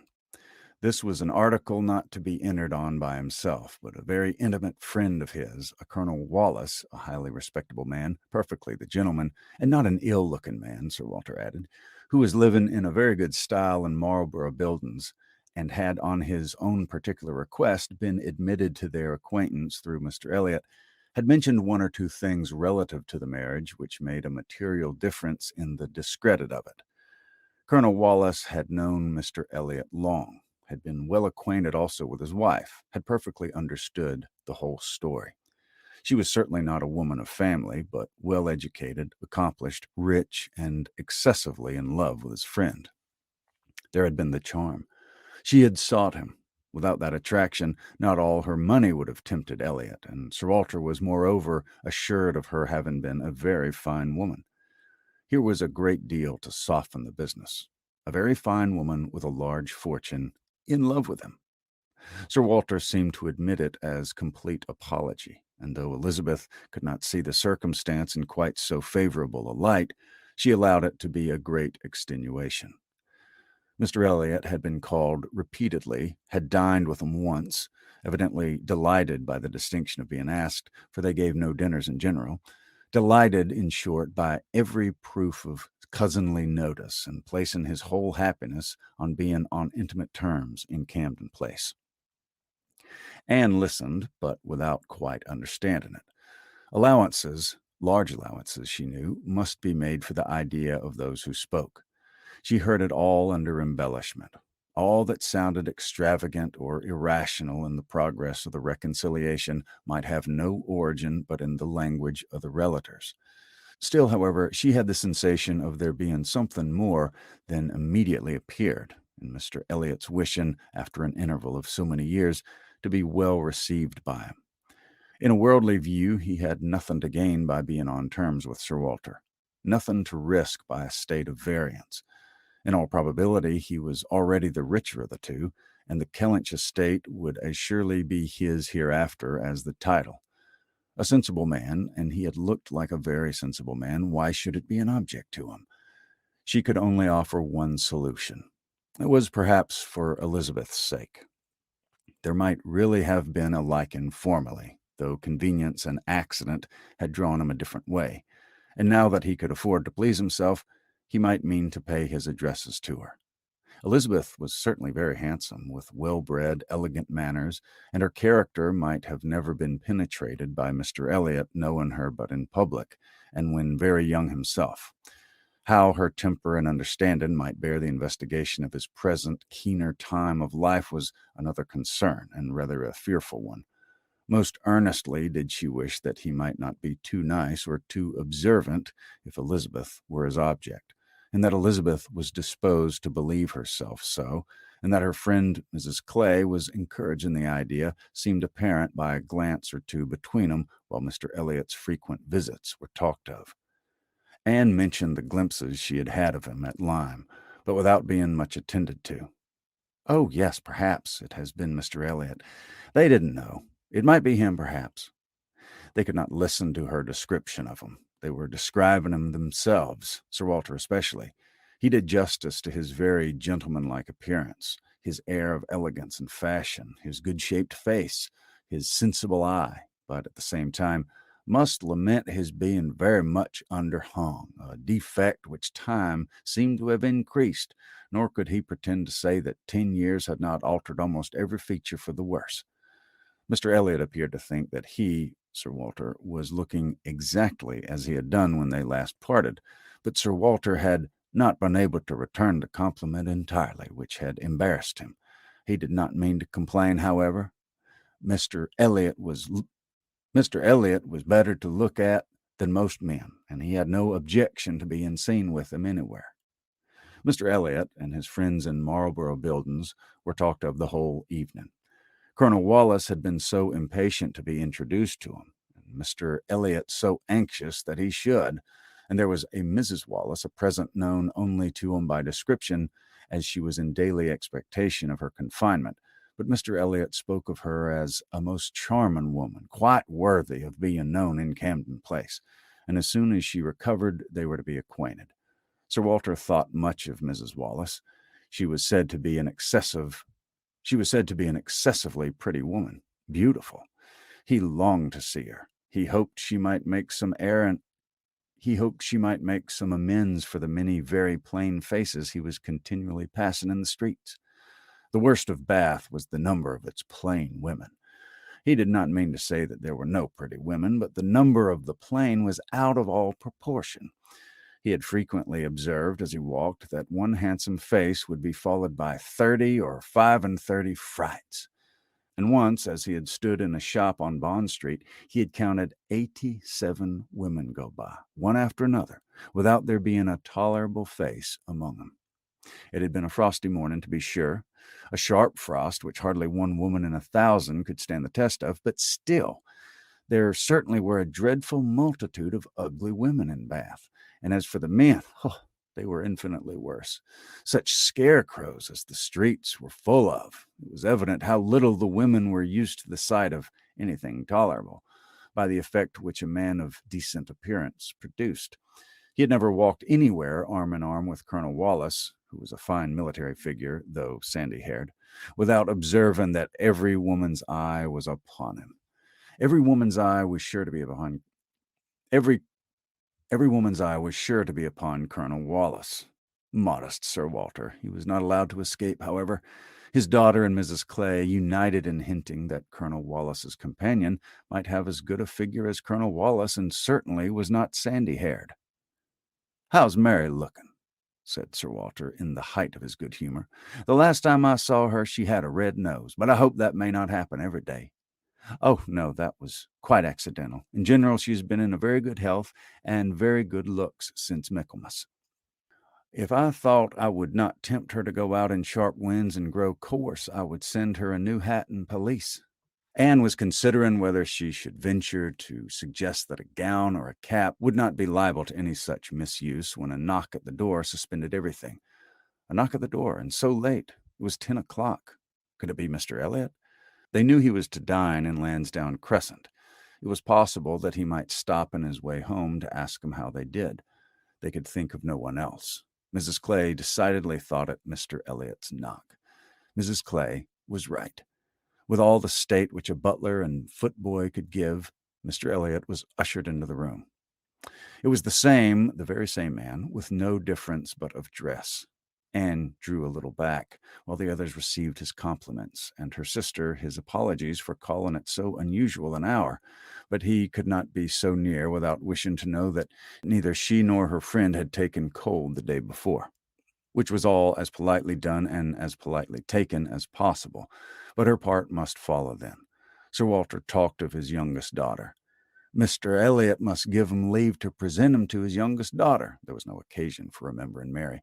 And Anne, smiling and blushing very becomingly, showed to Mr. Elliot the pretty features which he had by no means forgotten, and instantly saw with amusement at his little start of surprise that he had not been at all aware of who she was.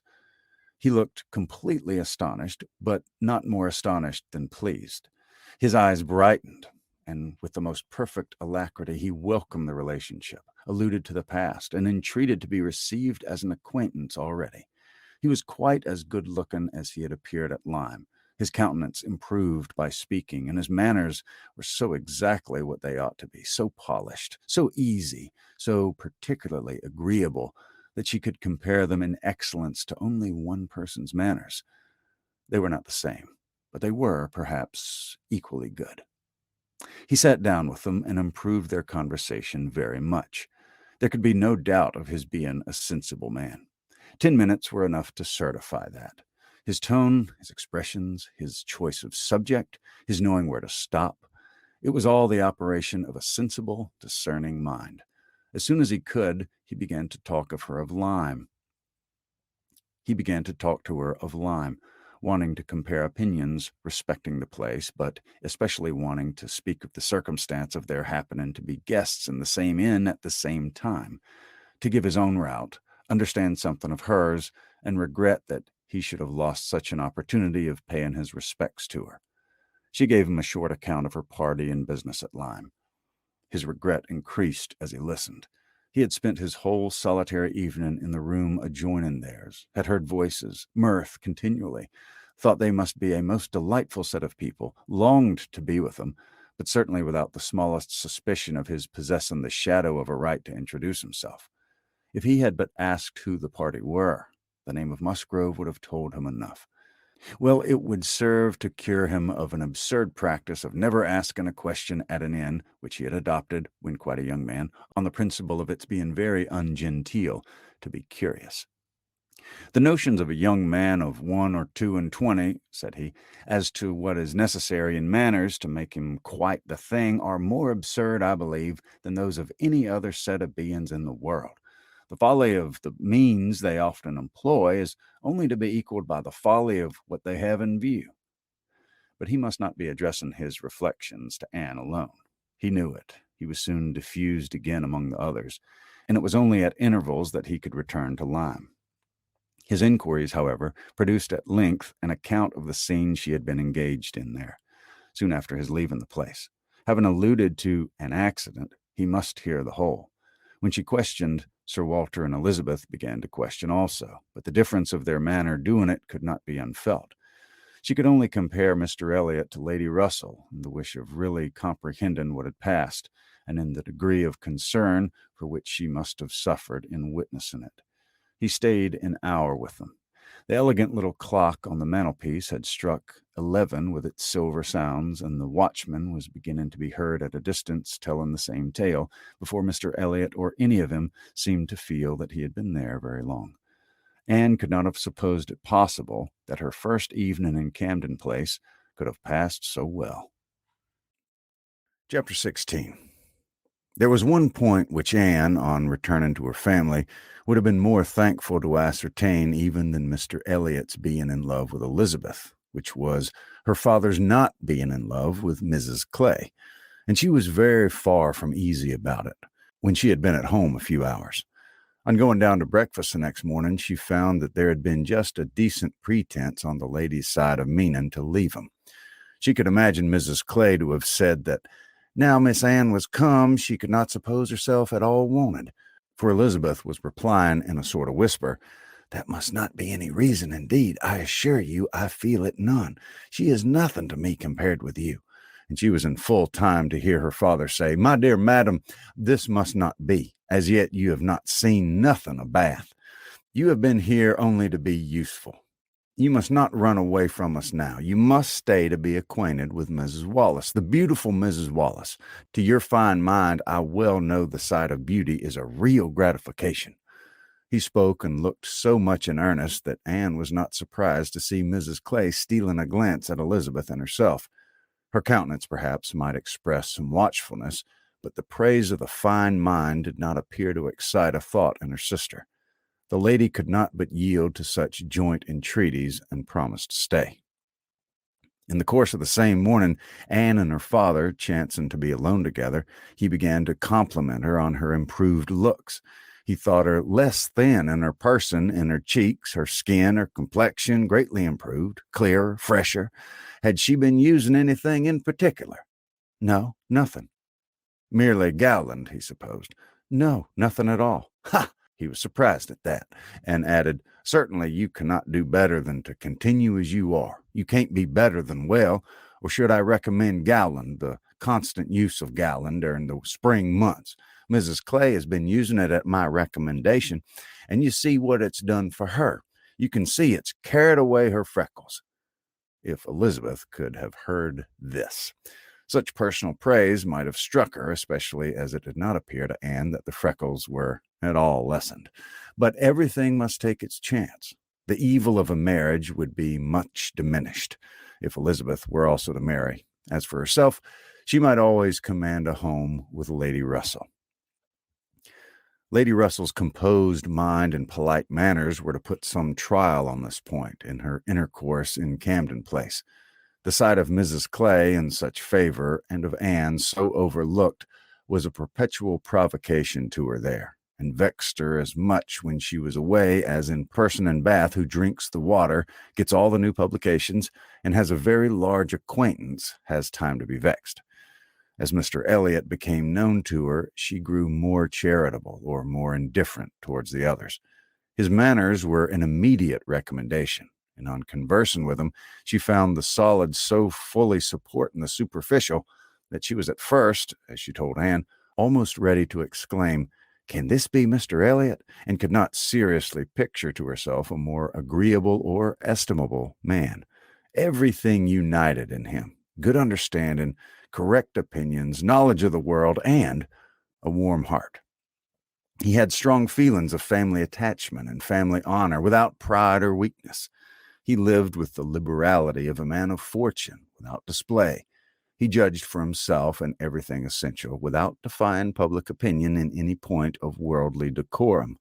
He was steady, observant, moderate, candid, never run away by spirits or by selfishness, which fancied itself strong feeling, and yet with a sensibility to what was amiable and lovely, and a value for all the felicities of domestic life, which characters of fancied enthusiasm and violent agitation seldom really possess.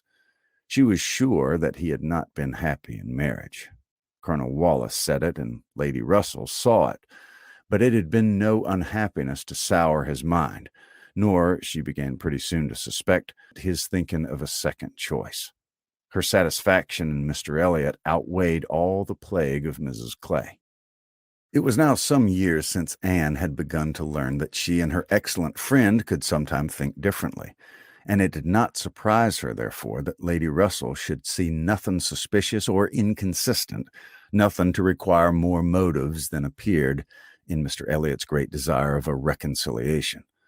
In Lady Russell's view, it was perfectly natural that Mr. Elliot, at a mature time of life, should feel it a most desirable object, and what would very generally recommend him among all sensible people to be on good terms with the head of his family, the simplest process in the world of time upon a head naturally clear, and only erring in the heyday of youth. Anne presumed, however, still to smile about it, and at last to mention Elizabeth. Lady Russell listened and looked, and made only this cautious reply: "Elizabeth, very well. Time will explain." It was a reference to the future, which Anne, after a little observation, felt she must submit to. She could determine nothing at present. In that house, Elizabeth must be first, and she was in the habit of such general observance as Miss Elliot that any peculiarity of attention seemed almost impossible. Mr. Elliot, too, it must be remembered, had not been a widower 7 months. A little delay on his side might be very excusable. In fact, Anne could never see the crape around his hat without fearing that she was the inexcusable one in attributing to him such imaginations.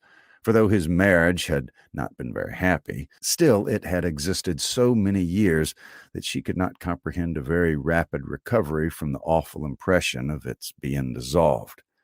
However it might end, he was without any question their pleasantest acquaintance in Bath. She saw nobody equal to him, and it was a great indulgence now and then to talk to him about Lyme, which he seemed to have as lively a wish to see again, and to see more of, as herself. They went through the particulars of their first meeting a great many times. He gave her to understand that he had looked at her with some earnestness. She knew it well, and she remembered another person's look also. They did not always think alike. His value for rank and connection, she perceived, was greater than hers.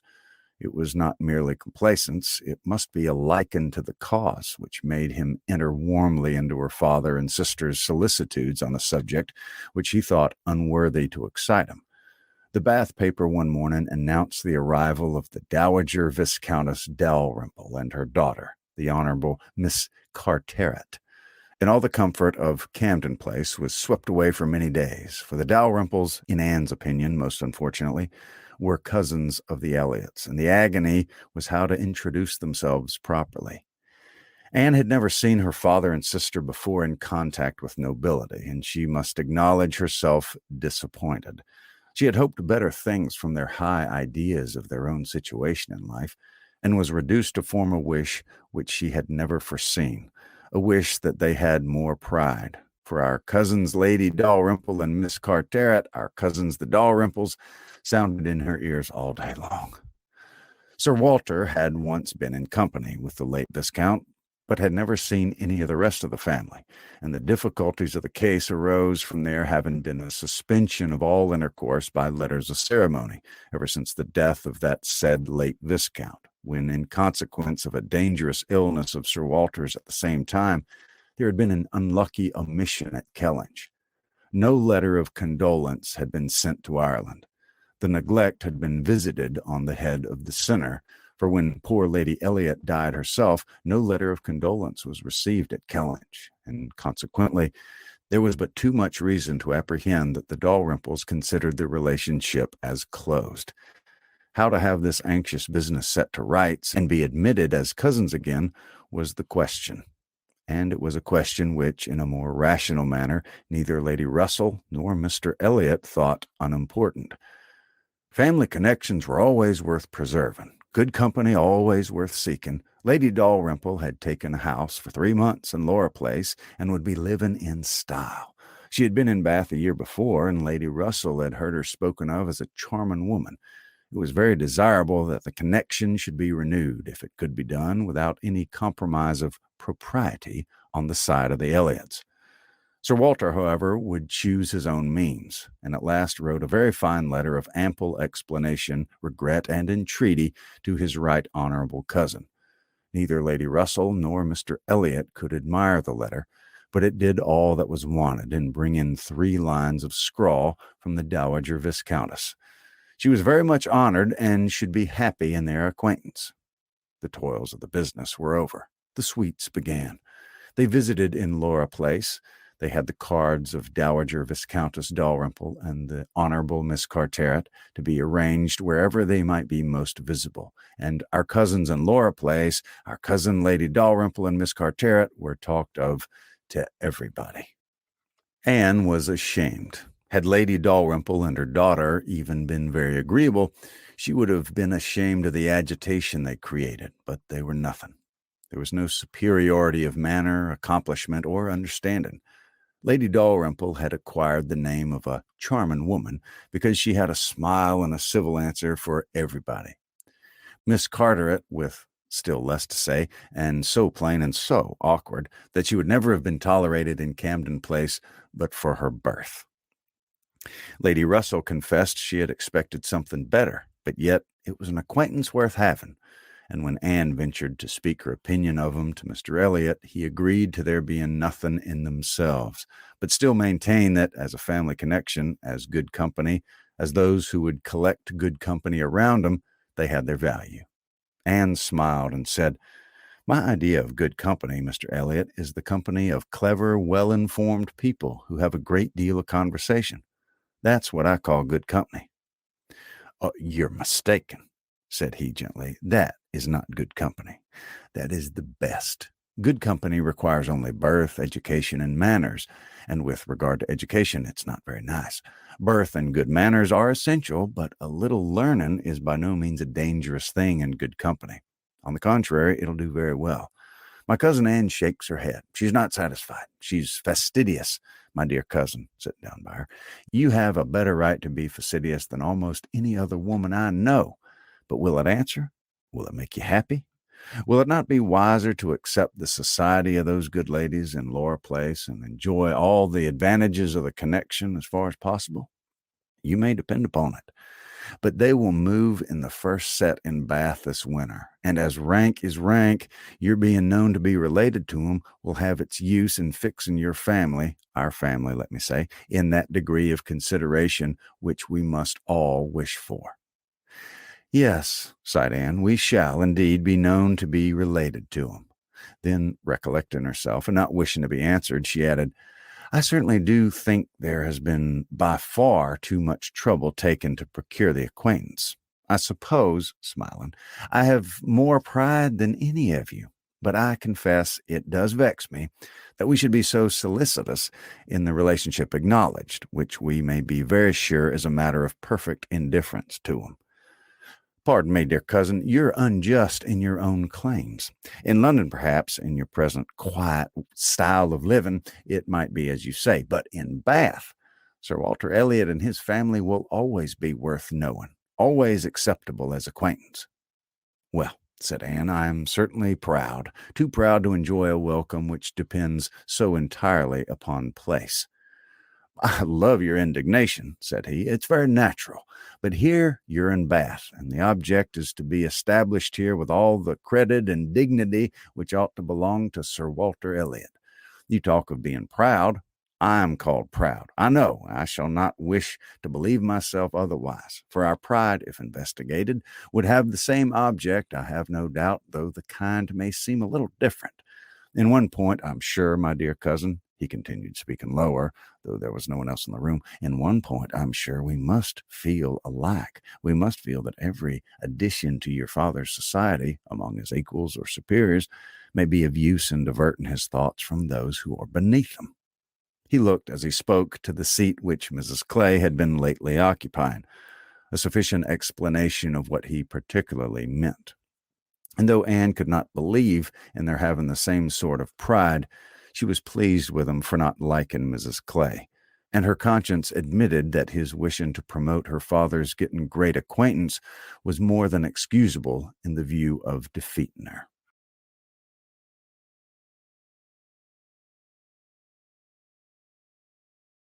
Chapter 17.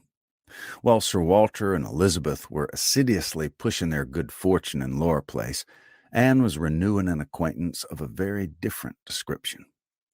She had called on her former governess, and had heard from her of there being an old schoolfellow in Bath, who had the two strong claims on her attention of past kindness and present suffering. Miss Hamilton, now Mrs. Smith, had shown her kindness in one of those periods of her life when it had been most valuable. Anne had gone unhappy to school, grieving for the loss of a mother whom she had dearly loved, feeling her separation from home, and suffering as a girl of 14 of strong sensibility and not high spirits must suffer at such a time. And Miss Hamilton, 3 years older than herself, but still, from the want of near relations and a settled home, remaining another year at school, had been useful and good to her in a way which had considerably lessened her misery, and could never be remembered with indifference. Miss Hamilton had left school, had married not long afterwards, and was said to have married a man of fortune, and this was all that Anne had known of her till now that their governess's account brought her situation forward in a more decided but very different form. She was a widow and poor. Her husband had been extravagant, and at his death, about 2 years before, had left his affairs dreadfully involved. She had had difficulties of every sort to contend with, and in addition to these distresses had been afflicted with a severe rheumatic fever, which, finally settling in her legs, had made her for the present a cripple. She had come to Bath on that account, and was now in lodging near the hot baths, living in a very humble way, unable even to afford herself the comfort of a servant, and of course almost excluded from society. Their mutual friend answered for the satisfaction which a visit from Miss Elliot would give Mrs. Smith, and Anne therefore lost no time in going. She mentioned nothing of what she had heard or what she intended at home. It would excite no proper interest there. She only consulted Lady Russell, who entered thoroughly into her sentiments, and was most happy to convey her as near to Mrs. Elliot's lodgings in Westgate Buildings as Anne chose to be taken. The visit was paid, their acquaintance re-established, their interest in each other more than rekindled. The first 10 minutes had its awkwardness and its emotion. 12 years were gone since they had parted, and each presented a somewhat different person from what the other had imagined. 12 years had changed Anne from the blooming, silent, unformed girl of 15 to the elegant little woman of 27, with every beauty except bloom, and with manners as consciously right as they were invariably gentle. And 12 years had transformed the fine-looking, well-grown Miss Hamilton, in all the glow of health and confidence of superiority, into a poor, infirm, helpless widow, receiving the visit of her former protege as a favor. But all that was uncomfortable in the meeting had soon passed away, and left only the interest and charm of remembering former partialities and talking over old times. Anne found in Mrs. Smith the good sense and agreeable manners which she had almost ventured to depend on, and a disposition to converse and be cheerful beyond her expectation. Neither the dissipations of the past, and she had lived very much in the world, nor the restrictions of the present, neither sickness nor sorrow seemed to have closed her heart or ruined her spirits. In the course of a second visit, she talked with great openness, and Anne's astonishment increased. She could scarcely imagine a more cheerless situation in itself than Mrs. Smith's. She had been very fond of her husband. She had buried him. She had been used to affluence. It was gone. She had no child to connect her with life and happiness again, no relations to assist in the arrangement of perplexed affairs, no health to make all the rest supportable. Her accommodations were limited to a noisy parlor and a dark bedroom behind, and no possibility of moving from one to the other without assistance, which there was only one servant in the house to afford, and she never quitted the house but to be conveyed into the warm bath. Yet, in spite of all this, Anne had reason to believe that she had moments only of languor and depression to hours of occupation and enjoyment. How could it be? She watched, observed, reflected, and finally determined that this was not a case of fortitude or of resignation only. A submissive spirit might be patient. A strong understanding would supply resolution. But here was something more. Here was the elasticity of mind, that disposition to be comforted, that power of turning readily from evil to good, and of finding employment which carried her out of herself, which was from nature alone. It was the choicest gift of heaven, and Anne viewed her friend as one of those instances in which, by a merciful appointment, it seems designed to counterbalance almost every other want. There had been a time, Mrs. Smith told her, when her spirits had nearly failed. She could not call herself an invalid now compared with her state on first reaching Bath. Then she had indeed been a pitiable object, for she had caught cold on the journey and had hardly taken possession of her lodgings before she was again confined to her bed and suffering under severe and constant pain. And all this among strangers, with the absolute necessity of having a regular nurse and finances at the moment particularly unfit to meet any extraordinary expense. She had weathered it, however, and could truly say it had done her good. It had increased her comforts by making her feel herself to be in good hands. She had seen too much of the world to expect sudden or disinterested attachment anywhere, but her illness had proved to her that her landlady had a character to preserve and would not use her ill. And she had been particularly fortunate in her nurse as a sister of her landlady, a nurse by profession and who had always a home in that house when unemployed, chanced to be at liberty just in time to attend her.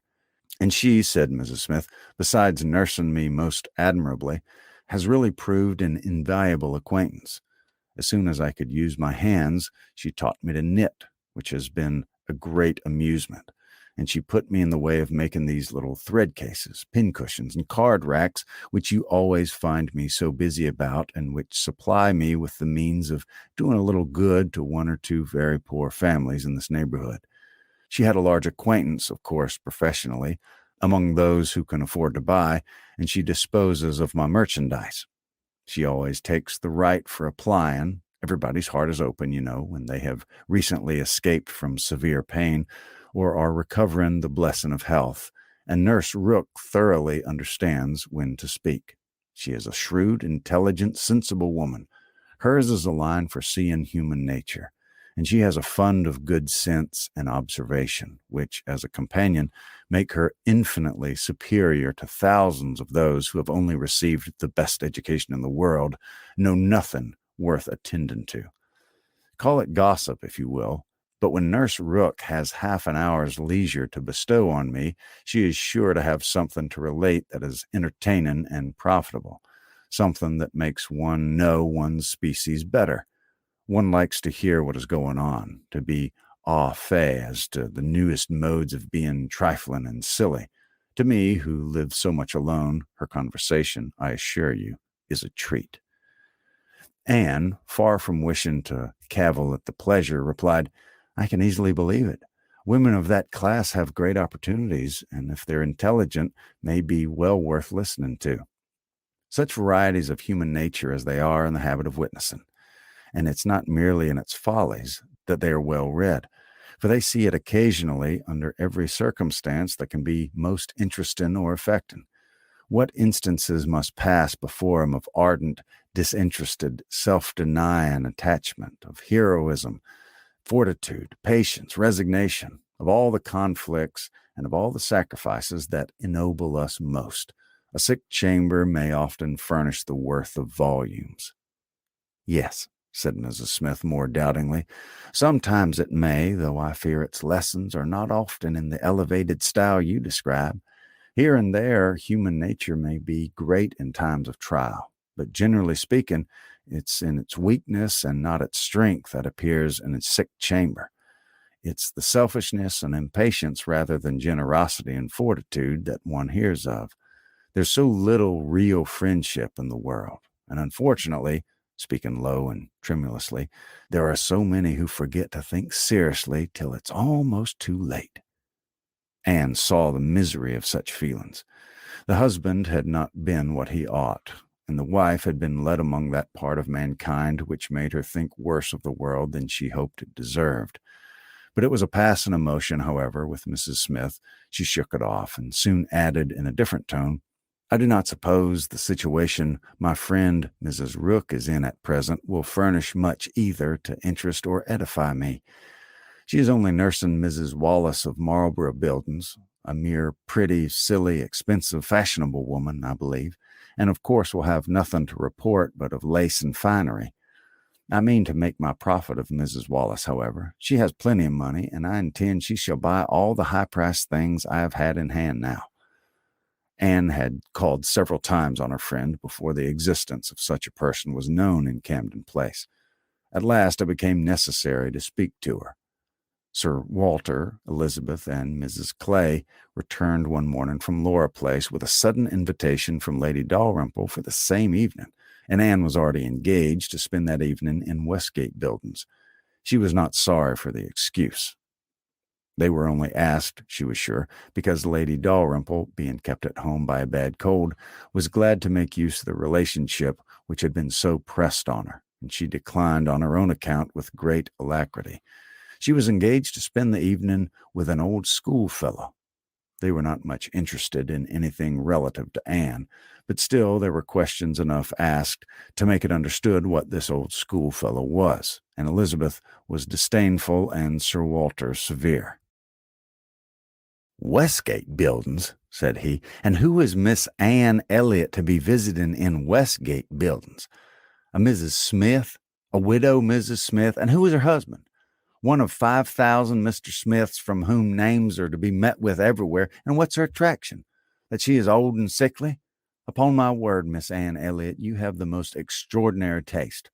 Everything that revolts other people, low company, paltry rooms, foul air, disgusting associations, are inviting to you. But surely you may put off this old lady till tomorrow. She's not so near her end, I presume, that she may hope to see another day. What's her age? 40? No, sir, she is not 31, but I do not think I can put off my engagement, because it is only evening for some which will at once suit her and myself. She goes into warm bath tomorrow, and for the rest of the week, we're engaged." "But what does Lady Russell think of this acquaintance?" said Elizabeth. She sees nothing to blame in it, replied Anne. On the contrary, she approves it, and has generally taken me when I have called on Mrs. Smith. Westgate Buildings must have been rather surprised by the appearance of a carriage drawn up near its pavement, observed Sir Walter. Sir Henry Russell's widow, indeed, has no honours to distinguish her arms, but still it's a handsome equipage, and no doubt is well known to convey a Miss Elliot. A widow Mrs. Smith's lodging in Westgate Buildings. A poor widow barely able to live between 30 and 40, a mere Mrs. Smith, and everyday Mrs. Smith, of all people and of all names in the world, to be chosen friend of Miss Anne Elliot, and to be preferred by her own family connections among the nobility of England and Ireland. Mrs. Smith. Such a name. Mrs. Clay, who had been present while all this passed, now thought it advisable to leave the room, and Anne could have said much, and did long to say a little in defence of her friend, not very dissimilar claims to theirs, but her sense of personal respect to her father prevented it. She made no reply. She left it to himself to recollect that Mrs. Smith was not the only widow in Bath between 30 and 40, with little to live on and no surname of dignity. Anne kept her appointment. The others kept theirs, and of course she heard the next morning that they had had a delightful evening. She had been the only one of the set absent, for Sir Walter and Elizabeth had not only been quite at her ladyship's service themselves, but had actually been happy to be employed by her in collecting others, and had been at the trouble of inviting both Lady Russell and Mr. Elliot, and Mr. Elliot had made a point of leaving Colonel Wallis early, and Lady Russell had fresh arranged all her evening engagements in order to wait on her. Anne had the whole history of all that such an evening could supply from Lady Russell. To her, its greatest interest must be in having been very much talked of between her friend and Mr. Elliot, and having been wished for, regretted, and at the same time honored for staying away in such a cause. Her kind, compassionate visits to this old schoolfellow, sick and reduced, seemed to have quite delighted Mr. Elliot. He thought her a most extraordinary young woman, in her temper, manners, mind, a model of female excellence. He could meet even Lady Russell in discussion of her merits, and Anne could not know herself to be so highly rated by a sensible man without many of those agreeable sensations which her friend meant to create. Lady Russell was now perfectly decided in her opinion of Mr. Elliot. She was as much convinced of his meaning to gain Anne in time as of his deserving her, and was beginning to calculate the number of weeks which would free him from all the remaining restraints of widowhood, and leave him at liberty to exert his most open powers of pleasing.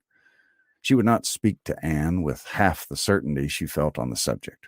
She would venture on little more than hints of what might be hereafter, of a possible attachment on his side, of the desirableness of the alliance, supposing such attachment to be real and returned.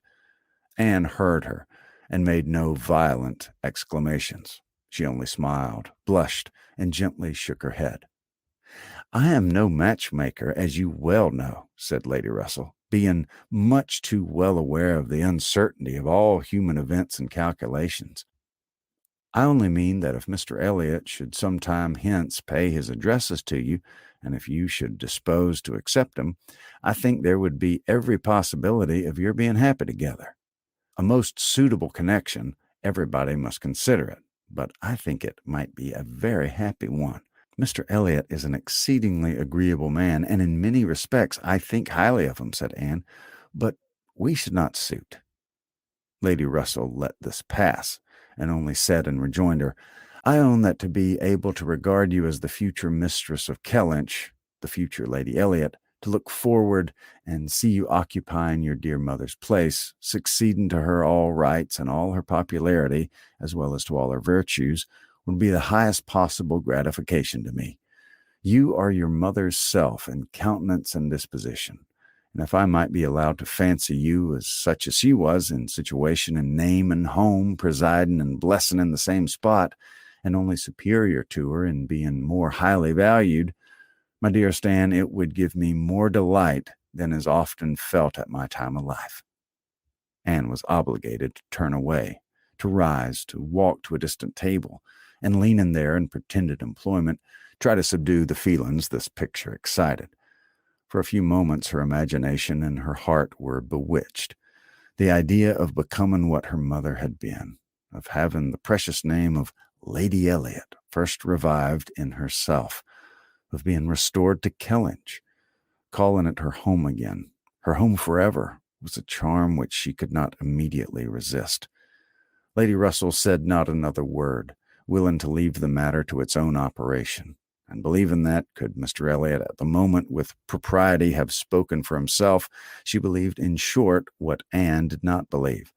The same image of Mr. Elliot speaking for himself brought Anne to composure again. The charm of Kellynch and of Lady Elliot all faded away. She never could accept him, and it was not only that her feelings were still adverse to any man save one. Her judgment, on a serious consideration of the possibilities of such a case, was against Mr. Elliot. Though they had now been acquainted a month, she could not be satisfied that she really knew his character, that he was a sensible man, an agreeable man, that he talked well, professed good opinions, seemed to judge properly, and as a man of principle, this was all clear enough. He certainly knew what was right, nor could she fix on any one article of moral duty evidently transgressed, but yet she would have been afraid to answer for his conduct. She distrusted the past, if not the present. The names which occasionally dropped of former associates, the allusions to former practices and pursuits, suggested suspicions not favorable of what he had been. She saw that there had been bad habits, that Sunday traveling had been a common thing, that there had been a period of his life, and probably not a short one, when he had been at least careless in all serious matters, and though he might now think very differently, who could answer for the same true sentiments of a clever, cautious man, grown old enough to appreciate a fair character? How could it ever be ascertained that his mind was truly cleansed? Mr. Elliot was rational, discreet, polished, but he was not open. There was never any burst of feeling, any warmth of indignation or delight at the evil or good of others. This, to Anne, was a decided imperfection. Her early impressions were incurable. She prized the frank, the open-hearted, the eager character beyond all others. Warmth and enthusiasm did captivate her still. She felt that she could so much more depend upon the sincerity of those who sometimes looked or said a careless or a hasty thing than of those whose presence of mind never varied, whose tongue never slipped. Mr. Elliot was too generally agreeable. Various as were the tempers in her father's house, he pleased them all. He endured too well, stood too well with everybody. He had spoken to her with some degree of openness of Mrs. Clay, had appeared completely to see what Mrs. Clay was about, and to hold her in contempt, and yet Mrs. Clay found him as agreeable as anybody. Lady Russell saw either less or more than her young friend, for she saw nothing to excite distrust. She could not imagine a man more exactly what he ought to be than Mr. Elliot, nor did she ever enjoy a sweeter feeling than the hope of seeing him receive the hand of her beloved Anne in Kellynch Church in the course of the following autumn. Chapter 18. It was the beginning of February, and Anne, having been a month in Bath, was growing very eager for news from Uppercross and Lyme. She wanted to hear much more than Mary had communicated. It was 3 weeks since she had heard at all. She only knew that Henrietta was at home again, and that Louisa, though considered to be recovering fast, was still in Lyme, and she was thinking of them all very intently one evening when a thicker letter than usual from Mary was delivered to her, and to quicken the pleasure and surprise, with Admiral and Mrs. Crofts' compliments. The Crofts must be in Bath, a circumstance to interest her. They were people whom her heart turned to very naturally. "What is this?" cried Sir Walter. "The Crofts have arrived in Bath? The Crofts who rent Kellynch? What have they brought you?" "A letter from Uppercross Cottage, sir." "Oh, those letters are inconvenient passports. They secure an introduction. I should have visited Admiral Croft, however, at any rate. I know what is due to my tenant." Anne could listen no longer. She could not even have told how the poor Admiral's complexion escaped. Her letter engrossed her. It had begun several days back. February 1st. My dear Anne, I make no apology for my silence because I know how little people think of letters in such a place as Bath. You must be a great deal too happy to care for Uppercross, which, as you well know, affords little to write about. We've had a very dull Christmas. Mr. and Mrs. Musgrove have not had one dinner party all the holidays. I don't reckon the haters as anybody. The holidays, however, are over at last. I believe no children ever had such long ones. I'm sure I had not. The house was cleared yesterday, except of the little Harvilles, but you'll be surprised to hear that they've never gone home. Mrs. Harville must be an odd mother to part with them so long. I don't understand it. They're not at all nice children, in my opinion, but Mrs. Musgrove seems to like them quite as well, if not better, than her grandchildren. What dreadful weather we've had! It may not be felt in Bath with your nice pavements, but in the country it's of some consequence. I've not had a creature call on me since the second week in January, except Charles Hayter, who had been calling much oftener than was welcome. Between ourselves, I think it a great pity Henrietta did not remain at Lyme as long as Louisa. It would have kept her a little out of his way. The carriage is gone today to bring Louisa and the Harvilles tomorrow.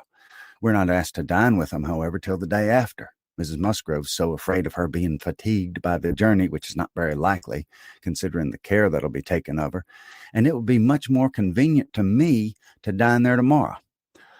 I'm glad you find Mr. Elliot so agreeable, and I wish I could be acquainted with him too, but I have my usual luck. I'm always out of the way when anything desirable is going on, always the last of my family to be noticed.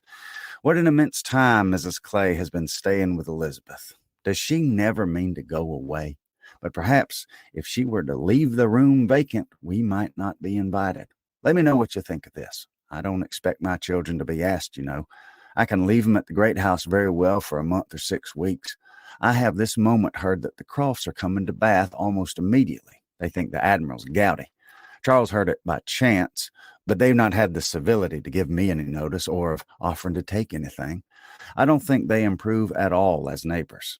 We see nothing of them, and this is really an instance of gross inattention. Charles joins me in love and everything proper.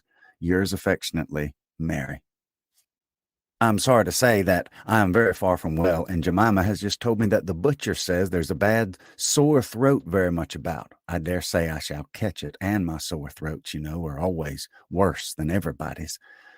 So ended the first part, which had been afterwards put in an envelope containing nearly as much more. I kept my letter open that I might send you word how Louisa bore her journey, and now I'm extremely glad I did, having a great deal to add. In the first place, I had a note from Mrs. Crofts yesterday, offering to convey anything to you. A very kind, friendly note indeed, addressed to me just as it ought. I shall therefore be able to make my letter as long as I like. The Admiral does not seem very ill, and I sincerely hope Bath will do him all the good he wants. I shall be truly glad to have him back again. Our neighborhood cannot spare such a pleasant family. But now for Louisa. I have something to communicate that'll astonish you not a little. She and the Harvilles came on Tuesday very safely, and in the evening we went to ask her how she did, when we were rather surprised not to find Captain Benwick of the party, for he had been invited as well as the Harvilles, and what do you think was the reason? Neither more nor less than his being in love with Louisa and not choosing to venture to Uppercross till he had had an answer from Mr. Musgrove, for it was all settled between him and her before she came away, and he had written to her father by Captain Harville. True, upon my honor. Are you not astonished? I shall be surprised at least if you ever received a hint of it, for I never did. Mrs. Musgrove protests solemnly that she knew nothing of the matter. We are all very well pleased, however, for though it's not equal to her marrying Captain Wentworth, it is infinitely better than Charles Hayter, and Mr. Musgrove has written his consent, and Captain Benwick is expected today. Mrs. Harville says her husband feels a good deal on his poor sister's account, but, however, Louisa is a great favorite with both. Indeed, Mrs. Harville and I quite agree that we love her the better for having nursed her. Charles wonders what Captain Wentworth will say, but if you remember, I never thought him attached to Louisa. I never could see anything of it. And this is the end, you see, of Captain Benwick's being supposed to be an admirer of yours. How Charles could take such a thing into his head was always incomprehensible to me. I hope he'll be more agreeable now. Certainly not a great match for Louisa Musgrove, but 1,000,000 times better than Marian among the haters. Mary need not have feared her sister's being in any degree prepared for the news. She had never in her life been more astonished. Captain Benwick and Louisa Musgrove. It was almost too wonderful to believe, and it was with the greatest effort that she could remain in the room, preserve an air of calmness, and answer the common questions of the moment. Happily for her, there were not many. Sir Walter wanted to know whether the Crofts travelled with 4 horses, and whether they were likely to be situated in such a part of Bath as might suit Miss Elliot and himself to visit, but had little curiosity beyond. "How's Mary?" said Elizabeth, and without waiting for an answer. "And pray what brings the Crofts to Bath?" "They come on the Admiral's account. He's thought to be gouty." "Gout and decrepitude," said Sir Walter. "Poor old gentleman." "Have they any acquaintance here?" asked Elizabeth. "I don't know. I can hardly suppose that at Admiral Croft's time of life and in his profession he should not have many acquaintances in such a place as this." "I suspect," said Sir Walter coolly, "that Admiral Croft will be best known in Bath as the renter of Kellynch Hall. Elizabeth, may we venture to present him and his wife in Laura Place?" "Oh, no, I think not. Situated as we are with Lady Dalrymple, cousins, we ought to be very careful not to embarrass her with the acquaintance she might not approve of. If we were not related, it would not signify, but as cousins, she would feel scrupulous as to any proposal of ours. We better leave the Crofts to find their own level. There are several odd-looking men walking about here who, I'm told, are sailors. The Crofts will associate with them." This was Sir Walter and Elizabeth's share of interest in the letter, and Mrs. Clay had paid her tribute of more decent attention in an inquiry after Mrs. Charles Musgrove and her fine little boys, and was at liberty. In her own room, she tried to comprehend it. Well might Charles wonder how Captain Wentworth would feel. Perhaps he had quitted the field, had given Louisa up, had ceased to love, had found he did not love her. She could not endure the idea of treachery or levity or anything akin to ill usage between him and his friend. She could not endure that such a friendship of theirs should be severed unfairly. Captain Benwick and Louisa Musgrove.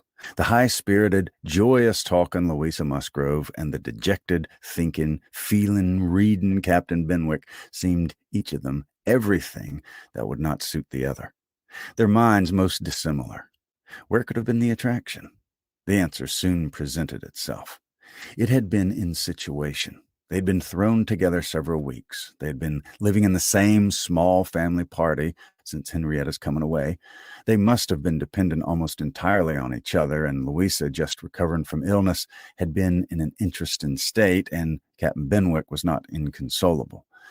That was a point which Anne had not been able to avoid suspecting before, and instead of drawing the same conclusion as Mary from the present course of events, they served only to confirm the idea of his having felt some dawning of tenderness toward herself.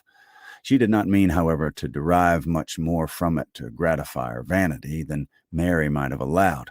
She was persuaded that any tolerably pleasing young woman who had listened and seemed to feel for him would have received the same compliment.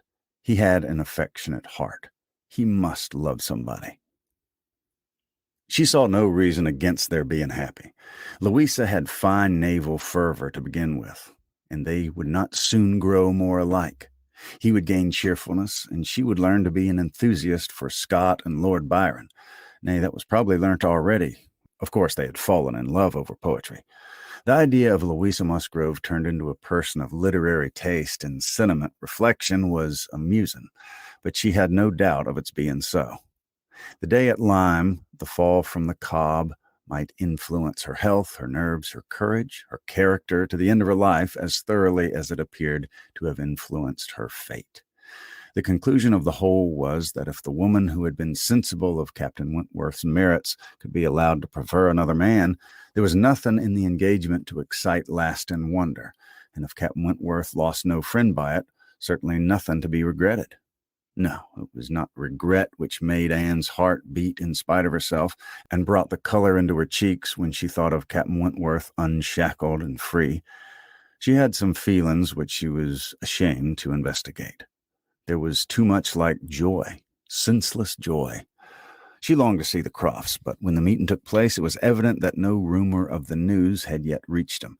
The visit of ceremony was paid and returned, and Louisa Musgrove was mentioned, and Captain Benwick too, without even half a smile. The Crofts had placed themselves in lodgings in Gay Street, perfectly to Sir Walter's satisfaction. He was not at all ashamed of the acquaintance, and did in fact think and talk a great deal more about the Admiral than the Admiral ever thought or talked about him. The Crofts knew quite as many people in Bath as they wished for, and considered their intercourse with the Elliots as a mere matter of form, and not in the least likely to afford them any pleasure. They brought with them their country habit of being almost always together. He was ordered to walk to keep off the gout, and Mrs. Crofts seemed to go shares with them in everything, and to walk for her life to do him good. Anne saw them wherever she went. Lady Russell took her out in her carriage almost every morning, and she never failed to think of him and never failed to see him. Knowing their feelings as she did, it was a most attractive picture of happiness to her. She always watched them as long as she could, delighted to fancy she understood what they might be talking of as they walked along in happy independence, or equally delighted to see the Admiral's hearty shake of the hand when he encountered an old friend, and observed their eagerness of conversation when occasionally forming into a little knot of the Navy, Mrs. Croft looking as intelligent and keen as any of the officers around her. Anne was too much engaged with Lady Russell to be often walking herself, but it so happened that one morning, about a week or 10 days after the Crofts' arrival, it suited her best to leave her friend or her friend's carriage in the lower part of the town and return alone to Camden Place. And in walking up Milsom Street, she had the good fortune to meet with the Admiral. He was standing by himself at a print shop window with his hands behind him in earnest contemplation of some print, and she not only might have passed him unseen, but was obliged to touch as well as address him before she could catch his notice. When he did perceive and acknowledge her, however, it was done with all his usual frankness and good humor. "Ha! Is it you? Thank you. This is treating me like a friend. Here I am, you see, staring at a picture. I never can get by this shop without stopping. But what thing here is by way of a boat. Do look at it. You ever see the like? What queer fellows your fine painters must be to think anybody could venture their lives in such a shapeless old cockleshell as that. And yet here are two gentlemen stuck up in mightily at their ease and looking about 'em at the rocks and mountains as if they were not to be upset the next moment, which they certainly must be. I wonder where the boat was built. I would not venture over a horse pond in it. Well," turning away, "now, where are you bound? Can I go anywhere for you or with you? Can I be of any use?" "None, I thank you, unless you'll give me the pleasure of your company the little way our road lies together. I'm going home." "That I will with all my heart, and farther too.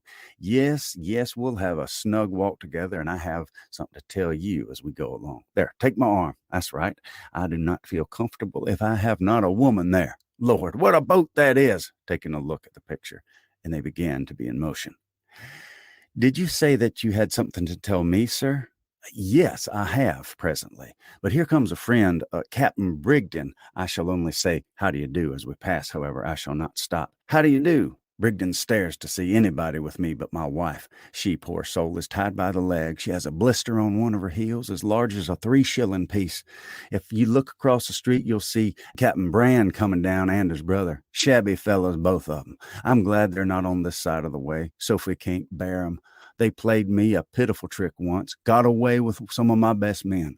I'll tell you the whole story another time. There comes old Sir Archibald Drew and his grandson.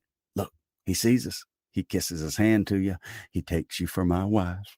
Ah, the peace has come too soon for that yunker. Poor old Sir Archibald. How do you like Bath, Miss Elliot? It suits us very well. We are always meeting with some old friend or other. The street's full of 'em every morning, sure to have plenty of chat. And then we get away from 'em all and shut ourselves in our lodgings and draw on our chairs, and we're snug as if we're at Kellynch. Or if we used to be even at North Yarmouth and Deal. We don't like our lodgings here the worse, I can tell you, for putting us in mind of those we first had at North Yarmouth. The wind blows through one of the cupboards just the same way." When they got on a little farther, Anne ventured to press again for what he had to communicate. She hoped, when clear of Milsom Street, to have her curiosity gratified, but she was still obliged to wait, for the Admiral had made up his mind not to begin till they had gained the greater space and quiet of Belmont. And as she was not really Mrs. Croft, she must let him have his own way. As soon as they were fairly ascending Belmont, he began. Well, now you shall hear something that'll surprise you. But first of all, you must tell me the name of the young lady I'm going to talk about. That young lady, you know, that we've all been so concerned for, the Miss Musgrove that all this has been happening to, her Christian name. I always forget her Christian name. Anne had been ashamed to appear to comprehend so soon, as she really did, but now she could safely suggest the name of Louisa. Miss Louisa Musgrove, that's the name. I wish you ladies had not such a number of fine Christian names. I should never be out if they were all Sophies or something of that sort. Well, this Miss Louisa, we all thought, you know, was to marry Frederick. He was courting her week after week. The only wonder was what they could be waiting for till the business at Lyme came. Then, indeed, it was clear enough that they must wait till the brain was set to right. But even then, there was something odd in their way of going on. Instead of staying at Lyme, he went off to Plymouth, and then he went off to see Edward. When we came back from Minehead, he was gone down to Edward's, and there he's been ever since. We've seen nothing of him since November. Even Sophie could not understand it. But now the matter has taken the strangest turn of all. For this young lady, the same Miss Musgrove, instead of being to marry Frederick, is to marry James Benwick. You know James Benwick. I'm a little acquainted with Captain Benwick. Well, she is to marry him. Nay, most likely they're married already, for I don't know what they should wait for. I thought Captain Benwick a very pleasing young man, said Anne, and I understand he bears an excellent character. Oh, yes, there's not a word to be said against James Benwick. He's only a commander, it's true, made last summer, and these are bad times for getting on, but he has not another fault that I know of. An excellent, good-hearted fellow, I assure you. A very active, zealous officer, too, which is more than you would think for perhaps that sort of soft manner does not do him justice. Indeed, you're mistaken there, sir. I should never augur want of spirit from Captain Benwick's manners. I thought them particularly pleasing, and will answer for it, they would generally please. Well, ladies are the best judges, but James Benwick is rather too piano for me. And though very likely it's all our partiality, Sophie and I can't help thinking Frederick's manners better than his. There's something about Frederick more to our taste. Anne was caught. She had only meant to oppose the too common idea of spirit and gentleness being incompatible with each other, not at all to represent Captain Benwick's manners as the very best that could possibly be. And after a little hesitation, she was beginning to say, I was not entering into any comparison of the two friends, but the Admiral interrupted her with, and the thing is certainly true. It's not mere bit of gossip. We have it from Frederick himself. His sister had a letter from him yesterday in which he tells us, and he had just had it in a letter from Harville written upon the spot from Uppercross. I fancy they're all at Uppercross. This was an opportunity which Anne could not resist. She said, therefore, I hope there's nothing in the style of Captain Wentworth's letter to make you and Mrs. Croft particularly uneasy. It did seem last autumn as if there were an attachment between him and Louisa Musgrove, but I hope it may be understood to have worn out on each side equally and without violence. I hope his letter does not breathe the spirit of an ill-used man. Oh, not at all, not at all. There's no oath or a murmur from beginning to end. Anne looked down to hide her smile. No, Frederick's not a man to whine and complain. He has too much spirit for that. If the girl likes another man better, it is very fit that she should have him. Well, certainly. But what I mean is that I hope there's nothing in Captain Wentworth's manner of writing to make you suppose he thinks himself ill-used by his friend, which might appear, without its being absolutely said. I should be very sorry that such a friendship as has subsisted between him and Captain Benwick should be destroyed or even wounded by a circumstance of this sort.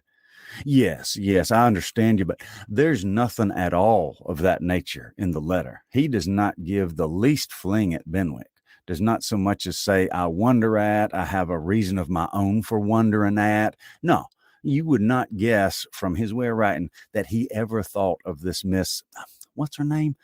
For himself. He very handsomely hopes they'll be happy together, and there's nothing very unforgiving in that, I think. Anne did not receive the perfect conviction which the Admiral meant to convey, but it would have been useless to press the inquiry farther. She therefore satisfied herself with commonplace remarks or quiet attention, and the Admiral had it all his own way. "Poor Frederick," said he at last. "Now he must begin all over again with somebody else. I think we must get him to Bath. Sophie must write and beg him to come to Bath. Here are pretty girls enough, I'm sure. It would be of no use to go to Uppercross again, for that other Miss Musgrove, I find, is bespoke by her cousin, the young parson. Don't you think, Miss Elliot, we had better try to get him to Bath?" Chapter 19. While Admiral Crofts was taking his walk with Anne and expressing his wish of getting Captain Wentworth to Bath, Captain Wentworth was already on his way thither. Before Mrs. Crofts had written, he was arrived, and the very next time Anne walked out, she saw him. Mr. Elliot was attending his two cousins and Mrs. Clay. They were in Milsom Street. It began to rain, not much, but enough to make shelter desirable for women, and quite enough to make it very desirable for Miss Elliot to have the advantage of being conveyed home in Lady Dalrymple's carriage, which was seen waiting at a little distance.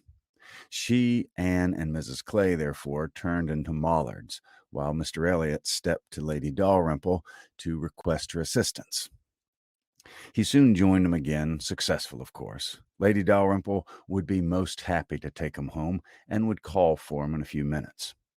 Her ladyship's carriage was a barouche, and did not hold more than 4 with any comfort. Miss Carteret was with her mother. Consequently, it was not reasonable to expect accommodation for all the 3 Camden Place ladies. There could be no doubt as to Miss Elliot. Whoever suffered inconvenience, she must suffer none, but it occupied a very little time to settle the point of civility between the other 2.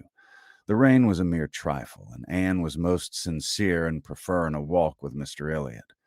But the rain was also a mere trifle to Mrs. Clay. She would hardly allow it even to drop at all, and her boots were so thick, much thicker than Miss Anne's, and in short, her civility rendered her quite as anxious to be left to walk with Mr. Elliot as Anne could be, and it was discussed between them with a generosity so polite and so determined that the others were obliged to settle it for him. Miss Elliot maintaining that Mrs. Clay had a little cold already, and Mr. Elliot deciding on appeal that his cousin Anne's boots were rather the thickest. It was fixed accordingly that Mrs. Clay should be of the party in the carriage, and they had just reached this point when Anne, as she sat near the window, descried most decidedly and distinctly Captain Wentworth walking down the street. Her start was perceptible only to herself, but she instantly felt that she was the greatest simpleton in the world, the most unaccountable and absurd. For a few minutes she saw nothing before her. It was all confusion. She was lost, and when she had scolded back her senses, she found the others still waiting for the carriage, and Mr. Elliot, always obliging, just setting off for Union Street on a commission of Mrs. Clay's. She now felt a great inclination to go to the outer door. She wanted to see if it rained. Why was she to suspect herself of another motive? Captain Wentworth must be out of sight. She left her seat. She would go. One half of her should not be always so much wiser than the other half, or always suspecting the other of being worse than it was. She would see if it rained. She was sent back, however, in a moment by the entrance of Captain Wentworth himself, among a party of gentlemen and ladies, evidently his acquaintance, and whom he must have joined a little below Milsom Street. He was more obviously struck and confused by the sight of her than she had ever observed before. He looked quite red. For the first time since their renewed acquaintance, she felt that she was betraying the least sensibility of the 2. She had the advantage of him in the preparation of the last few moments. All the overpowering, binding, bewildering first effects of strong surprise were over with her. Still, however, she had enough to feel. It was agitation, pain, pleasure, a something between delight and misery. He spoke to her and then turned away. The character of his manner was embarrassment. She could not have called it either cold or friendly, or anything so certainly as embarrassed. After a short interval, however, he came towards her and spoke again. Mutual inquiries on common subjects passed. Neither of them, probably, much the wiser for what they heard, and Anne continuing fully sensible of his being less at ease than formerly. They had, by dint of being so very much together, got to speak to each other with a considerable portion of apparent indifference and calmness, but he could not do it now. Time had changed him, or Louisa had changed him. There was consciousness of some sort or other. He looked very well, not as if he had been suffering in health or spirits, and he talked of Uppercross, of the Musgroves, nay, even of Louisa, and even had a momentary look of his own art significance as he named her. But yet it was Captain Wentworth not comfortable, not easy, not able to feign that he was. It did not surprise, but it grieved Anne to observe that Elizabeth would not know him. She saw that he saw Elizabeth, that Elizabeth saw him, that there was complete internal recognition on each side.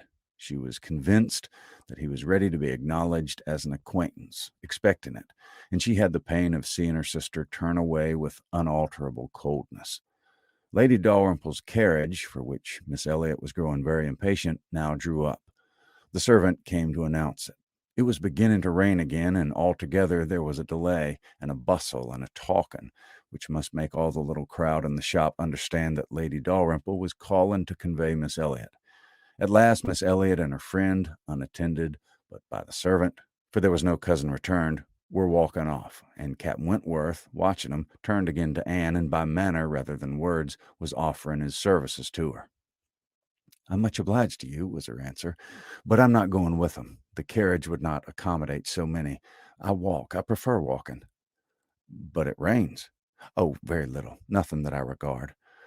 After a moment's pause, he said, "Though I came yesterday, I have equipped myself properly for Bath already, you see," point to a new umbrella.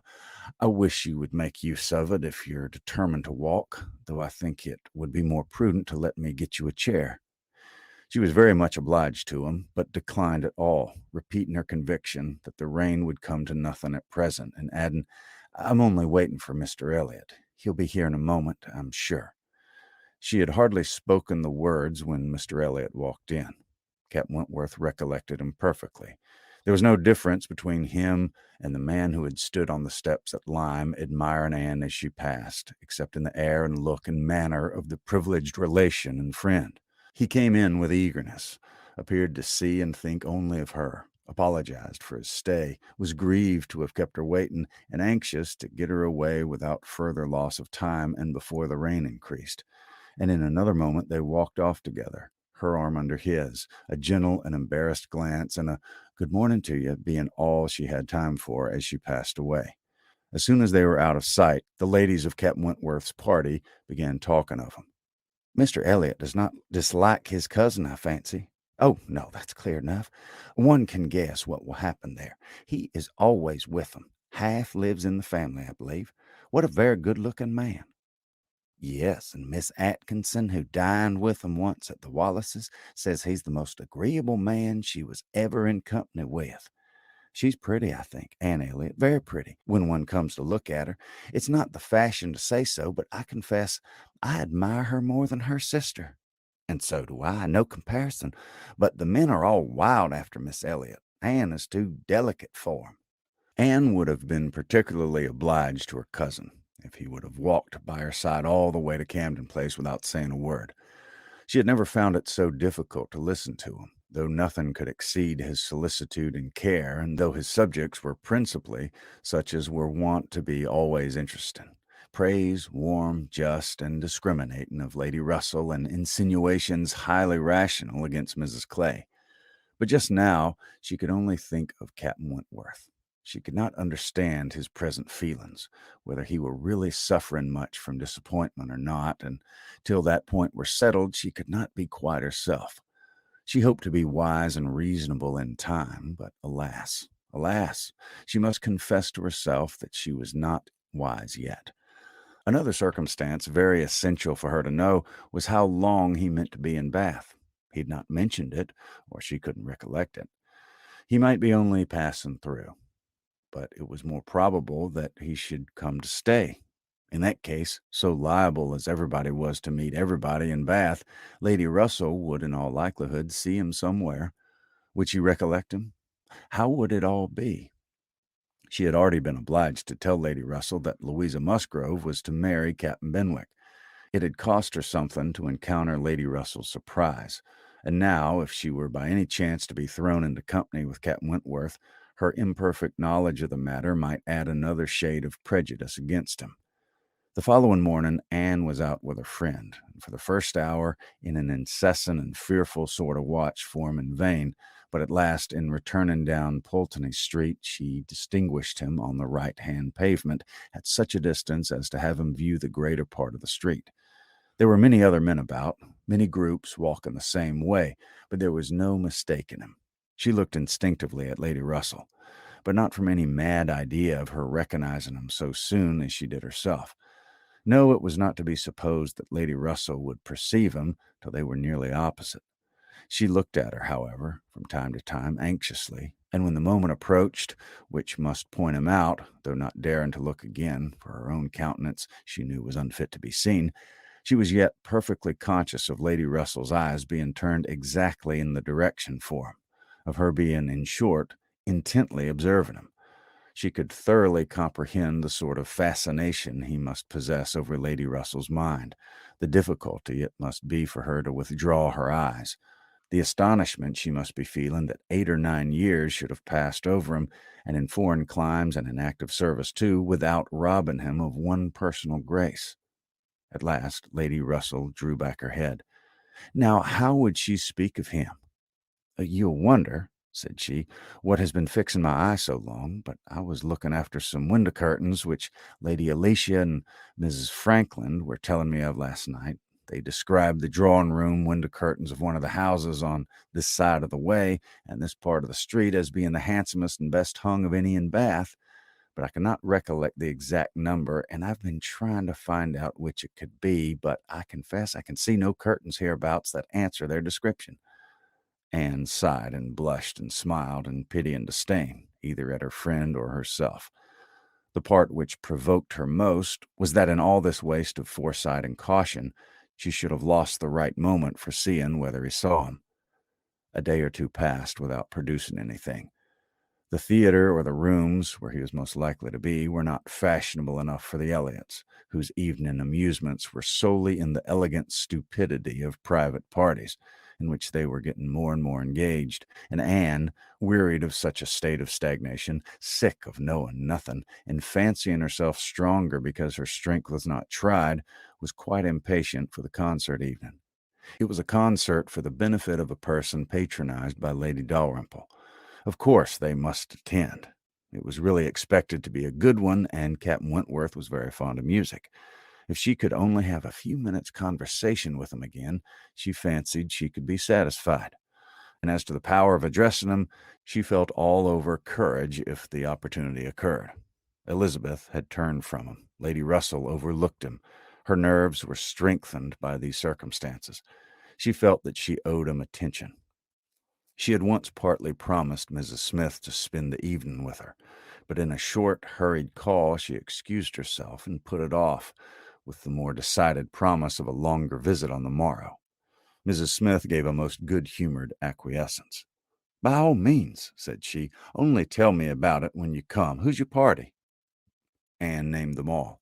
Mrs. Smith made no reply, but when she was leaving her said, with an expression half serious, half arch, "Well, I heartily wish your concert may answer, and do not fail me tomorrow if you can come, for I begin to have a foreboding that I may not have many more visits from you." Anne was startled and confused, but after standing in a moment's suspense, was obliged, and not so sorry to be obliged, to hurry away. Chapter 20. Sir Walter, his 2 daughters, and Mrs. Clay were the earliest of all their party at the rooms in the evening, and as Lady Dalrymple must be waited for, they took their station by one of the fires in the octagon room. But hardly were they so settled when the door opened again, and Captain Wentworth walked in alone. Anne was nearest to him, and making yet a little advance, she instantly spoke. He was preparing only to bow and pass on, but her gentle "How do you do?" brought him out of the straight line to stand nearer and make inquiries in return, in spite of the formidable father and sister in the background. Their being in the background was a support to Anne. She knew nothing of their looks, and felt equal to everything which she believed right to be done. While they were speaking, a whispering between her father and Elizabeth caught her ear. She could not distinguish, but she must guess the subject, And on Captain Wentworth's making a distant bow, she comprehended that her father had judged so well as to give him that simple acknowledgment of acquaintance, and she was just in time by a side glance to see a slight curtsy from Elizabeth herself. This, though late and reluctant and ungracious, was yet better than nothing, and her spirits improved. After talking, however, of the weather and Bath and the concert, their conversation began to flag, and so little was said at last that she was expecting him to go every moment. But he did not. He seemed in no hurry to leave her, and presently, with renewed spirit, with a little smile, a little glow, he said, "I've hardly seen you since our day at Lyme. I'm afraid you must have suffered from the shock, and the more from its not overpowering you at the time." She assured him that she had not. "It was a frightful hour," said he, "a frightful day." And he passed his hand across his eyes, as if the remembrance were still too painful, but in a moment, half smiling again, added, "The day has produced some effects, however, has had some consequences which must be considered as the very reverse of frightful. When you had the presence of mind to suggest that Benwick would be the properest person to fetch a surgeon, you could have little idea of his being eventually one of those most concerned in her recovery." "Certainly, I could have none, but it appears, I should hope it would be a very happy match. They are on both sides good principles and good temper." "Yes," said he, looking not exactly forward, "but there, I think, ends the resemblance. With all my soul I wish him happy, and rejoice over every circumstance in favor of it. They have no difficulties to contend with at home, no opposition, no caprice, no delays. The Musgroves are behaving like themselves, most honorably and kindly, only anxious with true parental hearts to promote their daughter's comfort. All this is much, very much in favor of their happiness, more than perhaps—" He stopped.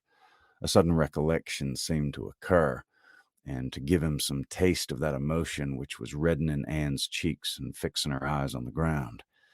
After clearing his throat, however, he proceeded thus: "I confess that I do not think there's a disparity, too great a disparity, and in a point no less essential than mind. I regard Louisa Musgrove as a very amiable, sweet-tempered girl, and not deficient in understanding. But Benwick is something more. He's a clever man, a reading man, and I confess that I do consider his attaching himself to her with some surprise.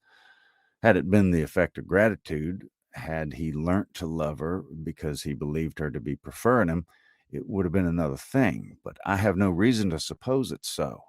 It seems, on the contrary, to have been a perfectly spontaneous, untaught feeling on his side, and this surprises me. A man like him in his situation, with a heart pierced, wounded, almost broken. Fanny Harville was a very superior creature, and his attachment to her was indeed attachment. A man does not recover from such devotion of the heart to such a woman. He ought not. He does not. Either from the consciousness, however, that his friend had recovered, or from other consciousness, he went no farther. And Anne, who, in spite of the agitated voice in which the latter part had been uttered, and in spite of the various noises of the room, the almost ceaseless slam of the door and ceaseless buzz of persons walking through, had distinguished every word, was struck, gratified, confused, and beginning to breathe very quick, and feel 100 things in a moment. It was impossible for her to enter on such a subject, and yet, after a pause, feeling the necessity of speaking, and having not the smallest wish for a total change, she only deviated so far as to say, "You were a good while at Lyme, I think?" "About a fortnight. I could not leave till Louisa's doing well was quite ascertained. I had been too deeply concerned in the mischief to be soon at peace. It had been my doing, solely mine. She would not have been obstinate if I had not been weak. The country round Lyme is very fine. I walked and rode a great deal, and the more I saw, the more I found to admire." "I should very much like to see Lyme again," said Anne. "Indeed, I should not have supposed that you could have found anything in Lyme to inspire such a feeling. The horror and distress you were involved in, the stretch of mind, the wear of spirits. I should have thought your last impression of Lyme must be strong disgust." "The last hours were certainly very painful," replied Anne, "but when pain is over, the remembrance of it often becomes a pleasure. One does not love a place the less for having suffered in it, unless it has been all suffering, nothing but suffering, which was by no means the case at Lyme. We were only in anxiety and distress during the last 2 hours, and previously there'd been a great deal of enjoyment, so much novelty and beauty. I've traveled so little that every fresh place would be interesting to me, but there's real beauty at Lyme, and in short," with a faint blush at some recollections, "altogether my impressions of the place are very agreeable." As she ceased, the entrance door opened again, and the very party appeared for whom they were waiting. "Lady Dalrymple," was the rejoicing sound, and with all the eagerness compatible with anxious elegance, Sir Walter and his two ladies stepped forward to meet her. Lady Dalrymple and Miss Carteret, escorted by Mr. Elliot and Colonel Wallace, who had happened to arrive nearly at the same instant, advanced into the room. The others joined them, and it was a group in which Anne found herself also necessarily included.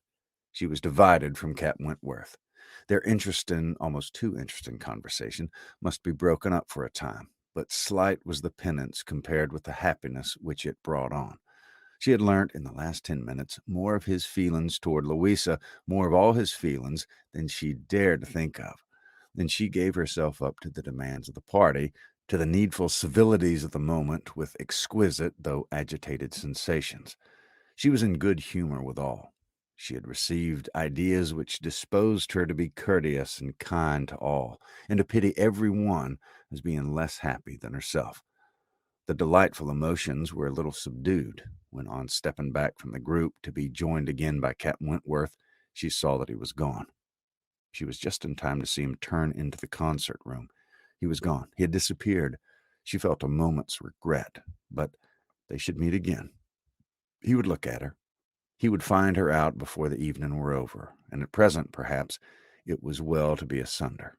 She was in need of a little interval for recollection. Upon Lady Russell's appearance soon afterwards, the whole party was collected, and all that remained was to marshal themselves and proceed into the concert room, and be of all the consequence in their power, draw as many eyes, excite as many whispers, and disturb as many people as they could. Very, very happy were both Elizabeth and Anne Elliot as they walked in. Elizabeth arm in arm with Miss Carteret, and looking on the broad back of the Dowager Viscountess Dalrymple before her, had nothing to wish for which did not seem within her reach. And Anne, but it would be an insult to the nature of Anne's felicity to draw any comparison between it and her sisters, the origin of one all selfish vanity, of the other all generous attachment. Anne saw nothing, thought nothing of the brilliancy of the room. Her happiness was from within. Her eyes were bright and her cheeks glowed, but she knew nothing about it.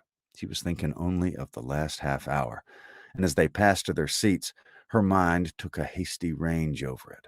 His choice of subjects, his expressions, and still more his manner and look, had been such as she could see in only one light.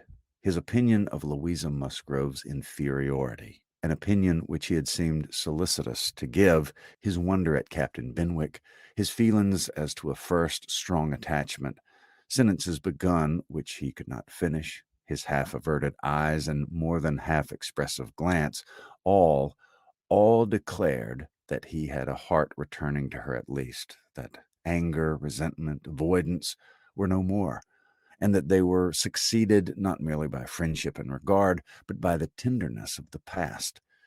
Yes, some share of the tenderness of the past. She could not contemplate the change as implying less. He must love her.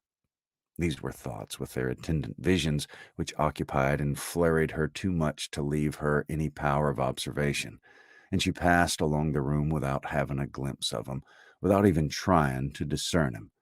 When their places were determined on, they were all properly arranged. She looked round to see if he should happen to be in the same part of the room, but he was not. Her eye could not reach him, and the concert being just opening, she must consent for a time to be happy in a humbler way. The party was divided and disposed of on two contiguous benches. Anne was among those on the foremost, and Mr. Elliot had maneuvered so well with the assistance of his friend Colonel Wallace as to have a seat by her. Miss Elliot, surrounded by her cousins and the principal object of Colonel Wallace's gallantry, was quite contented. Anne's mind was in a most favorable state for the entertainment of the evening. It was just occupation enough. She had feelings for the tender, spirits for the gay, attention for the scientific, and patience for the wearisome, and had never liked a concert better, at least during the first act. Towards the close of it, in the interval succeeding an Italian song, she explained the words of the song to Mr. Elliot. They had a concert bill between them. "This," said she, "is nearly the sense, or rather the meaning of the words, for certainly the sense of an Italian love song must not be talked of, but it's as nearly the meaning as I can give you, for I do not pretend to understand the language. I'm a very poor Italian scholar." "Yes, yes, I see you are. I see you know nothing of the matter. You could only have knowledge enough of the language to translate at sight these inverted, transposed, curtailed Italian lines into clear, comprehensible, elegant English. You need not say anything more of your ignorance. Here is complete proof. I'll not suppose such kind politeness, but I should be sorry to be examined by a real proficient." "I have not had the pleasure of visiting in Camden Place so long," replied he, "without knowing something of Miss Anne Elliot, and I do regard her as one who is too modest for the world in general to be aware of half her accomplishments, and too highly accomplished for modesty to be natural in any other woman. For shame, this is too much flattery. I forgot what we're to have next." "Perhaps," said Mr. Elliot, speaking low, "I have a longer acquaintance with your character than you're aware of." "Indeed, how so?" "You have been acquainted with it only since I came to Bath, excepting as you might hear me previously spoken of by my own family." "I knew you by report long before you came to Bath. I'd heard you described by those who knew you intimately. I've been acquainted with you by character many years. Your person, your disposition, accomplishments, manner, they were all present to me." Mr. Elliot was not disappointed in the interest he hoped to raise. No one can withstand the charm of such a mystery. To have been described long ago in a recent acquaintance by nameless people is irresistible, and Anne was all curiosity. She wondered and questioned him eagerly, but in vain. He delighted in being asked, but he would not tell. No, some other time perhaps, but not now. He would mention no names now, but such, he could assure her, had been the fact. He had many years ago received such a description of Miss Anne Elliot as had inspired him with the highest idea of her merit and excited the warmest curiosity to know her. Anne could think of no one so likely to have spoken with partiality of her many years ago as the Mr. Wentworth of Monkford, Captain Wentworth's brother. He might have been in Mr. Elliot's company, but she had not courage to ask the question. "The name of Anne Elliot," said he, "has long had an interesting sound to me. Very long has it possessed a charm over my fancy, and if I dared, I would breathe my wishes that the name might never change." Such, she believed, were his words, but scarcely had she received their sound than her attention was caught by other sounds immediately behind her, which rendered everything else trivial. Her father and Lady Dalrymple were speaking. "A well-looking man," said Sir Walter, "a very well-looking man." "A very fine young man indeed," said Lady Dalrymple. "More air than one often sees in Bath. Irish, I dare say." "No, I just know his name. A bowing acquaintance. Wentworth, Captain Wentworth of the Navy. His sister married my tenant in Somersetshire, and the Crofts who rents Kellynch." Before Sir Walter had reached this point, Anne's eyes had caught the right direction and distinguished Captain Wentworth standing among a cluster of men at a little distance. As her eyes fell on him, his seemed to be withdrawn from her. It had that appearance. It seemed as if she had been one moment too late. As long as she dared observe, he did not look again. But the performance was recommencing, and she was forced to seem to restore her attention to the orchestra and look straight ahead. When she could give another glance, he had moved away. He could not have come nearer to her if he could. She was surrounded and shut in, but she would rather have caught his eye. Mr. Elliot's speech, too, distressed her. She had no longer any inclination to talk to him. She wished him not so near her. The first act was over. Now she hoped for some beneficial changes, and after a period of nothing saying among the party, some of them did decide on going in quest of tea. Anne was one of the few who did not choose to move. She remained in her seat, and so did Lady Russell, but she had the pleasure of getting rid of Mr. Elliot, and she did not mean, whatever she might feel on Lady Russell's account, to shrink from conversation with Captain Wentworth if he gave her the opportunity. She was persuaded by Lady Russell's countenance that she had seen him. He did not come, however. Anne sometimes fancied she discerned him at a distance, but he never came. The anxious interval wore away unproductively. The others returned. The room filled again. Benches were reclaimed and possessed, and another hour of pleasure or of penance was to be sat out. Another hour of music was to give delight, or the gapes, or as real or affected taste for it prevailed. To Anne, it chiefly wore the prospect of an hour of agitation. She could not quit that room in peace without seeing Captain Wentworth once more, without the interchange of one friendly look. In resettling themselves, there were now many changes, the result of which was favorable for her.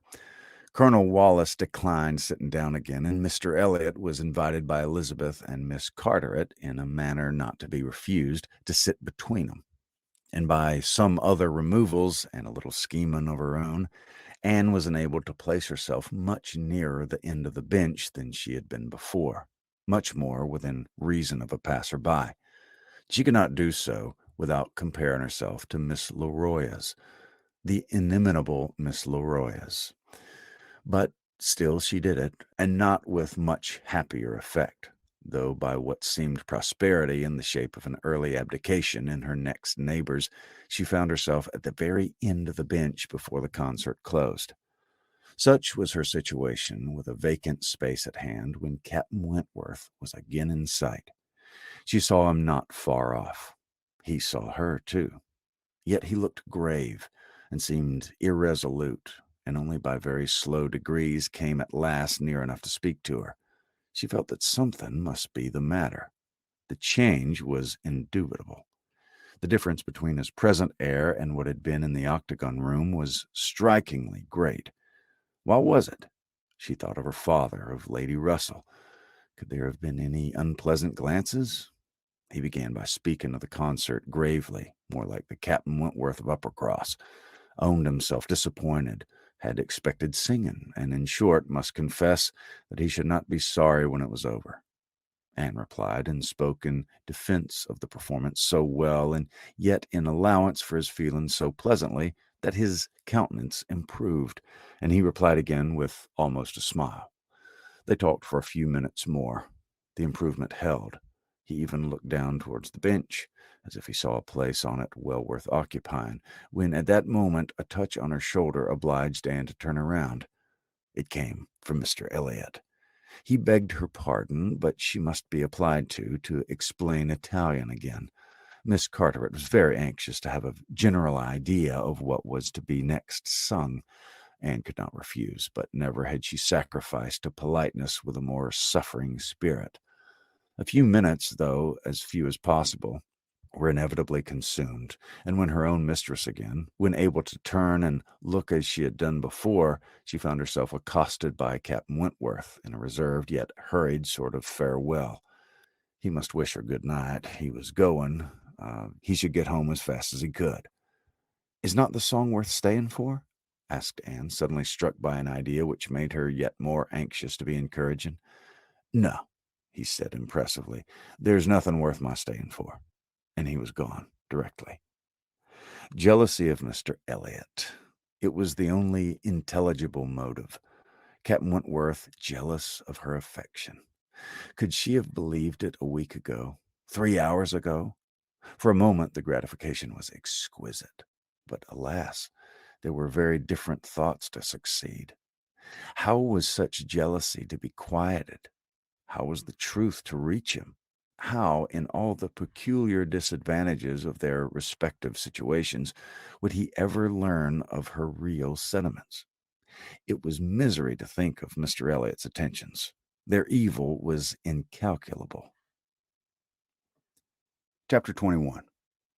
Anne recollected with pleasure the next morning her promise of going to Mrs. Smith, meaning that it should engage her from home at the time when Mr. Elliot would be most likely to call, for to avoid Mr. Elliot was almost a first object. She felt a great deal of goodwill towards him. In spite of the mischief of his attentions, she owed him gratitude and regard, perhaps compassion.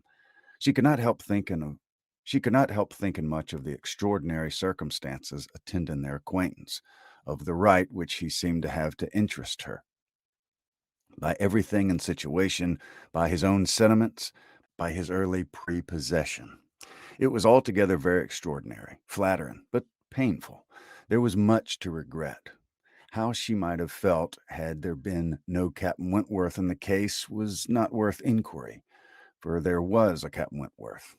And be the conclusion of the present suspense good or bad, her affection would be his forever. Their union, she believed, could not divide her more from other men than their final separation. Prettier musings of high-wrought love and eternal constancy could never have passed along the streets of Bath than Anne was sporting with from Camden Place to Westgate Buildings. It was almost enough to spread purification and perfume all the way. She was sure of a pleasant reception, and her friends seemed this morning particularly obliged to her for coming, seemed hardly to have expected her, though it had been an appointment. An account of the concert was immediately claimed, and Anne's recollection of the concert were quite happy enough to animate her features and make her rejoice to talk of it.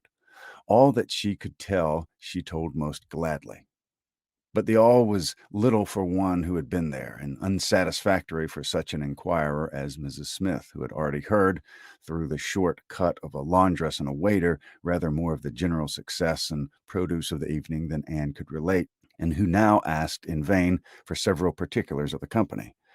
Everybody of any consequence or notoriety in Bath was well known by name to Mrs. Smith. "The little Durands were there, I conclude," said she, "with their mouths open to catch the music like unfledged sparrows ready to be fed. They never miss a concert." "Yes, I did not see them myself, but I heard Mr. Elliot say they were in the room." "The Ibbotsons, were they there? And the two new beauties with the tall Irish officer who's talked of for one of them?" "I don't know. I don't think they were there." "Old Lady Mary MacLane, I need not ask after her. She never misses, I know, and you must have seen her. She must have been in your own circles, for as you went with Lady Dalrymple, you were in the seats of grandeur round the orchestra, of course." "No, that was what I dreaded. It would have been very unpleasant to me in every aspect, but happily Lady Dalrymple always chooses to be farther off, and we were extraordinarily well placed. That is, for hearing, I must not say for seeing, because I appear to have seen very little." "Oh, you saw enough for your own amusement. I can understand. There's a sort of domestic enjoyment to be known even in a crowd, and this you had. You were a large party in yourselves, and you wanted nothing beyond." "But I ought to have looked about me more," said Anne, conscious while she spoke that there had in fact been no want of looking about, and the object only had been deficient. "No, no, you were better employed. You need not tell me that you had a pleasant evening. I see it in your eye. I perfectly see how the hours passed, that you had always something agreeable to listen to. In the intervals of a concert, it was the conversation." Anne half smiled and said, "Do you see that in my eye?" "Yes, I do. Your countenance perfectly informs me you were in company last night with the person whom you think the most agreeable in the world, the person who interests you at this time more than the rest of the world put together." A blush overspread Anne's cheeks. She could say nothing. "And such as being the case," continued Mrs. Smith after a short pause, I hope you believe that I do know how to value your kindness in coming to me this morning. It's really very good of you to come and sit with me when you must have had so many pleasanter demands on your time." Anne heard nothing of this. She was still in the astonishment and confusion excited by her friend's penetration, unable to imagine how any report of Captain Wentworth could have ever reached her. After another short silence, "Pray," said Mrs. Smith, "is Mr. Elliot aware of your acquaintance with me? Does he know I'm in Bath?" "Mr. Elliot?" repeated Anne, looking up in surprise. A moment's reflection showed her the mistake she had been under. She caught it instantaneously, and recovering her courage with the feeling of safety, soon added more composedly, "Are you acquainted with Mr. Elliot?" "I have been a good deal acquainted with him," replied Mrs. Smith gravely, "but it seems worn out now. It's a great while since we met." "I was not at all aware of this. You never mentioned it before. Had I known it, I would have had the pleasure of talking to him about you." "To confess the truth," said Mrs. Smith, assuming her usual air of cheerfulness, "that is exactly the pleasure I want you to have. I want you to talk about me to Mr. Elliot. I want your interest with him. He can be of essential service to me, and if you would have the goodness, my dear Miss Elliot, to make it an object to yourself, of course it's done." "I should be extremely happy. I hope you cannot doubt my willingness to be of even the slightest use to you," replied Anne, "but I suspect that you're considering me as having a higher claim on Mr. Elliot, a greater right to influence him, than is really the case. I'm sure you have somehow or other imbibed such a notion. You must consider me only as Mr. Elliot's relation. If in that light there is anything which you suppose his cousin might fairly ask of him, I beg you wouldn't hesitate to employ me." Mrs. Smith gave a penetrating glance, and then, smiling, said, "I have been a little premature, I perceive. I beg your pardon. I ought to have waited for official information. But now, my dear Miss Elliot, as an old friend, do give me a hint as to when I may speak. Next week? To be sure, by next week I may be allowed to think it all settled and build my own selfish schemes on Mr. Elliot's good fortune." "No," replied Anne, "nor next week, nor next, nor next. I assure you that nothing of the sort you're thinking of will be settled any week. I am not going to marry Mr. Elliot. I should like to know why you imagine I am." Mrs. Smith looked at her again, looked earnestly, smiled, shook her head, and exclaimed, "Now how I do wish I understood you. How I do wish I knew what you were at. I have a great idea that you do not design to be cruel when the right moment occurs. Till it does come, you know, we women never meant to have anybody. It's a thing of course among us that every man is refused till he offers. But why should you be cruel? Let me plead for my present friend, I cannot call him, but for my friend. Where can you look for a more suitable match? Where could you expect a more gentlemanlike, agreeable man? Let me recommend Mr. Elliot. I'm sure you hear nothing but good of him from Colonel Wallace, and who can know him better than Colonel Wallace? My dear Mrs. Smith, Mr. Elliot's wife has not been dead much above half a year. He ought not to be supposed to be paying his addresses to anyone." "Oh, if these are your only objections," cried Mrs. Smith archly, "Mr. Elliot is safe, and I shall give myself no more trouble about him. Do not forget me when you're married, that's all. Let him know me to be a friend of yours, and then he'll think little of the trouble required, which it is very natural for him now, with so many affairs and engagements of his own, to avoid and get rid of us as he can. Very natural, perhaps. 99 out of 100 would do the same. Of course, he can't be aware of the importance to me. Well, my dear Miss Elliot, I hope and trust you'll be happy. Mr. Elliot has sense to understand the value of such a woman. Mr. Elliot has sense to understand the value of such a woman. Your peace will not be shipwrecked as mine has been. You're safe in all worldly matters and safe in his character. He will not be led astray. He will not be misled by others to his ruin." "No," said Anne, "I can readily believe all that of my cousin. He seems to have a calm, decided temper, not at all open to dangerous impressions. I consider him with great respect. I have no reason from anything that has fallen within my observation to do otherwise.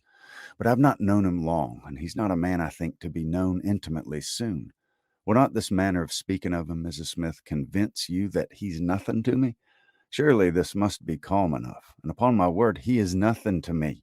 Should he ever propose to me, which I have very little reason to imagine he has any thought of doing, I shall not accept him. I assure you I shall not. I assure you Mr. Elliot had not the share which you had been hoping in whatever pleasure the concert last night might afford. Not Mr. Elliot. It's not Mr. Elliot that—" She stopped, regretting with a deep blush that she had implied so much, but less would hardly have been sufficient. Mrs. Smith would hardly have believed so soon in Mr. Elliot's failure, but from the perception of there being a somebody else.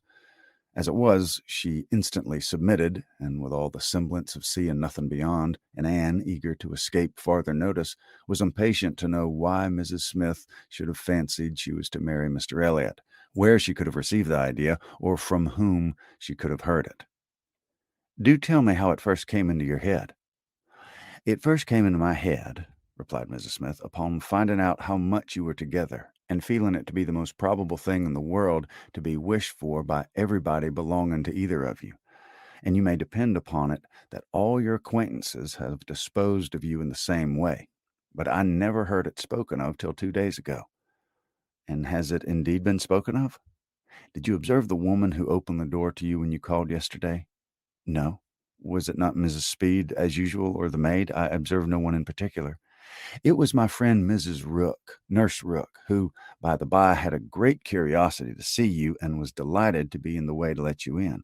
She came away from Marlborough Buildings only on Sunday, and it was told me you were to marry Mr. Elliot.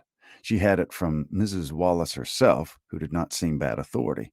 She sat an hour with me on Monday evening, and gave me the whole history." "The whole history," repeated Anne, laughing. "She could not make a very long history, I think, of such a little article of unfounded news." Mrs. Smith said nothing. "But," continued Anne presently, "though there is no truth in my having his claim on Mr. Elliot, I should be extremely happy to be of use to you in any way that I could. Shall I mention to him of your being in Bath? Shall I take him any message?" "No, I thank you. No, certainly not. In the warmth of the moment, and under a mistaken impression, I might perhaps have endeavored to interest you in some circumstances, but not now. No, I thank you. I have nothing to trouble you with." "I think you spoke of having known Mr. Elliot many years?" "I did." "Not before he was married, I suppose?" "Yes, he was not married when I first knew him." "And were you much acquainted?" "Intimately." "Indeed. Then do you tell me what he was at that time of life? I have a great curiosity to know what Mr. Elliot was as a very young man. Was he at all as he appears now?" "I've not seen Mr. Elliot these 3 years," was Mrs. Smith's answer, given so gravely that it was impossible to pursue the subject farther, and Anne felt she had gained nothing but an increase of curiosity. They were both silent. Mrs. Smith, very thoughtful. At last, "I beg your pardon, my dear Miss Elliot," she cried, in a natural tone of cordiality. "I beg your pardon for the short answers I've been giving you, but I've been uncertain what I ought to do. I've been doubting and considering as to what I ought to tell you. There were many things to be taken into the account. One hates to be officious, to be giving bad impressions, making mischief. Even the smooth surface of family union seems worth preserving, though there may be nothing durable beneath. However, I've determined, I think I'm right. I think you ought to be made acquainted with Mr. Elliot's real character. Though I fully believe that at present you have not the smallest intention of accepting him, there's no saying what might happen. You might, some time or other, be differently affected towards them. Hear the truth, therefore, now, while you're unprejudiced. Mr. Elliot is a man without heart or conscience, a designing, wary, cold-blooded thing, who thinks only of himself, whom for his own interest or ease would be guilty of any cruelty or any treachery that could be perpetrated without risk of his general character. He has no feeling for others. Those whom he has been the chief cause of leading into ruin he can neglect and desert without the smallest compunction. He's totally beyond the reach of any sentiment or justice or compassion. Oh, he's black at heart, hollow and black." Anne's astonished air and exclamation of wonder made her pause, and in a calmer manner she added, "My expressions startle you. You must allow for an injured, angry woman, but I'll try to command myself. I will not abuse him. I will only tell you what I've found him. Facts shall speak. He was the intimate friend of my dear husband, who trusted and loved him and thought him as good as himself. The intimacy had been formed before our marriage. I found them most intimate friends, and I too became excessively pleased with Mr. Elliot and entertained the highest opinion of him. At 19, one does not think very seriously, but Mr. Elliot appeared to me quite as good as others, and much more agreeable than most others, and we were almost always together. We were principally in town, living in very good style. He was then the inferior in circumstances. He was then the poor one. He had chambers in the Temple, and it was as much as he could do to support the appearance of a gentleman. He had always a home with us whenever he chose it. He was always welcome. He was like a brother. My poor Charles, who had the finest, most generous spirit in the world, would have divided his last farthing with him. I know that he often assisted him. This must have been about that very period of Mr. Elliot's life, said Anne, which has always excited my particular curiosity. It must have been about the same time that he became known to my father and sister. I never knew him myself. I only heard of him. But there was a something in his conduct then with regard to my father and sister, and afterwards in the circumstance of his marriage, which I never could quite reconcile with present times. It seemed to announce a different sort of man. I know it all, cried Mrs. Smith. He's been introduced to Sir Walter and your sister before I was acquainted with him, but I heard him speak of him forever. I know he was invited and encouraged, and I did not choose to go. I can satisfy you perhaps on points which you would little expect, and as to his marriage, I knew all about it at the time. I was privy to all the fors and againsts. I was friend to whom he confided his hopes and plans, and though I don't know his wife previously, her inferior situation in society indeed rendered that impossible, yet I knew her all her life afterwards, or at least till within the last 2 years of her life, and can answer any question you may wish to put. Nay, said Anne, I have no particular inquiry to make about her. I have always understood they were not a happy couple. But I should like to know why, at that time of life, he should slight my father's acquaintance as he did. My father was certainly disposed to take very kind and proper notice of him. Why did Mr. Elliot draw back? Mr. Elliot, replied Mrs. Smith, at that period of his life had one object in view, to make his fortune, and by a rather quicker process than the law. He was determined to make it by marriage. He was determined, at least, not to mar it by an imprudent marriage. And I know it was his belief, whether justly or not, of course I can't decide, that your father and sister, in their civilities and invitations, were designing a match between the heir and the young lady, and it was impossible that such a match should have answered his ideas of wealth and independence. That was his motive for drawing back, I can assure you. He told me the whole story. He had no concealments with me. It was curious that, having just left you behind me in Bath, my first and principal acquaintance on Marian should be your cousin, and that through him I should be continually hearing of your father and sister. He described one Miss Elliot, and I thought very affectionately of the other. Perhaps, cried Anne, struck by a sudden surprise, you sometimes spoke of me to Mr. Elliot? To be sure I did, very often. I used to boast of my own Anne Elliot, and vouch for your being a very different creature from— She checked herself just in time. This accounts for something which Mr. Elliot said last night, cried Anne. This explains it. I found he had been used to hear of me. I could not comprehend how. What wild imagination one forms where dear self is concerned. How sure to be mistaken. But I beg your pardon, I've interrupted you. Mr. Elliot married then completely for money? The circumstances, probably, which first opened your eyes to his character? Mrs. Smith hesitated a little here. Oh, those things are too common. When one lives in the world, a man or woman marrying for money is too common to strike one as it ought. I was very young and associated only with the young, and we were a thoughtless, gay set without any strict rules of conduct. We lived for enjoyment. I think differently now. Time and sickness and sorrow have given me other notions, but at that period I must own I saw nothing reprehensible in what Mr. Elliot was doing. To do the best for himself passed as a duty. But was not she a very low woman? Yes, which I objected to, but he would not regard. Money was all that he wanted. Her father was a grazier. Her grandfather had been a butcher, but that was all nothing. She was a fine woman and had a decent education, and brought forward by some cousins thrown by chance into Mr. Elliot's company, and fell in love with them. And not a difficulty or a scruple there was on his side with respect to her birth. All his caution was spent in being secured of the real amount of her fortune before he committed himself. Depend upon it, whatever esteem Mr. Elliot may have had for his own situation in life now, as a young man he had not the smallest value for it. His chance for the Kellynch estate was something, but all the honor of the family he held as cheap as dirt. I've often heard him declare that if baronetcies were saleable, anybody should have his for £50, arms and motto, name and livery included. But I will not pretend to repeat half that I used to hear him say on that subject. It would not be fair, and yet you have aught to prove. For what is all this but assertion, and you shall have proof? Indeed, my dear Miss Elliot, I want none, cried Anne. You have asserted nothing contradictory to what Mr. Elliot appeared to be some years ago. This is all confirmation, rather, of what we used to hear and believe. I'm more curious to know why he should be so different now. But for my satisfaction, if you'll have the goodness to ring for Mary, stay. I'm sure you'll have the greater goodness of going yourself into my bedroom and bring me the small inlaid box which you'll find on the upper shelf of the closet. Anne, seeing her friend to be earnestly bent on it, did as she was desired. The box was brought and placed before her, and Mrs. Smith, sighing over it as she unlocked it, said, "This is full of papers belonging to him, to my husband, a small portion only of what I had to look over when I lost him. The letter I'm looking for was one written by Mr. Elliot to him before our marriage, and happened to be saved.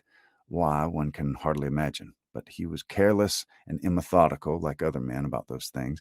And when I came to examine his papers, I found it with others still more trivial, from different people scattered here and there, while many letters and memorandums of real importance had been destroyed. Here it is. I would not burn it, because being even then very satisfied with Mr. Elliot, I was determined to preserve every document of former intimacy. I have now another motive for being glad that I can produce it." This was the letter directed to Charles Smith, Esquire, Turnbridge Wells, and dated from London as far back as July 1803. "Dear Smith, I have received yours. Your kindness almost overpowers me. I wish nature had made such hearts as yours more common, but I have lived 23 years in the world and have seen none like it. At present, believe me, I have no need of your services, being in cash again. Give me joy. I have got rid of Sir Walter and Miss. They are gone back to Kellynch, and almost made me swear to visit him this summer. But my first visit to Kellynch will be with a surveyor, to tell me how to bring it with best advantage to the hammer. The baronet, nevertheless, is not unlikely to marry again. He is quite fool enough. If he does, however, they will leave me in peace, which may be a decent equivalent of the reversion. He is worse than last year. I wish I had any name but Elliot. I'm sick of it. The name of Walter I can drop, thank God, and I desire you'll never insult me with my second W again, meaning for the rest of my life to be only yours truly, William Elliot." Such a letter could not be read without putting Anne in a glow, and Mrs. Smith, observing the high color in her face, said, "The language, I know, is highly disrespectful. Though I have forgot the exact terms, I have a perfect impression of the general meaning. But it shows you the man. Mark his professions to my poor husband. Can anything be stronger?" Anne could not immediately get over the shock and mortification of finding such words applied to her father. She was obliged to recollect that her seeing the letter was a violation of the laws of honor, that no one ought to be judged or to be known by such testimonies, that no private correspondence could bear the eye of others, before she could recover calmness enough to return the letter which she had been meditating over and say, "Thank you. This is full proof, undoubtedly. Proof of everything you were saying. But why be acquainted with us now?" "I can explain this, too," cried Mrs. Smith, smiling. "Can you really?" "Yes. I've shown you Mr. Elliot as he was a dozen years ago, and I will show him as he is now. I cannot produce written proof again, but I can give as authentic oral testimony as you can desire of what he is now wanting and what he is now doing. He's no hypocrite. He truly wants to marry you. His present attentions to your family are very sincere, quite from the heart. I will give you my authority. His friend, Captain Wallace." "Captain Wallace? Are you acquainted with him?" "No, it does not come to me in quite so direct a line as that. It takes a bend or two, but nothing of consequence. The stream is as good as at first. The little rubbish it collects in the turnings is easily moved away. Mr. Elliot talks unreservedly to Colonel Wallace of his views on you, which, said Colonel Wallace, I imagine to be in himself a sensible, careful, discerning sort of character. But Colonel Wallace has a very pretty, silly wife to whom he tells things which he had better not, and he repeats it all to her. She, in the overflowing spirits of her recovery, repeats it all to her nurse, and the nurse, knowing my acquaintance with you, very naturally brings it all to me. On Monday evening, my good friend Mrs. Rook let me thus much into the secrets of Marlborough Buildings. When I talked of the whole history, therefore, you see, I was not romancing so much as you supposed. My dear Mrs. Smith, your authority is deficient. This will not do. Mr. Elliot's having any views on me will not in the least account for the efforts he made towards a reconciliation with my father. That was all prior to my coming to Bath. I found them on the most friendly terms when I arrived. I know you did. I know it all perfectly, but indeed, Mrs. Smith, we must not expect to get real information in such a line. Facts or opinions which are to pass through the hands of so many, to be misconceived by folly in one and ignorance in another, can hardly have much truth left. Only give me hearing. You'll soon be able to judge of the general credit due by listening to some particulars which you can yourself immediately contradict or confirm. Nobody supposes that you were his first inducement. He had seen you indeed before he came to Bath, and admired you, but without knowing it to be you. So says my historian, at least. Is this true? Did he see you last summer or autumn, somewhere down in the West, to use her own words, without knowing it to be you? He certainly did. So far it is very true. At Lyme. I happen to be at Lyme. Well, continued Mrs. Smith triumphantly, grant my friend the credit due to the establishment of the first point asserted. He saw you then at Lyme, and liked you so well as to be exceedingly pleased to meet with you again in Camden Place as Miss Anne Elliot, and from that moment, I have no doubt, had a double motive in his visits there. But there was another and an earlier, which I will now explain. If there's anything in my story which you know to be either false or improbable, stop me. My account states that your sister's friend, the lady now staying with you, whom I have heard you mention, came to Bath with Miss Elliot and Sir Walter as long ago as September, in short, when they first came themselves, and have been staying there ever since. That she is a clever, insinuating, handsome woman, poor and plausible, and altogether such in situation and manner as to give a general idea among Sir Walter's acquaintance of her meaning to be Lady Elliot, and as general a surprise that Miss Elliot should be apparently blind to the danger. Here Mrs. Smith paused a moment, but Anne had not a word to say, and she continued. This was the light in which it appeared to those who knew the family, long before you returned to it, and Colonel Wallace had his eye upon your father enough to be sensible of it, though he did not then visit in Camden Place.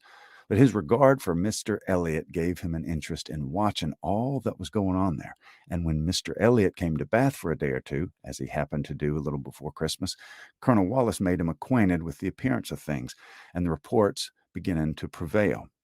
But you're to understand that time had worked a very material change in Mr. Elliot's opinions as to the value of a baronetcy. Upon all points of blood and connection, he is a completely altered man. Having long had as much money as he could spend, nothing to wish for on the side of avarice or indulgence, he has been gradually learning to pin his happiness upon the consequence he is heir to. I thought it coming on before our acquaintance ceased, but now it's a confirmed feeling. He cannot bear the idea of not being Sir William. You may guess, therefore, that the news he heard from his friend could not be very agreeable, and you may guess what it produced. The resolution of coming back to Bath as soon as possible, and of fixing himself here for a time, with the view of renewing his former acquaintance, and recovering such a footing in the family as might give him the means of ascertaining the degree of his danger, and of circumventing the lady if he found it material. This was agreed upon between the two friends as the only thing to be done, and Colonel Wallace was to assist in every way that he could. He was to be introduced, and Mrs. Wallace was to be introduced, and everybody was to be introduced. Mr. Elliot came back accordingly, and on application was forgiven, as you know, and readmitted into the family, and there it was his constant object, and his only object, till your arrival added another motive, to watch Sir Walter and Mrs. Clay. He omitted no opportunity of being with them, threw himself in their way, called at all hours, but I need not be particular on this subject. You can imagine what an artful man would do, and with this guide, perhaps, may recollect what you have seen him do. Yes, said Anne, you tell me nothing which does not accord with what I've known or could imagine. There is always something offensive in the details of cunning. The maneuvers of selfishness and duplicity must ever be revolting, but I've heard nothing which really surprises me. I know those who would be shocked by such a representation of Mr. Elliot, who would have difficulty in believing it, but I would have never been satisfied. I have always wanted some other motive for his conduct than appeared. I should like to know his present opinion as to the probability of the event he has been in dread of, whether he considers the danger to be lessening or not." "Lessening, I understand," replied Mrs. Smith. "He thinks Mrs. Clay afraid of him, aware that he sees through her, and not daring to proceed as she might do in his presence. But since he must be absent some time or other, I do not perceive how he can ever be secure while she holds her present influence. Mrs. Wallace has an amusing idea, as nurse tells me, that it is to put into the marriage articles when you and Mr. Elliot marry that your father's not to marry Mrs. Clay, a scheme worthy of Mrs. Wallace's understanding by all accounts. But my sensible nurse, Rook, sees the absurdity of it. 'Why, to be sure, ma'am,' said she, 'it would not prevent his marrying anybody else. And indeed, to my own truth, I do not think nurse in her heart is a very strenuous opposer of Sir Walter's making a second match. She must be allowed to be a favorer of matrimony, you know, and since self will intrude, who can say that she may not have some flying visions of attending the next Lady Elliot through Mrs. Wallace's recommendation?" "I am very glad to know all this," said Anne, after a little thoughtfulness. "It will be more painful to me in some respects to be in company with them, but I shall know better what to do. My line of conduct will be more direct. Mr. Elliot is evidently a disingenuous, artificial, worldly man who has never had any better principle to guide him than selfishness." But Mr. Elliot was not done. Mrs. Smith had been carried away from her first direction, and Anne had forgotten, in the interest of her own family concerns, how much had been originally implied against him. But her attention now was called to the explanation of those first hints, and she listened to a recital which, if it did not perfectly justify the unqualified bitterness of Mrs. Smith, proved him to have been very unfeeling in his conduct towards her, very deficient both in justice and compassion. She learned that the intimacy between them continuing unimpaired by Mr. Elliot's marriage, that they had been, as before, always together, and Mr. Elliot had led his friend into expenses much beyond his fortune. Mrs. Smith did not want to take blame to herself, and was most tender of throwing any on her husband, but Anne could collect that their income had never been equal to their style of living, and from that first time there had been a great deal of general and joint extravagance. From his wife's account of him, she could discern Mr. Smith to have been a man of warm feelings, easy temper, careless habits, and not strong understanding, much more amiable than his friend, and very unlike him, led by him, and probably despised by him. Mr. Elliot, raised by his marriage to great affluence, and disposed to every gratification of pleasure and vanity which could be commanded without involving himself, for with all his self-indulgence he had become a prudent man, and beginning to be rich, just as his friend ought to have found himself to be poor, seemed to have no concern at all for that friend's probable finances, but on the contrary had been prompting and encouraging expenses which could end only in ruin, and the Smiths, accordingly, had been ruined. The husband had died just in time to be spared the full knowledge of it. They had previously known embarrassments enough to try the friendship of their friends and to prove that Mr. Elliot's had not better be tried. But it was not till his death that the wretched state of his affairs was fully known. With a confidence in Mr. Elliot's regard more creditable to his feelings than his judgment, Mr. Elliot had appointed him the executor of his will. But Mr. Elliot would not act, and the difficulties and distress which this refusal had heaped on her, in addition to the inevitable sufferings of her situation, had been such as could not be related without anguish of spirit, or listened to without corresponding indignation. Anne was shown some letters of his on the occasion, answers to urgent applications from Mrs. Smith, which all breathed the same stern resolution of not engaging in a fruitless trouble, and under a cold civility the same hard-hearted indifference to any of the evils it might bring on her. It was a dreadful picture of ingratitude and inhumanity, and Anne felt at some moments that no flagrant open crime could have been worse. She had a great deal to listen to, all the particulars of past sad scenes, and the minutiae of distress upon distress, which in former conversations had been merely hinted at, were dwelt on now with a natural indulgence. Anne could perfectly comprehend the exquisite relief, and was only the more inclined to wonder at the composure of her friend's usual state of mind. There was one circumstance in the history of her grievance of particular irritation. She had good reason to believe that some property of her husband in the West Indies, which had for many years been under a sort of sequestration for the payment of his own encumbrances, might be recoverable by proper measures, and this property, though not large, would be enough to make her comparatively rich. But there was nobody to stir in it. Mr. Elliot would do nothing, and she could do nothing herself, equally disabled from personal exertion by her state of bodily weakness, and from employing others by her want of money. She had no natural connections to assist her even with their counsel, and she could not afford to purchase the assistance of the law. This was a cruel aggravation of actually straitened means. To feel that she ought to be in better circumstances, that a little trouble in the right place might do, and to fear that delay might be even weakening her claims, was hard to bear. It was on this point that she hoped to engage Anne's good offices with Mr. Elliot. She had previously, in the anticipation of their marriage, been very apprehensive of losing her friend by it. But on being assured that he could make her no attempt of that nature, since she had not even known her to be in Bath, it immediately occurred that something might be done in her favor by the influence of the woman he loved, and he had been hastily preparing to interest Anne's feelings as far as the observance due to Mr. Elliot's character would allow, when Anne's refutation of the supposed engagement changed the face of everything.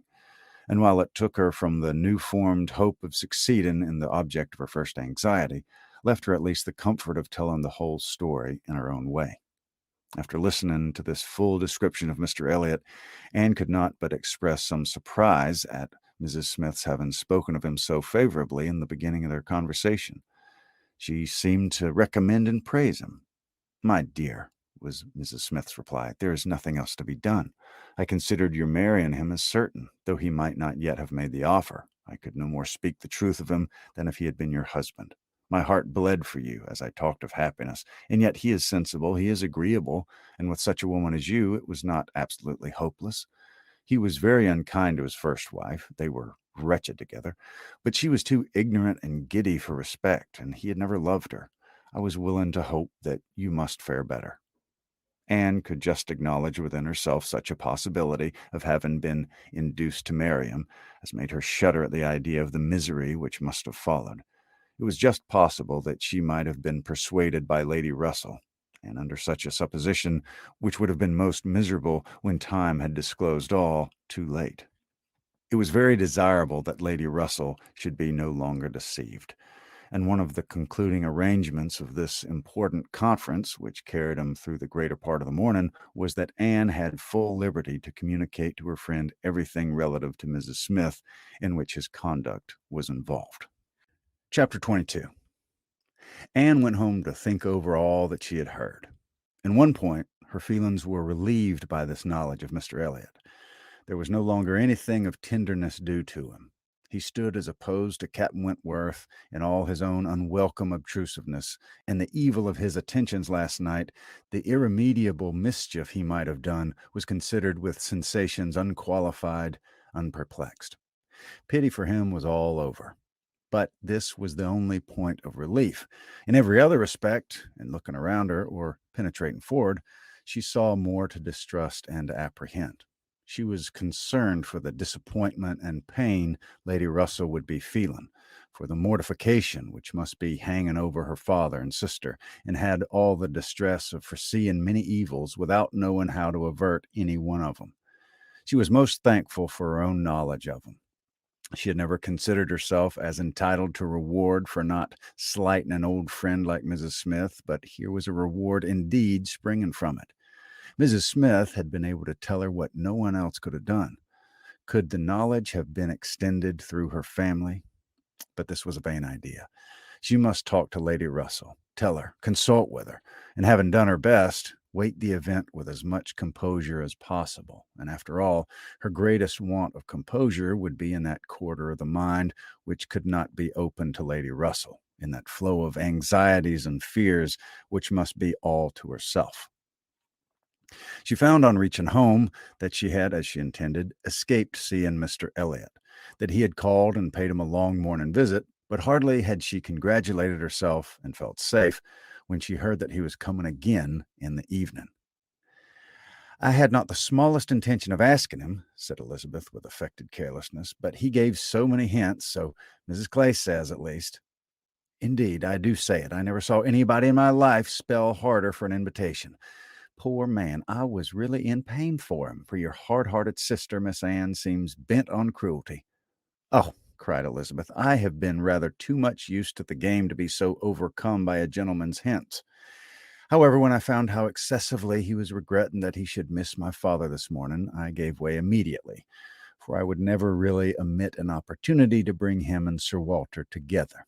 They appear to so much advantage in company with each other, each behaving so pleasantly, Mr. Elliot looking up with so much respect. Quite delightful, cried Mrs. Clay, not daring, however, to turn her eyes toward Anne. Exactly like father and son. Dear Miss Elliot, may I not say father and son? Oh, I lay no embargo on anybody's words, if you will have such ideas, but upon my word, I'm scarcely sensible of his attentions being beyond those of other men. My dear Miss Elliot, exclaimed Mrs. Clay, lifting her hands and eyes and sinking all the rest of her astonishment in a convenient silence. Well, my dear Penelope, you must not be so alarmed about him. I did invite him, you know. I sent him away with smiles. When I found he was really going to his friends at Thornbury Park for the whole day tomorrow, I had compassion on him. Anne admired the good acting of the friend in being able to show such pleasure as she did in the expectation and in the actual arrival of the very person whose presence must be really interfering with her prime object. But it was impossible but that Mrs. Clay must hate the sight of Mr. Elliot, and yet she could assume a most obliging, placid look and appear quite satisfied with the curtailed license of devoting herself only half as much to Sir Walter as she would have done otherwise. To Anne herself, it was most distressing to see Mr. Elliot enter the room, and quite painful to have him approach and speak to her. She had been used before to feel that he could not be always quite sincere, but now she saw insincerity in everything. His attentive deference to her father, contrasted with his former language, was odious, and when she thought of his cruel conduct towards Mrs. Smith, she could hardly bear the sight of his present smiles and mildness, or the sound of his artificial good sentiments. She meant to avoid any such alteration of manners as might provoke a remonstrance on his side.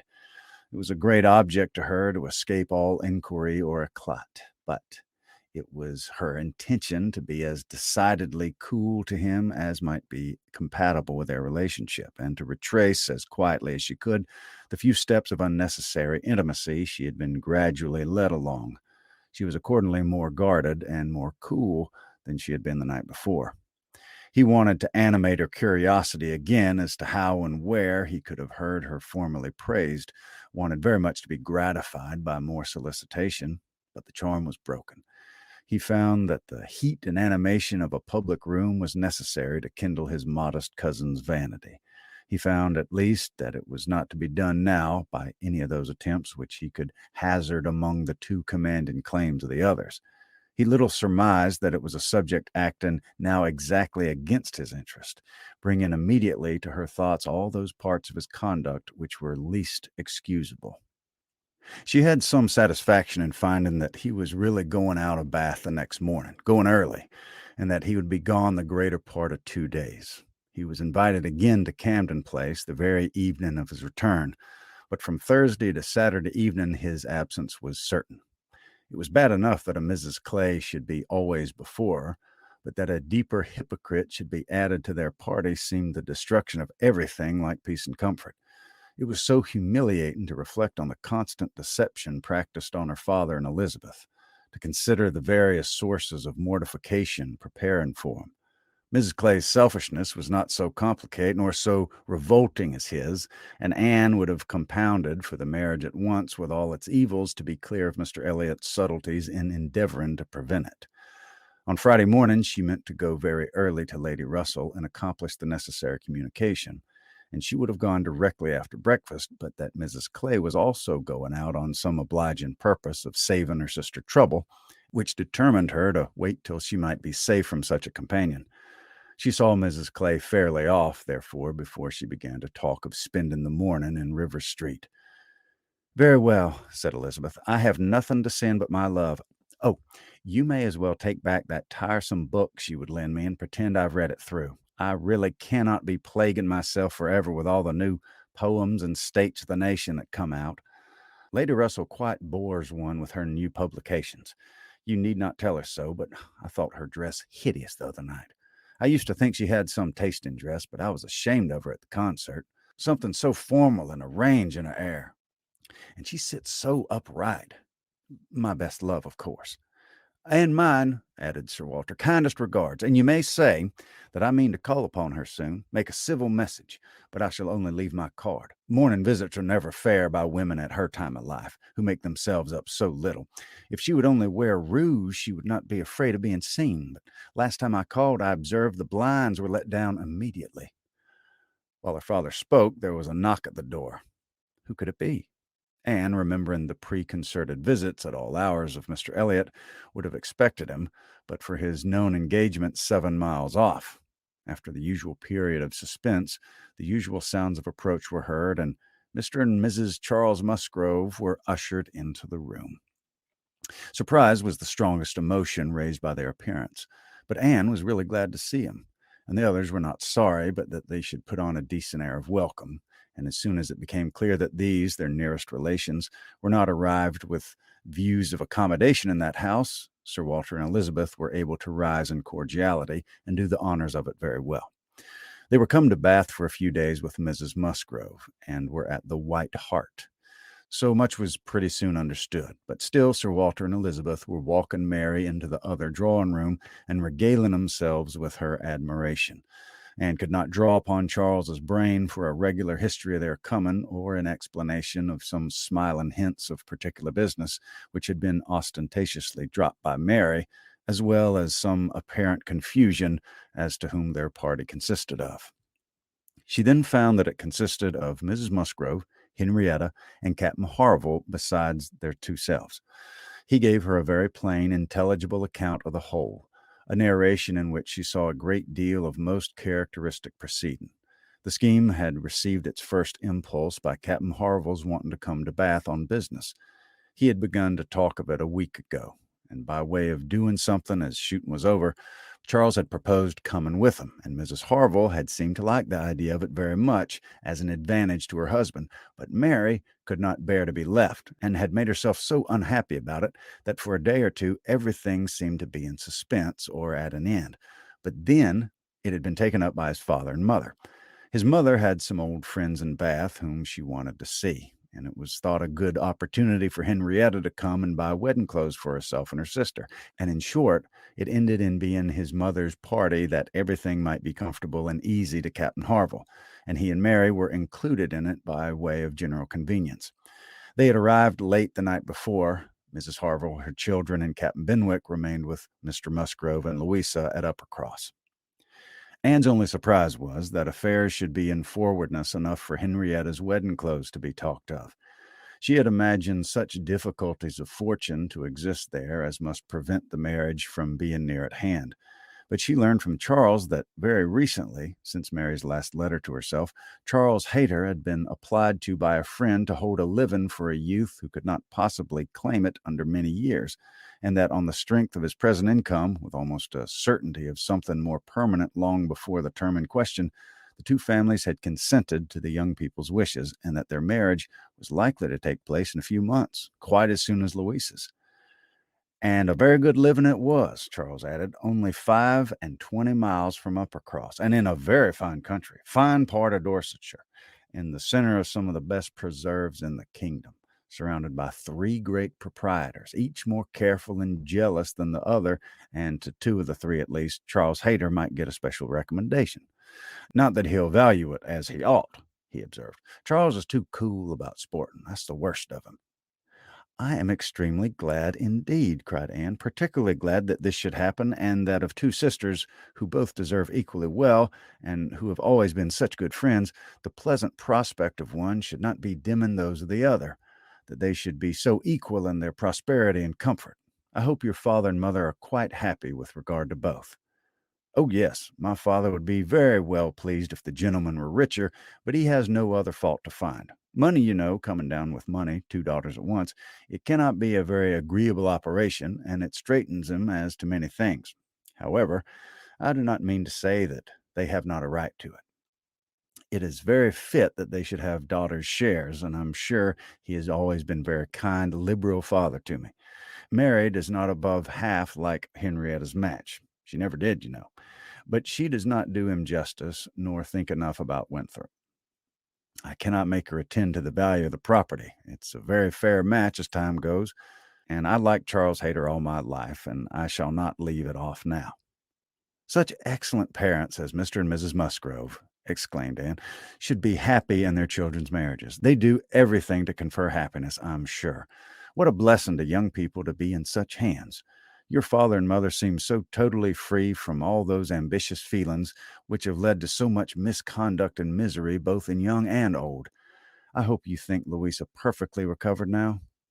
He answered rather hesitatingly, Yes, I believe I do. Very much recovered, but she's altered. There's no running or jumping about, no laughing or dancing. It's quite different. If one happens only to shut the door a little hard, she starts and wriggles like a young chick in the water, and Benwick sits at her elbow reading verses or whispering to her all day long. Anne could not help laughing. That cannot be much to your taste, I know, she said, but I do believe him to be an excellent young man. Well, to be sure he is. Nobody doubts it. And I hope you don't think I'm so illiberal as to want every man to have the same objects and pleasures as myself. I have great value for Benwick, but when one can get him to talk, he has plenty to say. His reading has done him no harm, for he's fought as well as read. He's a brave fellow. I got more acquainted with him last Monday than I ever did before. We had a famous set to at rat hunting all morning in my father's great barns, and he played his part so well that I liked him the better ever since. Here they were interrupted by the absolute necessity of Charles's following the others to admire mirrors and china. But Anne had heard enough to understand the present state of Uppercross and to rejoice in its happiness.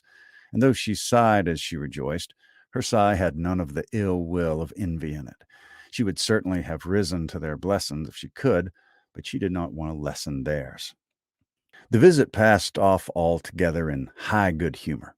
Mary was in excellent spirits, enjoying the gaiety and the change, and so well satisfied with the journey in her mother-in-law's carriage with 4 horses, and with her own complete independence of Camden Place, that she was exactly in a temper to admire everything as she ought, and enter most readily into all the superiorities of the house, as they were detailed to her.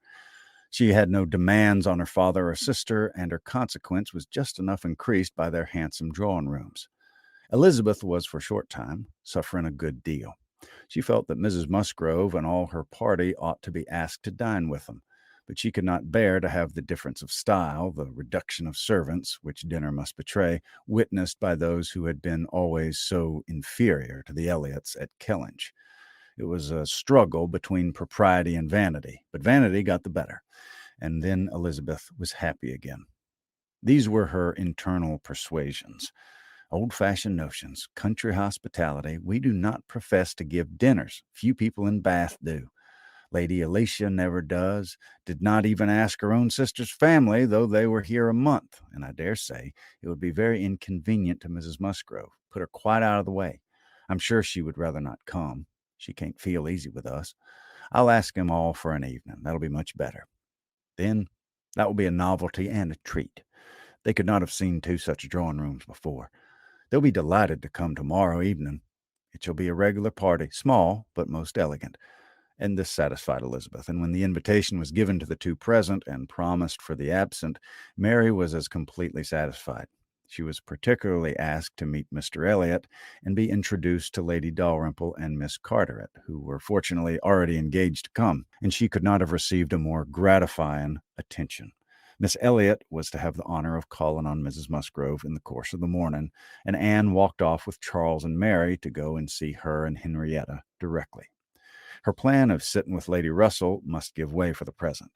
They all 3 called in Rivers Street for a couple of minutes, but Anne convinced herself that a day's delay of the intended communication could be of no consequence, and hastened forward to the White Hart to see again the friends and companions of last autumn, with an eagerness of goodwill which many associations contributed to form. They found Mrs. Musgrove and her daughter within and by themselves, and Anne had the kindest welcome from each. Henrietta was exactly in that state of recently improved views of fresh-formed happiness, which made her full of regard and interest for everybody she had ever liked before at all. And Mrs. Musgrove's real affection had been won by her usefulness when they were in distress. It was a heartiness and a warmth and a sincerity which Anne delighted in the more, from the sad want of such blessings at home. She was entreated to give them as much of her time as possible, invited for every day and all day long, or rather claimed as part of the family, and in return she naturally fell into all her wonted ways of attention and assistance, and on Charles's leaving them together, was listening to Mrs. Musgrove's history of Louisa and to Henrietta's of herself, giving opinions on business and recommendations to shops, with intervals of every help which Mary required, from altering her ribbon to setting her accounts, from finding her keys and assorting her trinkets, to trying to convince her that she was not ill-used by anybody, which Mary, well amused as she generally was in her station at a window overlooking the entrance to the pump room, could not but have her moments of imagining. A morning of thorough confusion was to be expected. A large party in a hotel ensured a quick-changing, unsettled scene. 5 minutes brought a note, the next a parcel, and Anne had not been there half an hour when their dining room, spacious as it was, seemed more than half filled. A party of steady old friends were seated around Mrs. Musgrove, and Charles came back with Captain Harville and Wentworth. The appearance of the latter could not be more than the surprise of the moment. It was impossible for her to have forgotten to feel that this arrival of their common friends must soon be bringing them together again. Their last meeting had been most important in opening his feelings. She had derived from it a delightful conviction, but she feared from his looks that the same unfortunate persuasion which had hastened him away from the concert room still governed. He did not seem to want to be near enough for conversation. She tried to be calm and leave things to take their course, and tried to dwell much on this argument of rational dependence. Surely, if there be constant attachment on each side, our hearts must understand each other ere long. We are not boy and girl to be capriciously irritable, misled by every moment's inadvertence, and wantonly playing with our own happiness. And yet, a few moments afterwards, she felt as if their being in company with each other under their present circumstances could only be exposing them to inadvertencies and misconstrusions of the most mischievous kind. "Anne," cried Mary, still at her window, "there's Mrs. Clay, I'm sure, standing under the colonnade, and a gentleman's with her. I saw 'em turn the corner from Bath just now. They seemed deep in talk. Who is it? Come and tell me. Good heavens, I recollect it's Mr. Elliot himself." "No," cried Anne quickly. "It cannot be Mr. Elliot, I assure you. He was to leave Bath at 9 this morning and doesn't come back till tomorrow." As she spoke, she felt that Captain Wentworth was looking at her, the consciousness of which vexed and embarrassed her, and made her regret that she had said so much, simple as it was. Mary, resenting that she should be supposed not to know her own cousin, began talking very warmly about the family features, and protesting still more positively that it was Mr. Elliot, calling again upon Anne to come back and look for herself. But Anne did not mean to stir, and tried to be cool and unconcerned. Her distress returned, however, on perceiving smiles and intelligent glances pass between 2 or 3 of the lady visitors, as if they believed themselves quite in the secret. It was evident that the report concerning her had spread, and a short pause succeeded, which seemed to ensure that it would now spread farther. "Do come, Anne," cried Mary. "Come and look for yourself. You'll be too late if you don't make haste. They're parting. They're shaking hands. He's turning away. Not know Mr. Elliot, indeed. You seem to have forgot all about Lyme." To pacify Mary, and perhaps screen her own embarrassment, Anne did move quietly to the window.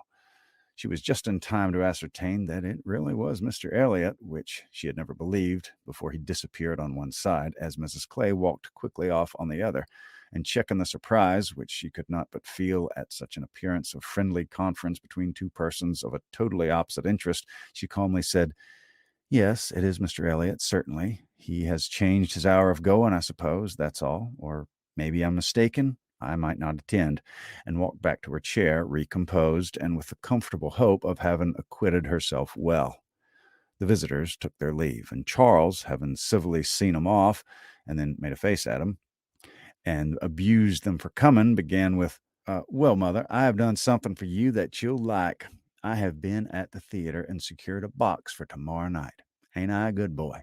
I know you love a play, and there's room for us all. It holds 9.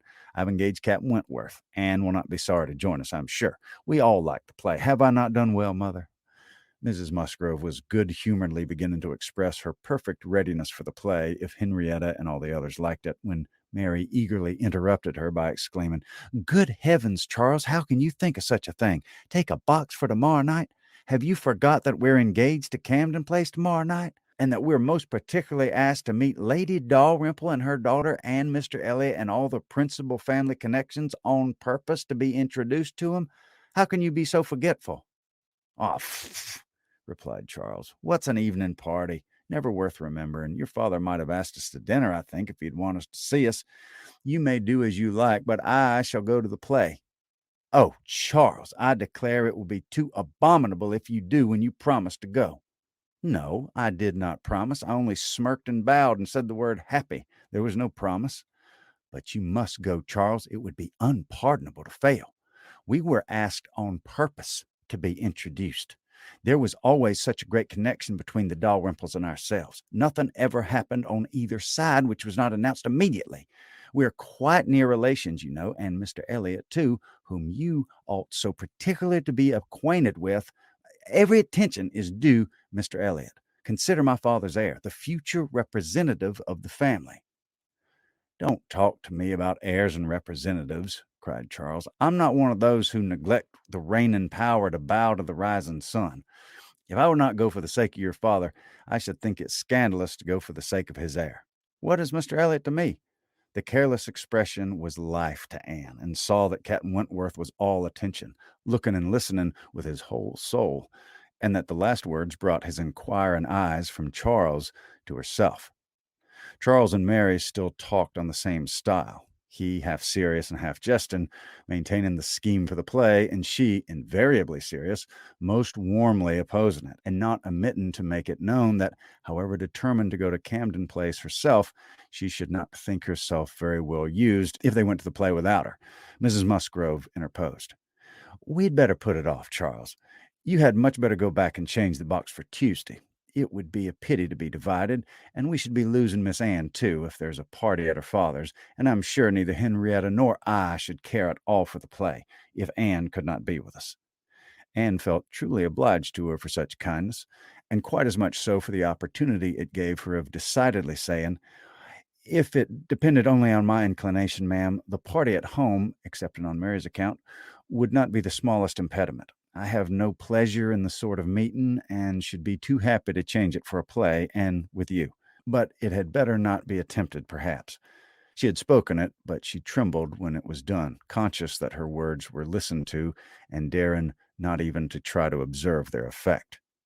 It was soon generally agreed that Tuesday should be the day, Charles only reserving the advantage of still teasing his wife by persisting that he would go to the play tomorrow if nobody else would. Captain Wentworth left his seat and walked to the fireplace, probably for the sake of walking away from it soon afterwards and taking a station with less barefaced design by Anne. "You've not been long enough in Bath," said he, "to enjoy the evening parties of the place." "Oh, no, the usual character of 'em has nothing for me. I'm no card player." "You are not formerly, I know. You did not used to like cards. But time makes many changes."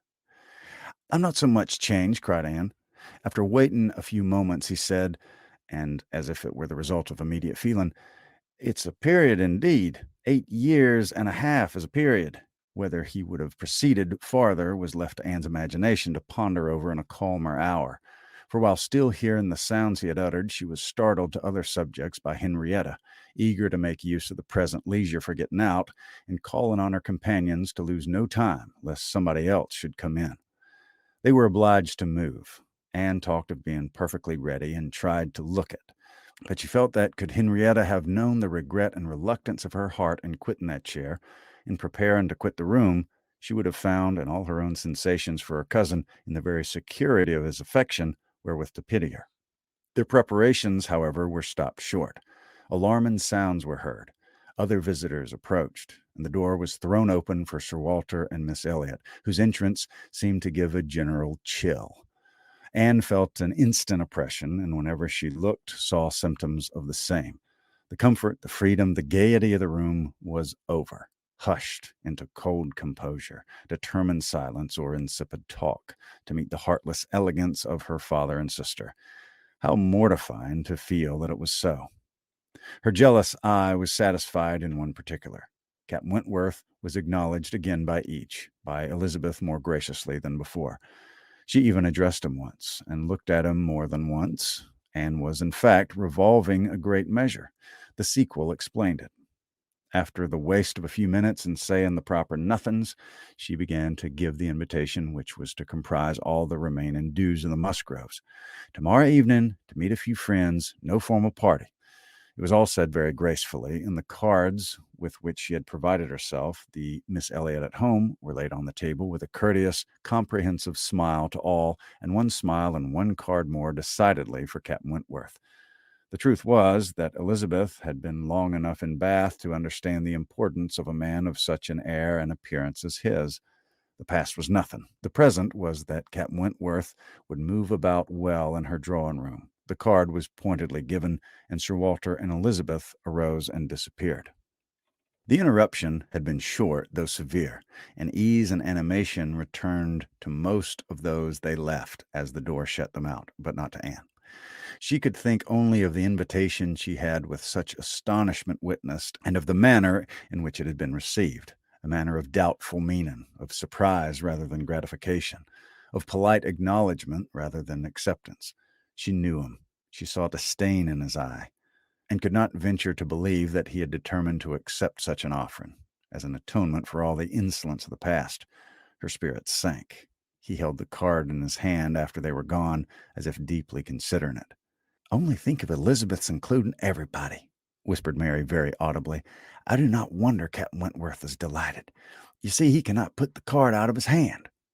Anne caught his eye, saw his cheeks glow, and his mouth form itself into a momentary expression of contempt, and turned away that she might neither see nor hear more to vex her.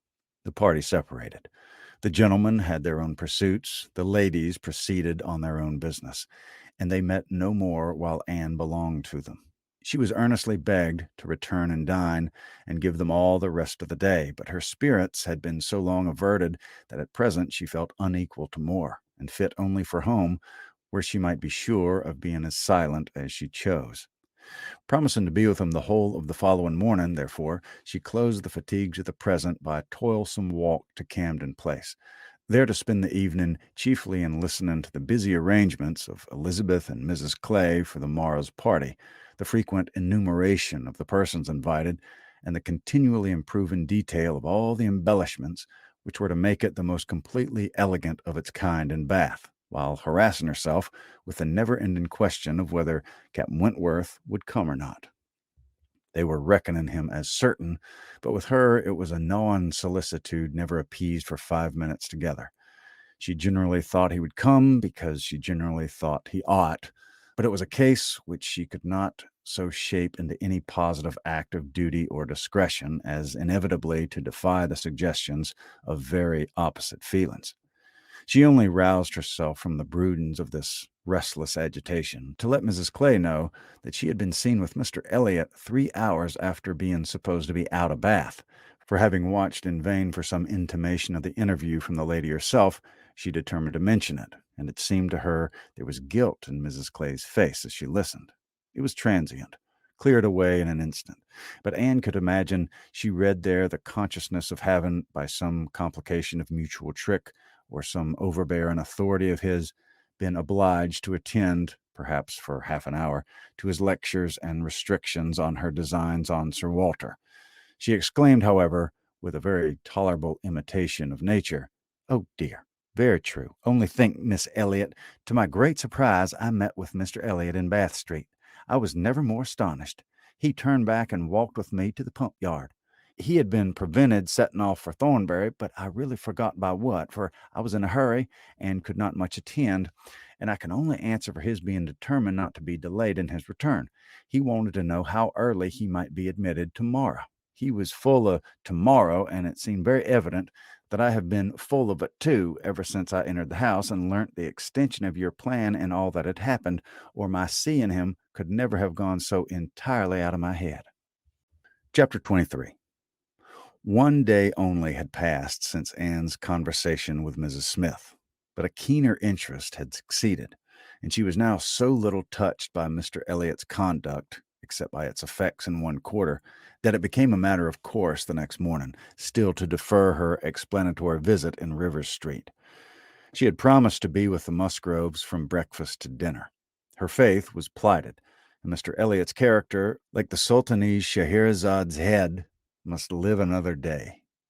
She could not keep her appointment punctually, however. The weather was unfavorable, and she had grieved over the rain on her friend's account, and she felt it very much on her own before she was able to attempt the walk.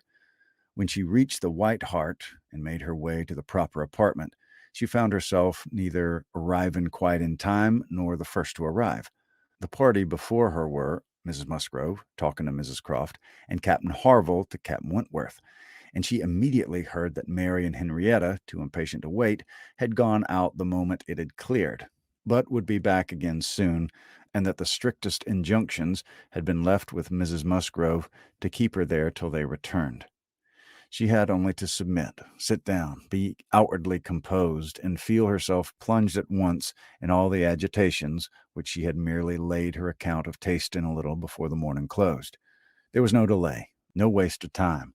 She was deep in the happiness of such misery, or the misery of such happiness, instantly. 2 minutes after her entering the room, Captain Wentworth said, "We will write the letter we were talking of, Harville, now, if you'll give me the materials." Materials were at hand, on a separate table. He went to it, and nearly turning his back to 'em all, was engrossed by writing. Mrs. Musgrove was giving Mrs. Croft the history of her eldest daughter's engagement, and just in that inconvenient tone of voice which was perfectly audible while it pretended to be a whisper. Anne felt that she did not belong to the conversation, and yet, as Captain Harville seemed thoughtful and not disposed to talk, she could not avoid hearing many undesirable particulars, such as how Mr. Musgrove and my brother Hayter had met again and again to talk it over, what my brother Hayter had said one day, and what Mr. Musgrove had proposed the next, and what had occurred to my sister Hayter, and what the young people had wished, and what I said at first I never could consent to, but was afterwards persuaded to think might do very well, and a great deal in the same style of open-hearted communication. Minutiae which, even with every advantage of taste and delicacy, which Mrs. Musgrove could not give, could be properly interesting only to the principals. Mrs. Croft was attending with great good humour, and whenever she spoke at all, it was very sensibly. Anne hoped the gentlemen might each be too much self-occupied to hear. "And so, ma'am, all these things considered," said Mrs. Musgrove in her powerful whisper, "though we could have wished it different, yet, altogether, we did not think it fair to stand out any longer, for Charles Hayter was wild about it, and Henrietta was pretty near as bad, and so we thought they had better marry at once and make the best of it, as many others have done before 'em. At any rate," said I, "it'll be better than a long engagement." "That is precisely what I was going to observe," cried Mrs. Croft. "I would rather have young people settle on a small income at once and have to struggle with a few difficulties together than to be involved in a long engagement. I always think that no mutual—" "Oh, my dear Mrs. Croft," cried Mrs. Musgrove, unable to let her finish her speech, "there is nothing I so abominate for young people to do as a long engagement. It is what I always protested against for my children. It's all very well, I used to say, for young people to be engaged if there's a certainty of their being able to marry in 6 months or even in 12. But a long engagement? Yes, dear ma'am," cried Mrs. Croft, "or an uncertain engagement, an engagement which may be long, to begin without knowing that at such a time there will be the means of marrying, I hold to be very unsafe and unwise, and what I think all parents should prevent as far as they can." Anne found an unexpected interest here. She felt its application to herself, felt in it a nervous thrill all over, and at the same moment that her eyes instinctively glanced toward the distant table, Captain Wentworth's pen ceased to move, his head was raised, pausing, listening, and he turned round the next instant to give a look, one quick, conscious look, at her. The two ladies continued to talk and to re-urge the same admitted truths and enforce them with such examples of the ill effect of a contrary practice as had fallen with their observation. But Anne heard nothing distinctly. It was only a buzz of words in her ear. Her mind was in confusion. Captain Harville, who had in truth been hearing none of it, now left his seat and moved to a window. And Anne, seeming to watch him, though it was from thorough absence of mind, became gradually sensible that he was inviting her to join him where he stood. He looked at her with a smile and a little motion of the head, which expressed, "Come to me, I have something to say," and the unaffected, easy kindness of manner, which denoted the feelings of an older acquaintance than he really was, strongly enforced the invitation. She roused herself and went to him. The window at which he stood was at the other end of the room from where the two ladies were sitting, and though nearer to Captain Wentworth's table, not very near. As she joined him, Captain Harville's countenance reassumed the serious, thoughtful expression which seemed its natural character. "Look here," said he, unfolding a parcel in his hand and displaying a small miniature painting. "Do you know what that is?" "Certainly. Captain Benwick." "Yes, and you may guess who it's for. But," in a deep tone, "it was not done for her. Miss Elliot, do you remember our walking together at Lyme and grieving for him? I little thought then, but no matter. This was drawn at the Cape. He met with a very clever young German artist at the Cape, and in compliance with the promise to my poor sister, sat to him and was bringing it home for her. And I have now the charge of getting it properly set for another. It was a commission to me, but who else was there to employ? I hope I can allow for him. I am not sorry indeed to make it over to another. He undertakes it," looking towards Captain Wentworth. "He's writing about it now." And with a quivering lip, he wound up the whole thing by adding, "Poor Fanny, she would not have forgotten him so soon." "No," replied Anne, in a low, feeling voice, "that I can easily believe. It was not in her nature. She doted on him. It would not be the nature of any woman who truly loved." Captain Harville smiled, as much as to say, "Do you claim that for your sex?" And she answered the question, smiling also, "Yes, we certainly do not forget you as soon as you forget us. It is perhaps our fate rather than our merit. We cannot help ourselves. We live at home, quiet, confined, and our feelings prey upon us. You're forced on exertion. You have always a profession, pursuits, business of some sort or other, to take you back into the world immediately, and continual occupation and change soon weaken impressions. Granting your assertion that the world does all this so soon for men, which, however, I don't think I shall grant, it does not apply to Benwick. He has not been forced upon any exertion. The peace turned him on shore at the very moment, and he's been living with us in our little family circle ever since." "True," said Anne, "very true. I did not recollect. But what shall we say now, Captain Harville? If the change be not from outward circumstances, it must be from within. It must be nature, man's nature, which has done the business for Captain Benwick." "No, no, it's not man's nature. I'll not allow it to be more man's nature than woman's to be inconstant and forget those they love or have loved. I believe the reverse. I believe in a true analogy between our bodily frames and our mental, and that as our bodies are the strongest, so are our feelings, capable of bearing most rough usage and riding out the heaviest weather." "Your feelings may be the strongest," replied Anne, "but the same spirit of analogy will authorize me to assert that ours are the most tender. Man is more robust than woman, but he is not longer lived, which exactly explains my view of the nature of their attachments. Nay, it would be too hard upon you if it were otherwise. You have difficulties and privations and dangers enough to struggle with. You're always laboring and toiling, exposed to every risk of hardship. Your home, country, friends, all quitted. Neither time, nor health, nor life to be called your own. It would be hard indeed," with a faltering voice, "if woman's feelings were to be added to all this." "We shall never agree upon this question," Captain Harville was beginning to say, when a slight noise called their attention to Captain Wentworth's hitherto perfectly quiet division of the room. It was nothing more than that his pen had fallen down, but Anne was startled at finding him nearer than she supposed, and half inclined to suspect that the pen had only fallen because he had been occupied by them, striving to catch sounds which she did not yet think he could have caught. "Have you finished your letter?" said Captain Harville. Not quite. A few more lines. I shall be done in 5 minutes." "Oh, there's no hurry on my side. I'm only ready when you are. I'm in very good anchorage here," smiling at Anne. "Well supplied, and won't for nothing. No hurry for a signal at all. Well, Miss Elliot," lowering his voice, "as I was saying, we shall never agree, I suppose, upon this point. No man and woman would, probably. But let me observe that all histories are against you. All stories, prose and verse. If I had such a memory as Benwick, I could bring you 50 quotations in a moment on my side the argument, and do not think I ever opened a book in my life which had not something to say upon a woman's inconstancy. Songs, proverbs, all talk of women's fickleness. But perhaps you'll say these were all written by men. Perhaps I shall. Yes, yes, if you please. No reference to examples in books. Men have had every advantage of us in telling their own story. Education has been theirs in so much higher a degree. The pen has been in their hands. I will not allow books to prove anything." "But how shall we prove anything?" "We never shall. We can never expect to prove anything upon such a point. It is a difference of opinion which does not admit of proof.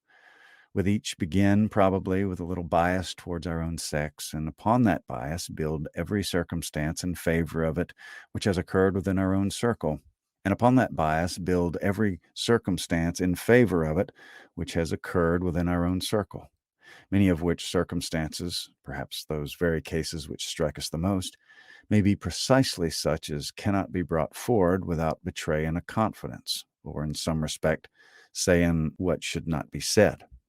"Ah," cried Captain Harville in a tone of strong feeling, "if I could but make you comprehend what a man suffers when he takes a last look at his wife and children, and watches the boat that he has sent them off in, as long as it's in sight, and then turns away and says, 'God knows whether we shall ever meet again.' And then, if I could convey to you the glow of his soul when he does see him again, when coming back after a 12 months' absence, perhaps, and obliged to put into another port, he calculates how soon it's possible to get him there, pretending to deceive himself and saying they can't be here till such a day, but all the while hoping for him 12 hours sooner, and seeing him arrive at last as if heaven had given him wings by many hours sooner still. If I could explain to you all this, and all that a man can bear and do and glories to do for the sake of these treasures of his existence, I speak, only of such men as have hearts," pressing his own with emotion. "Oh," cried Anne eagerly, "I hope I do justice to all that is felt by you and by those who resemble you. God forbid that I should undervalue the warm and faithful feelings of any of my fellow creatures.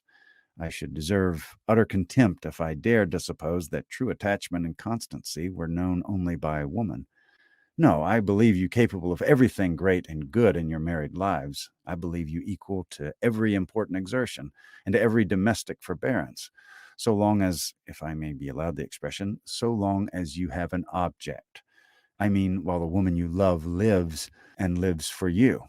All the privilege I claim for my own sex, it is not a very enviable one, you need not covet it, is that of loving longest, when existence, or when hope, is gone." She could not immediately have uttered another sentence. Her heart was too full, her breath too much oppressed. "You are a good soul," cried Captain Harville, putting his hand on her arm quite affectionately. "There is no quarreling with you. And when I think of Benwick, my tongue is tied." Their attention was called towards the others. Mrs. Crofts was taking leave. "Here, Frederick, you and I part company, I believe," said she. "I'm going home, and you have an engagement with your friend. Tonight we may have the pleasure of all meeting again at your party," turning to Anne. "We had your sister's card yesterday, and I understood Frederick had a card too, though I did not see it. And you're disengaged, Frederick, are you not, as well as ourselves?" Captain Wentworth was folding up a letter in great haste, and either could not or would not answer fully. "Yes," said he, "very true. Here we separate, but Harville and I shall soon be after you. That is, Harville, if you're ready.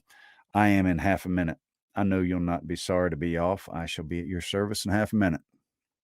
Mrs. Crofts left him, and Captain Wentworth, having sealed his letter with great rapidity, was indeed ready, and even had a hurried, agitated air which showed impatience to be gone. Anne knew not how to understand it. She had the kindest "Good morning, God bless you," from Captain Harville, but from him not a word nor a look. He had passed out of the room without a look. She had only time, however, to move closer to the table where he had been writing, when footsteps were heard returning. The door opened. It was himself. He begged their pardon, but he had forgotten his gloves, and instantly crossing the room to the writing table, he drew out a letter from under the scattered paper, placed it before Anne with eyes of glowing entreaty fixed on her for a time, and hastily collecting his gloves, was again out of the room almost before Mrs. Musgrove was aware of his being in it. The work of an instant. The revolution which one instant had made in Anne was almost beyond expression. The letter, with a direction hardly legible, to Miss A.E., was evidently the one which he had been folding so hastily. While supposed to be writing only to Captain Benwick, he had been also addressing her. On the contents of that letter depended all which this world could do for her. Anything was possible. Anything might be defied rather than suspense. Mrs. Musgrove had little arrangements of her own at her table. To their own protection she must trust, and sinking into the chair which he had occupied, succeeding to the very spot where he had leaned and written, her eyes devoured the following words: "I can listen no longer in silence. I must speak to you by such means as are within my reach. You pierce my soul. I am half agony, half hope. Tell me not that I'm too late, that such precious feelings are gone forever. I offer myself to you again with a heart even more your own than when you almost broke it 8 years and a half ago. Dare not say that man forgets sooner than woman, that his love has an earlier death. I have loved none but you. Unjust I may have been, weak and resentful I have been, but never inconstant. You alone have brought me to Bath. For you alone I think and plan. Have you not seen this? Can you fail to have understood my wishes? I had not waited even these 10 days could I have read your feelings, as I think you must have penetrated mine. I can hardly write. I'm every instant hearing something which overpowers me. You sink your voice, but I can distinguish the tones of that voice when they'd be lost on others. Too good, too excellent creature. You do us justice indeed. You do believe that there is true attachment and constancy among men. Believe it to be most fervent, most undeviating. Frederick Wentworth. I must go, uncertain of my fate, but I shall return hither or follow your party as soon as possible. A word, a look, will be enough to decide whether I enter your father's house this evening or never. Such a letter was not soon to be recovered from. Half an hour's solitude and reflection might have tranquilized her, but the 10 minutes only which now passed before she was interrupted with all the restraints of her situation could do nothing towards tranquillity. Every moment rather brought fresh agitation. It was overpowering happiness, and before she was beyond the first stage of full sensation, Charles, Mary, and Henrietta all came in. The absolute necessity of seeming like herself produced then an immediate struggle, but after a while she could do no more. She began not to understand a word they said, and was obliged to plead indisposition and excuse herself. They could then see that she looked very ill, were shocked and concerned, and would not stir without her for the world. This was dreadful. Would they only have gone away and let her in the quiet possession of that room in which she could have her cure? But to have 'em all standing or waiting around her was distracting, and in desperation she said she'd go home. "By all means, my dear," cried Mrs. Musgrove, "go home directly and take care of yourself, that you may be fit for the evening. I wish Sarah was here to doctor you, but I'm no doctor myself. Charles, ring and order a chair. She must not walk." But the chair would never do.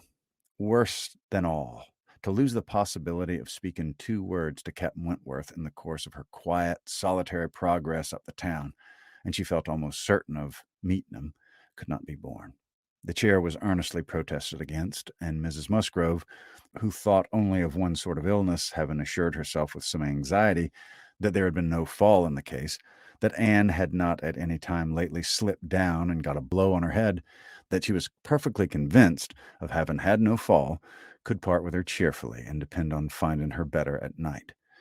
Anxious to admit no possible precaution, Anne struggled and said, "I'm afraid, ma'am, that it's not perfectly understood. Pray be so good as to mention to the other gentlemen that we hope to see your whole party this evening. I'm afraid there has been some mistake, and I wish you particularly to assure Captain Harville and Captain Wentworth that we hope to see 'em both." "Oh, my dear, it's quite understood. I give you my word. Captain Harville has no thought but of going." "Do you think so? But I'm afraid, and I should be very sorry. Will you promise me not to mention it when you see him again? You'll see him both this morning, I dare say. Do promise me." "To be sure I will, if you wish it. Charles, if you see Captain Harville anywhere, remember to give Miss Anne's message. But indeed, my dear, you need not be uneasy. Captain Harville holds himself quite engaged, I'll answer for it, and Captain Wentworth the same, I dare say." Anne could do no more, but her heart prophesied some mischance to damp the perfection of her felicity. It could not be very lasting, however. Even if he did not come to Camden Place himself, it would be in her power to send an intelligible sentence by Captain Harville. Another momentary vexation occurred. Charles, in his real concern and good nature, would go home with her. There was no preventing him. This was most cruel. But she could not be long ungrateful. He was sacrificing an engagement at a gunsmith's to be of use to her, and she set off with him, with no feelings but gratitude apparent. They were on Union Street, when a quicker step behind, as something of familiar sound, gave her 2 moments' preparation for the sight of Captain Wentworth. He joined them, but as if resolute whether to join or pass on, said nothing, only looked. Anne could commend herself enough to receive that look, and not repulsively. The cheeks which had been pale now glowed, and the movements which had hesitated were decided. He walked by her side. Presently, struck by a sudden thought, Charles said, "Captain Wentworth, which way were you going? Only to Gay Street or farther up town?" "I hardly know," replied Captain Wentworth, surprised. "Are you going as high as Belmont, or are you going near Camden Place? Because if you are, I shall have no scruple in asking you to take my place and give Anne your arm to her father's door. She's rather done for this morning, and must not go farther without help, and I ought to be at that fellow's in the marketplace. He promised me the sight of a capital gun he is just going to send off. Said he'd keep it unpacked to the last possible moment that I might see it, and if I don't turn back now, I have no chance. By his description, a good deal like the second-sized double barrel of mine which you shot with one day round Winthrop." There could not be an objection. There could be only the most proper alacrity, a most obliging compliance for public view. The smiles reigned in, and spirits dancing in private rapture. In half a minute, Charles was at the bottom of Union Street again, and the other two proceeding together, and soon words had passed between them to decide their direction toward the comparatively quiet and retired gravel walk, where the power of conversation would make the present hour a blessing indeed, and prepare it for all the immortality which the happiest recollections of their own future lives could bestow. There they exchanged again those feelings and those promises which had once before seemed to secure everything, but which had been followed by so many, many years of division and estrangement. There they had returned again into the past, more exquisitely happy perhaps in their reunion than when it had been first projected, more tender, more tried, more fixed in a knowledge of each other's character, truth, and attachment, more equal to act, more justified in acting. And there, as they slowly paced the gradual ascent, heedless of every group around them, seeing neither sauntering politicians, bustling housekeepers, flirting girls, nor nursery maids and children, they could indulge in those retrospections and acknowledgments, and especially in those explanations of what had directly preceded the present moment, which were so poignant and so ceaseless in interest. All the little variations of the last week were gone through, and of yesterday and today there could scarcely be an end. She had not mistaken him. Jealousy of Mr. Elliot had been the retarding weight, the doubt, the torment. That had begun to operate in the very hour of first meeting her in Bath. That had returned after a short suspension to ruin the concert. And that had influenced him in everything he had said and done, or omitted to say and do, in the last 24 hours. It had been gradually yielding to the better hopes which her looks or words or actions occasionally encouraged. It had been vanquished at last by those sentiments and those tones which had reached him while she talked with Captain Harville, and under the irresistible governance of which he had seized a sheet of paper and poured out his feelings. Of what he had written, nothing was to be retracted or qualified. He persisted in having loved none but her. She had never been supplanted. He had never even believed himself to see her equal. Thus much, indeed, he was obliged to acknowledge, that he had been constant unconsciously, nay, unintentionally, that he had meant to forget her and believed it to be done. He had imagined himself indifferent when he had only been angry, and he had been unjust to her merits because he had been a sufferer from them. Her character was now fixed on his mind as perfection itself, maintaining the loveliest medium of fortitude and gentleness. But he was obliged to acknowledge that only at Uppercross had she learnt to do her justice, and only at Lyme had he begun to understand himself. At Lyme he had received lessons of more than one sort. The passing admiration of Mr. Elliot had at least roused him, and the scenes on the Cobb and at Captain Harville's had fixed her superiority. In his preceding attempts to attach himself to Louisa Musgrove, the attempts of angry pride, he protested that he forever felt it to be impossible, that he had not cared, could not care for Louisa, though till that day, till the leisure for reflection which followed, he had not understood the perfect excellence of the mind with which Louisa's could so ill bear a comparison, or the perfect unrivaled hold it possessed over his own. There he had learnt to distinguish between the steadiness of principle and the obstinacy of self-will, between the darings of heedlessness and the resolution of a collected mind. There he had seen everything to exalt in his estimation the woman he had lost, and there begun to deplore the pride, the folly, the madness of resentment which had kept him from trying to regain her when thrown in his way. From that period his penance had become severe. He had no sooner been free from the horror and remorse attending the first few days of Louisa's accident, no sooner begun to feel himself alive again, than he had begun to feel himself, though alive, not at liberty. "I found," said he, "that I was considered by Harville an engaged man, that neither Harville nor his wife entertained a doubt of our mutual attachment. I was startled and shocked. To a degree I could contradict this instantly, but when I began to reflect that others might have felt the same, her own family, nay, perhaps herself, I was no longer at my disposal. I was hers in honor if she wished it. I had been unguarded. I had not thought seriously on the subject before.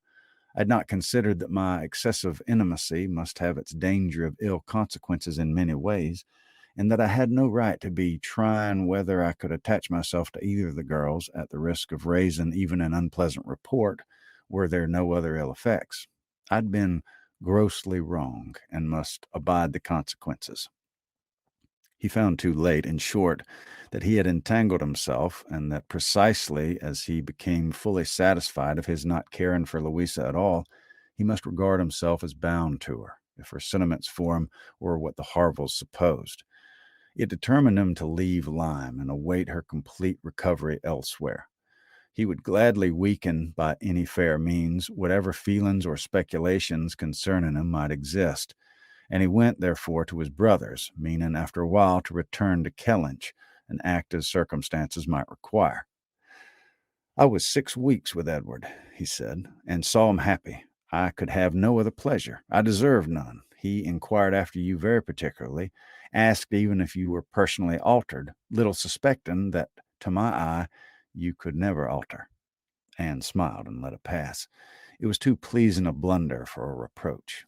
It's something for a woman to be assured, in her 28th year, that she's not lost one charm of earlier youth, but the value of such homage was inexpressibly increased to Anne by comparing it with former words and feeling it to be the result, not the cause, of a revival of his warm attachment. He had remained in Shropshire, lamenting the blindness of his own pride and the blunders of his own calculations, till at once released from Louisa by the astonishing and felicitous intelligence of her engagement with Benwick. "Here," said he, "ended the worst of my state, for now I could at least put myself in the way of happiness. I could exert myself. I could do something. But to be waiting so long in inaction and waiting only for evil had been dreadful. Within the first 5 minutes, I said, "I'll be at Bath on Wednesday," and I was. Was it unpardonable to think it worth my time to come and to arrive with some degree of hope? You were single. It's possible that you might retain the feelings of the past as I did, and one encouragement happened to be mine. I could never doubt that you'd be loved and sought by others, but I knew to a certainty that you had refused one man at least of better pretensions than myself, and I could not help often saying, "Was this for me?" Their first meeting in Milsom Street afforded much to be said, but the concert still more. That evening seemed to be made up of exquisite moments. The moment of her stepping forward in the octagon room to speak to him, the moment of Mr. Elliot's appearing and tearing her away, and one or two subsequent moments marked by returning hope or increasing despondency were dwelt on with energy. "To see you," cried he, "in the midst of those who could not be my well-wishers, to see your cousin close by you, conversing and smiling, and feel all the horrible eligibilities and proprieties of the match, to consider it as the certain wish of every being who could hope to influence you, even if your own feelings were reluctant or indifferent, to consider what powerful supports would be his. Was it not enough to make the fool of me which I appeared? How could I look on without agony? Was not the very sight of the friend who sat behind you, was not the recollection of what had been, the knowledge of her influence, the indelible, immovable impressions of what persuasion had once done, was it not all against me?" "You should have distinguished," replied Anne. "You should not have suspected me now. The case is so different, and my age is so different. If I was wrong in yielding to persuasion once, remember that it was to persuasion exerted on the side of safety, not of risk. When I yielded, I thought it was to duty, but no duty could be called an aid here. In marrying a man indifferent to me, all risk would have been incurred and all duty violated." "Perhaps I ought to have reasoned thus," he replied, "but I could not. I could not derive benefit from the late knowledge I had acquired of your character. I could not bring it into play.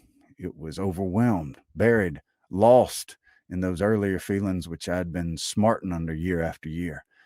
I could not think of you only as one who had yielded, who had given me up, who had been influenced by anyone rather than by me. I saw you with the very person who had guided you in that year of misery. I had no reason to believe her of less authority now. The force of habit was to be added. I should have thought," said Anne, "that my manner to yourself might have spared you much or all of this." "No, your manner might be only the ease which your engagement to another man would give. I left you in this belief, and yet I was determined to see you again. My spirits rallied with the morning, and I felt that I had still a motive for remaining here." At last Anne was home again, and happier than anyone in the house could have conceived. All the surprise and suspense and every other painful part of the morning dissipated by this conversation. She re-entered the house so happy as to be obliged to find an alloy in some momentary apprehension of its being impossible to last.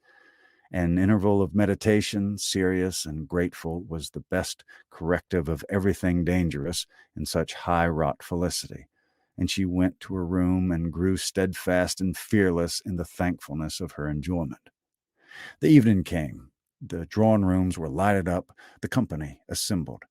It was but a card party, but it was a mixture of those who had never met before and those who met too often. A commonplace business, too numerous for intimacy, too small for variety. But Anne had never found an evening shorter. Glowing and lovely in sensibility and happiness, and more generally admired than she thought about or cared for, she had cheerful or forbearing feelings for every creature around her. Mr. Elliot was there. She avoided, but she could pity him. The Wallaces, she had amusement in understanding them. Lady Dalrymple and Miss Carteret, they would soon be innoxious cousins to her. She cared not for Mrs. Clay, and had nothing to blush for in the public manners of her father and sister. With the Musgroves, there was the happy chat of perfect ease. With Captain Harville, the kind-hearted intercourse of brother and sister. With Lady Russell, attempts at conversation which a delicious consciousness cut short. With Admiral and Mrs. Croft, everything of particular cordiality and fervent interest, which the same consciousness sought to conceal. And with Captain Wentworth, some moments of communications continually occurring, and always the hope of more, and always the knowledge of his being there. It was in one of these short meetings, each apparently occupied in admiring a fine display of greenhouse plants, that she said, "I've been thinking over the past and trying impartially to judge of the right and wrong. I mean with regard to myself. And I must believe that I was right, much as I suffered from it, that I was perfectly right in being guided by the friend whom you will love better than you do now.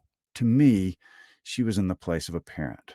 Do not mistake me, however. I'm not saying that she did not err in her advice. It was perhaps one of those cases in which advice is good or bad only as the event decides, and for myself, I certainly never should, in any circumstance of tolerable similarity, give such advice. But I mean that I was right in submitting to her, and that if I had done otherwise, I should have suffered more in continuing the engagement than I did even in giving it up, because I should have suffered in my conscience. I have now, as far as such a sentiment is allowable to human nature, as far as such a sentiment is allowable in human nature, nothing to reproach myself with. And if I mistake not, a strong sense of duty is no bad part of a woman's portion." He looked at her, looked at Lady Russell, and looking again at her, replied, as if in cool deliberation, "Not yet, but there are hopes of her being forgiven in time. I trust to be in charity with her soon. But I, too, have been thinking over the past, and a question has suggested itself, whether there may not have been one person more my enemy than even that lady, my own self. Tell me if, when I returned to England in year 8 with a few £1,000 and was posted into the Laconia, if I had then written to you, would you have answered my letter? Would you, in short, have renewed the engagement then?" "Would I?" was all her answer, but the accent was decisive enough. "Good God!" he cried. "You would! It's not that I didn't think of it or desire it as what could alone crown all my other success, but I was proud, too proud to ask again. I didn't understand you. I shut my eyes and would not understand you or do you justice. This is a recollection which ought to make me forgive everyone sooner than myself. 6 years of separation and suffering might have been spared. It's a sort of pain, too, which is new to me. I've been used to the gratification of believing myself to earn every blessing that I enjoyed. I have valued myself on honorable toils and just rewards. Like other men under great reverses," he added with a smile, "I must endeavor to subdue my mind to my fortune. I must learn to brook being happier than I deserve." Chapter 24. Who can it be in doubt of what followed? When any two young people take it into their heads to marry, they are pretty sure by perseverance to carry their point, be they ever so poor or ever so imprudent or ever so little likely to be necessary to each other's ultimate comfort. This may be bad morality to conclude with, but I believe it to be the truth. And if such parties succeed, how should a Captain Wentworth and an Anne Elliot, with the advantage of maturity of mind, consciousness of right, and one independent fortune between them, fail of bearing down every opposition? They might, in fact, have borne down a great deal more than they met with, for there was little to distress them beyond the want of graciousness and warmth. Sir Walter made no objection, and Elizabeth did nothing worse than look cold and unconcerned. Captain Wentworth, with £25,000, and as high in his profession as merit and activity could place him, was no longer nobody. He was now esteemed quite worthy to address the daughter of a foolish spendthrift baronet, who had not had principle or sense enough to maintain himself in the situation in which Providence had placed him, and who could give his daughter at present but a small part of the share of £10,000 which must be hers hereafter. Sir Walter, indeed, though he had no affection for Anne, and no vanity flattered to make him really happy on the occasion, was very far from thinking it a bad match for her. On the contrary, when he saw more of Captain Wentworth, saw him repeatedly by daylight, and eyed him well, he was very much struck by his personal claims, and felt that his superiority of appearance might not be unfairly balanced against her superiority of rank. And all this, assisted by his well-sounding name, enabled Sir Walter at last to prepare his pen with a very good grace for the insertion of the marriage in the volume of honor. The only one among 'em whose opposition of feeling could excite any serious anxiety was Lady Russell.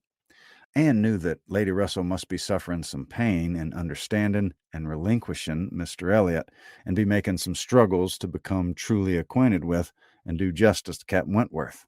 This, however, was what Lady Russell had now to do.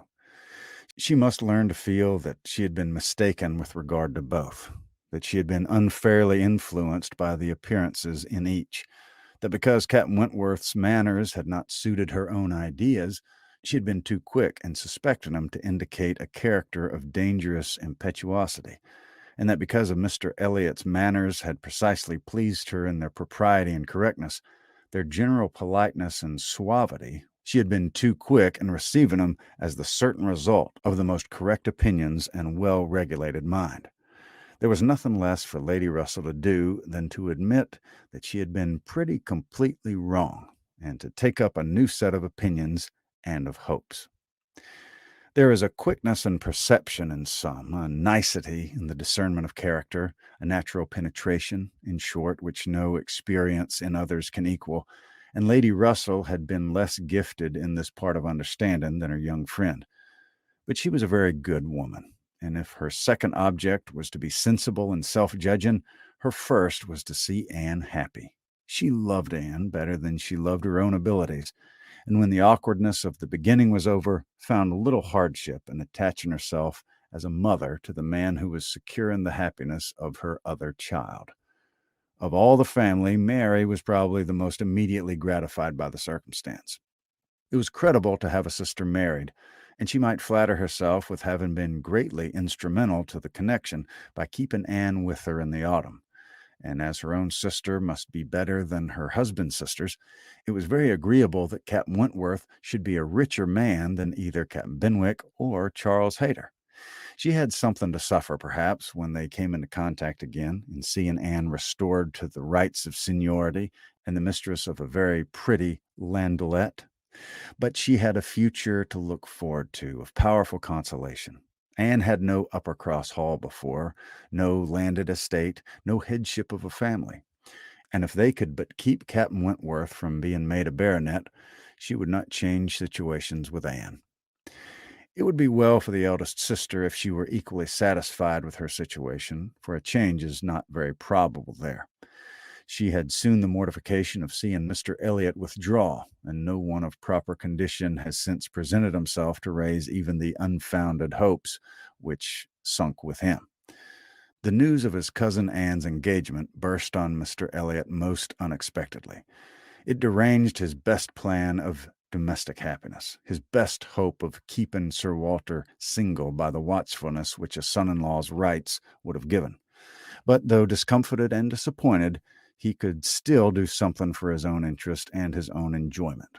He soon quitted Bath, and on Mrs. Clay's quitting it soon afterwards, and being next heard of as established under his protection in London, it was evident how double a game he had been playing, and how determined he was to save himself from being cut out by one artful woman at least. Mrs. Clay's affections had overpowered her interest, and she had sacrificed, for the young man's sake, the possibility of scheming longer with Sir Walter. She has abilities, however, as well as affections. It is now a doubtful point whether his cunning or hers may finally carry the day, whether after preventing her from being the wife of Sir Walter, he may not be wheedled and caressed at last into making her the wife of Sir William. It cannot be doubted that Sir Walter and Elizabeth were shocked and mortified by the loss of their companion and the discovery of their deception in her. They had their great cousins, to be sure, to resort to for comfort, but they must long feel that to flatter and follow others, without being flattered and followed in turn, is but a state of half enjoyment. Anne, satisfied at a very early period of Lady Russell's meaning to love Captain Wentworth as she ought, had no other alloy to happiness of her prospects than what arose from the consciousness of having no relations to bestow on him which a man of sense could value. There she felt her own inferiority very keenly. The disproportion in their fortune was nothing.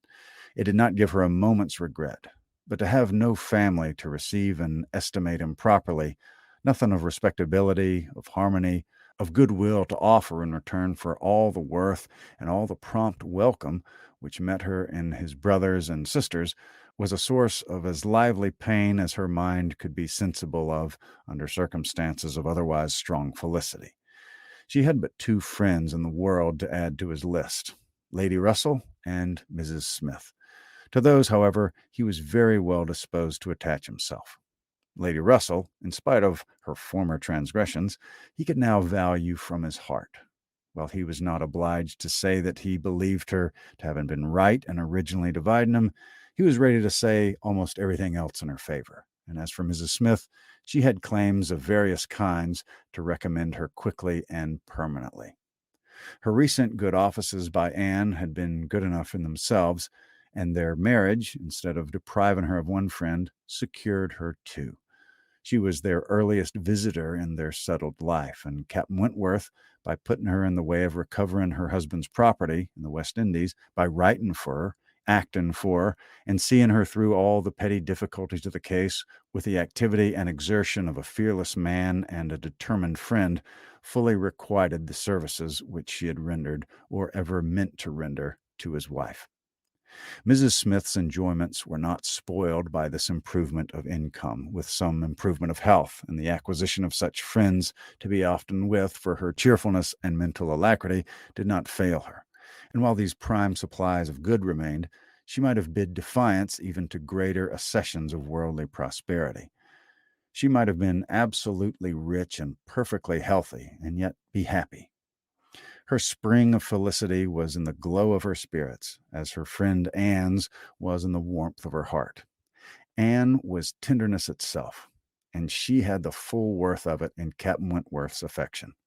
His profession was all that could ever make her friends wish that tenderness less, the dread of a future war all that could dim her sunshine. She gloried in being a sailor's wife, but she must pay the tax of quick alarm for belonging to that profession which is, if possible, more distinguished in its domestic virtues than in its national importance. The end. They lived happily ever after.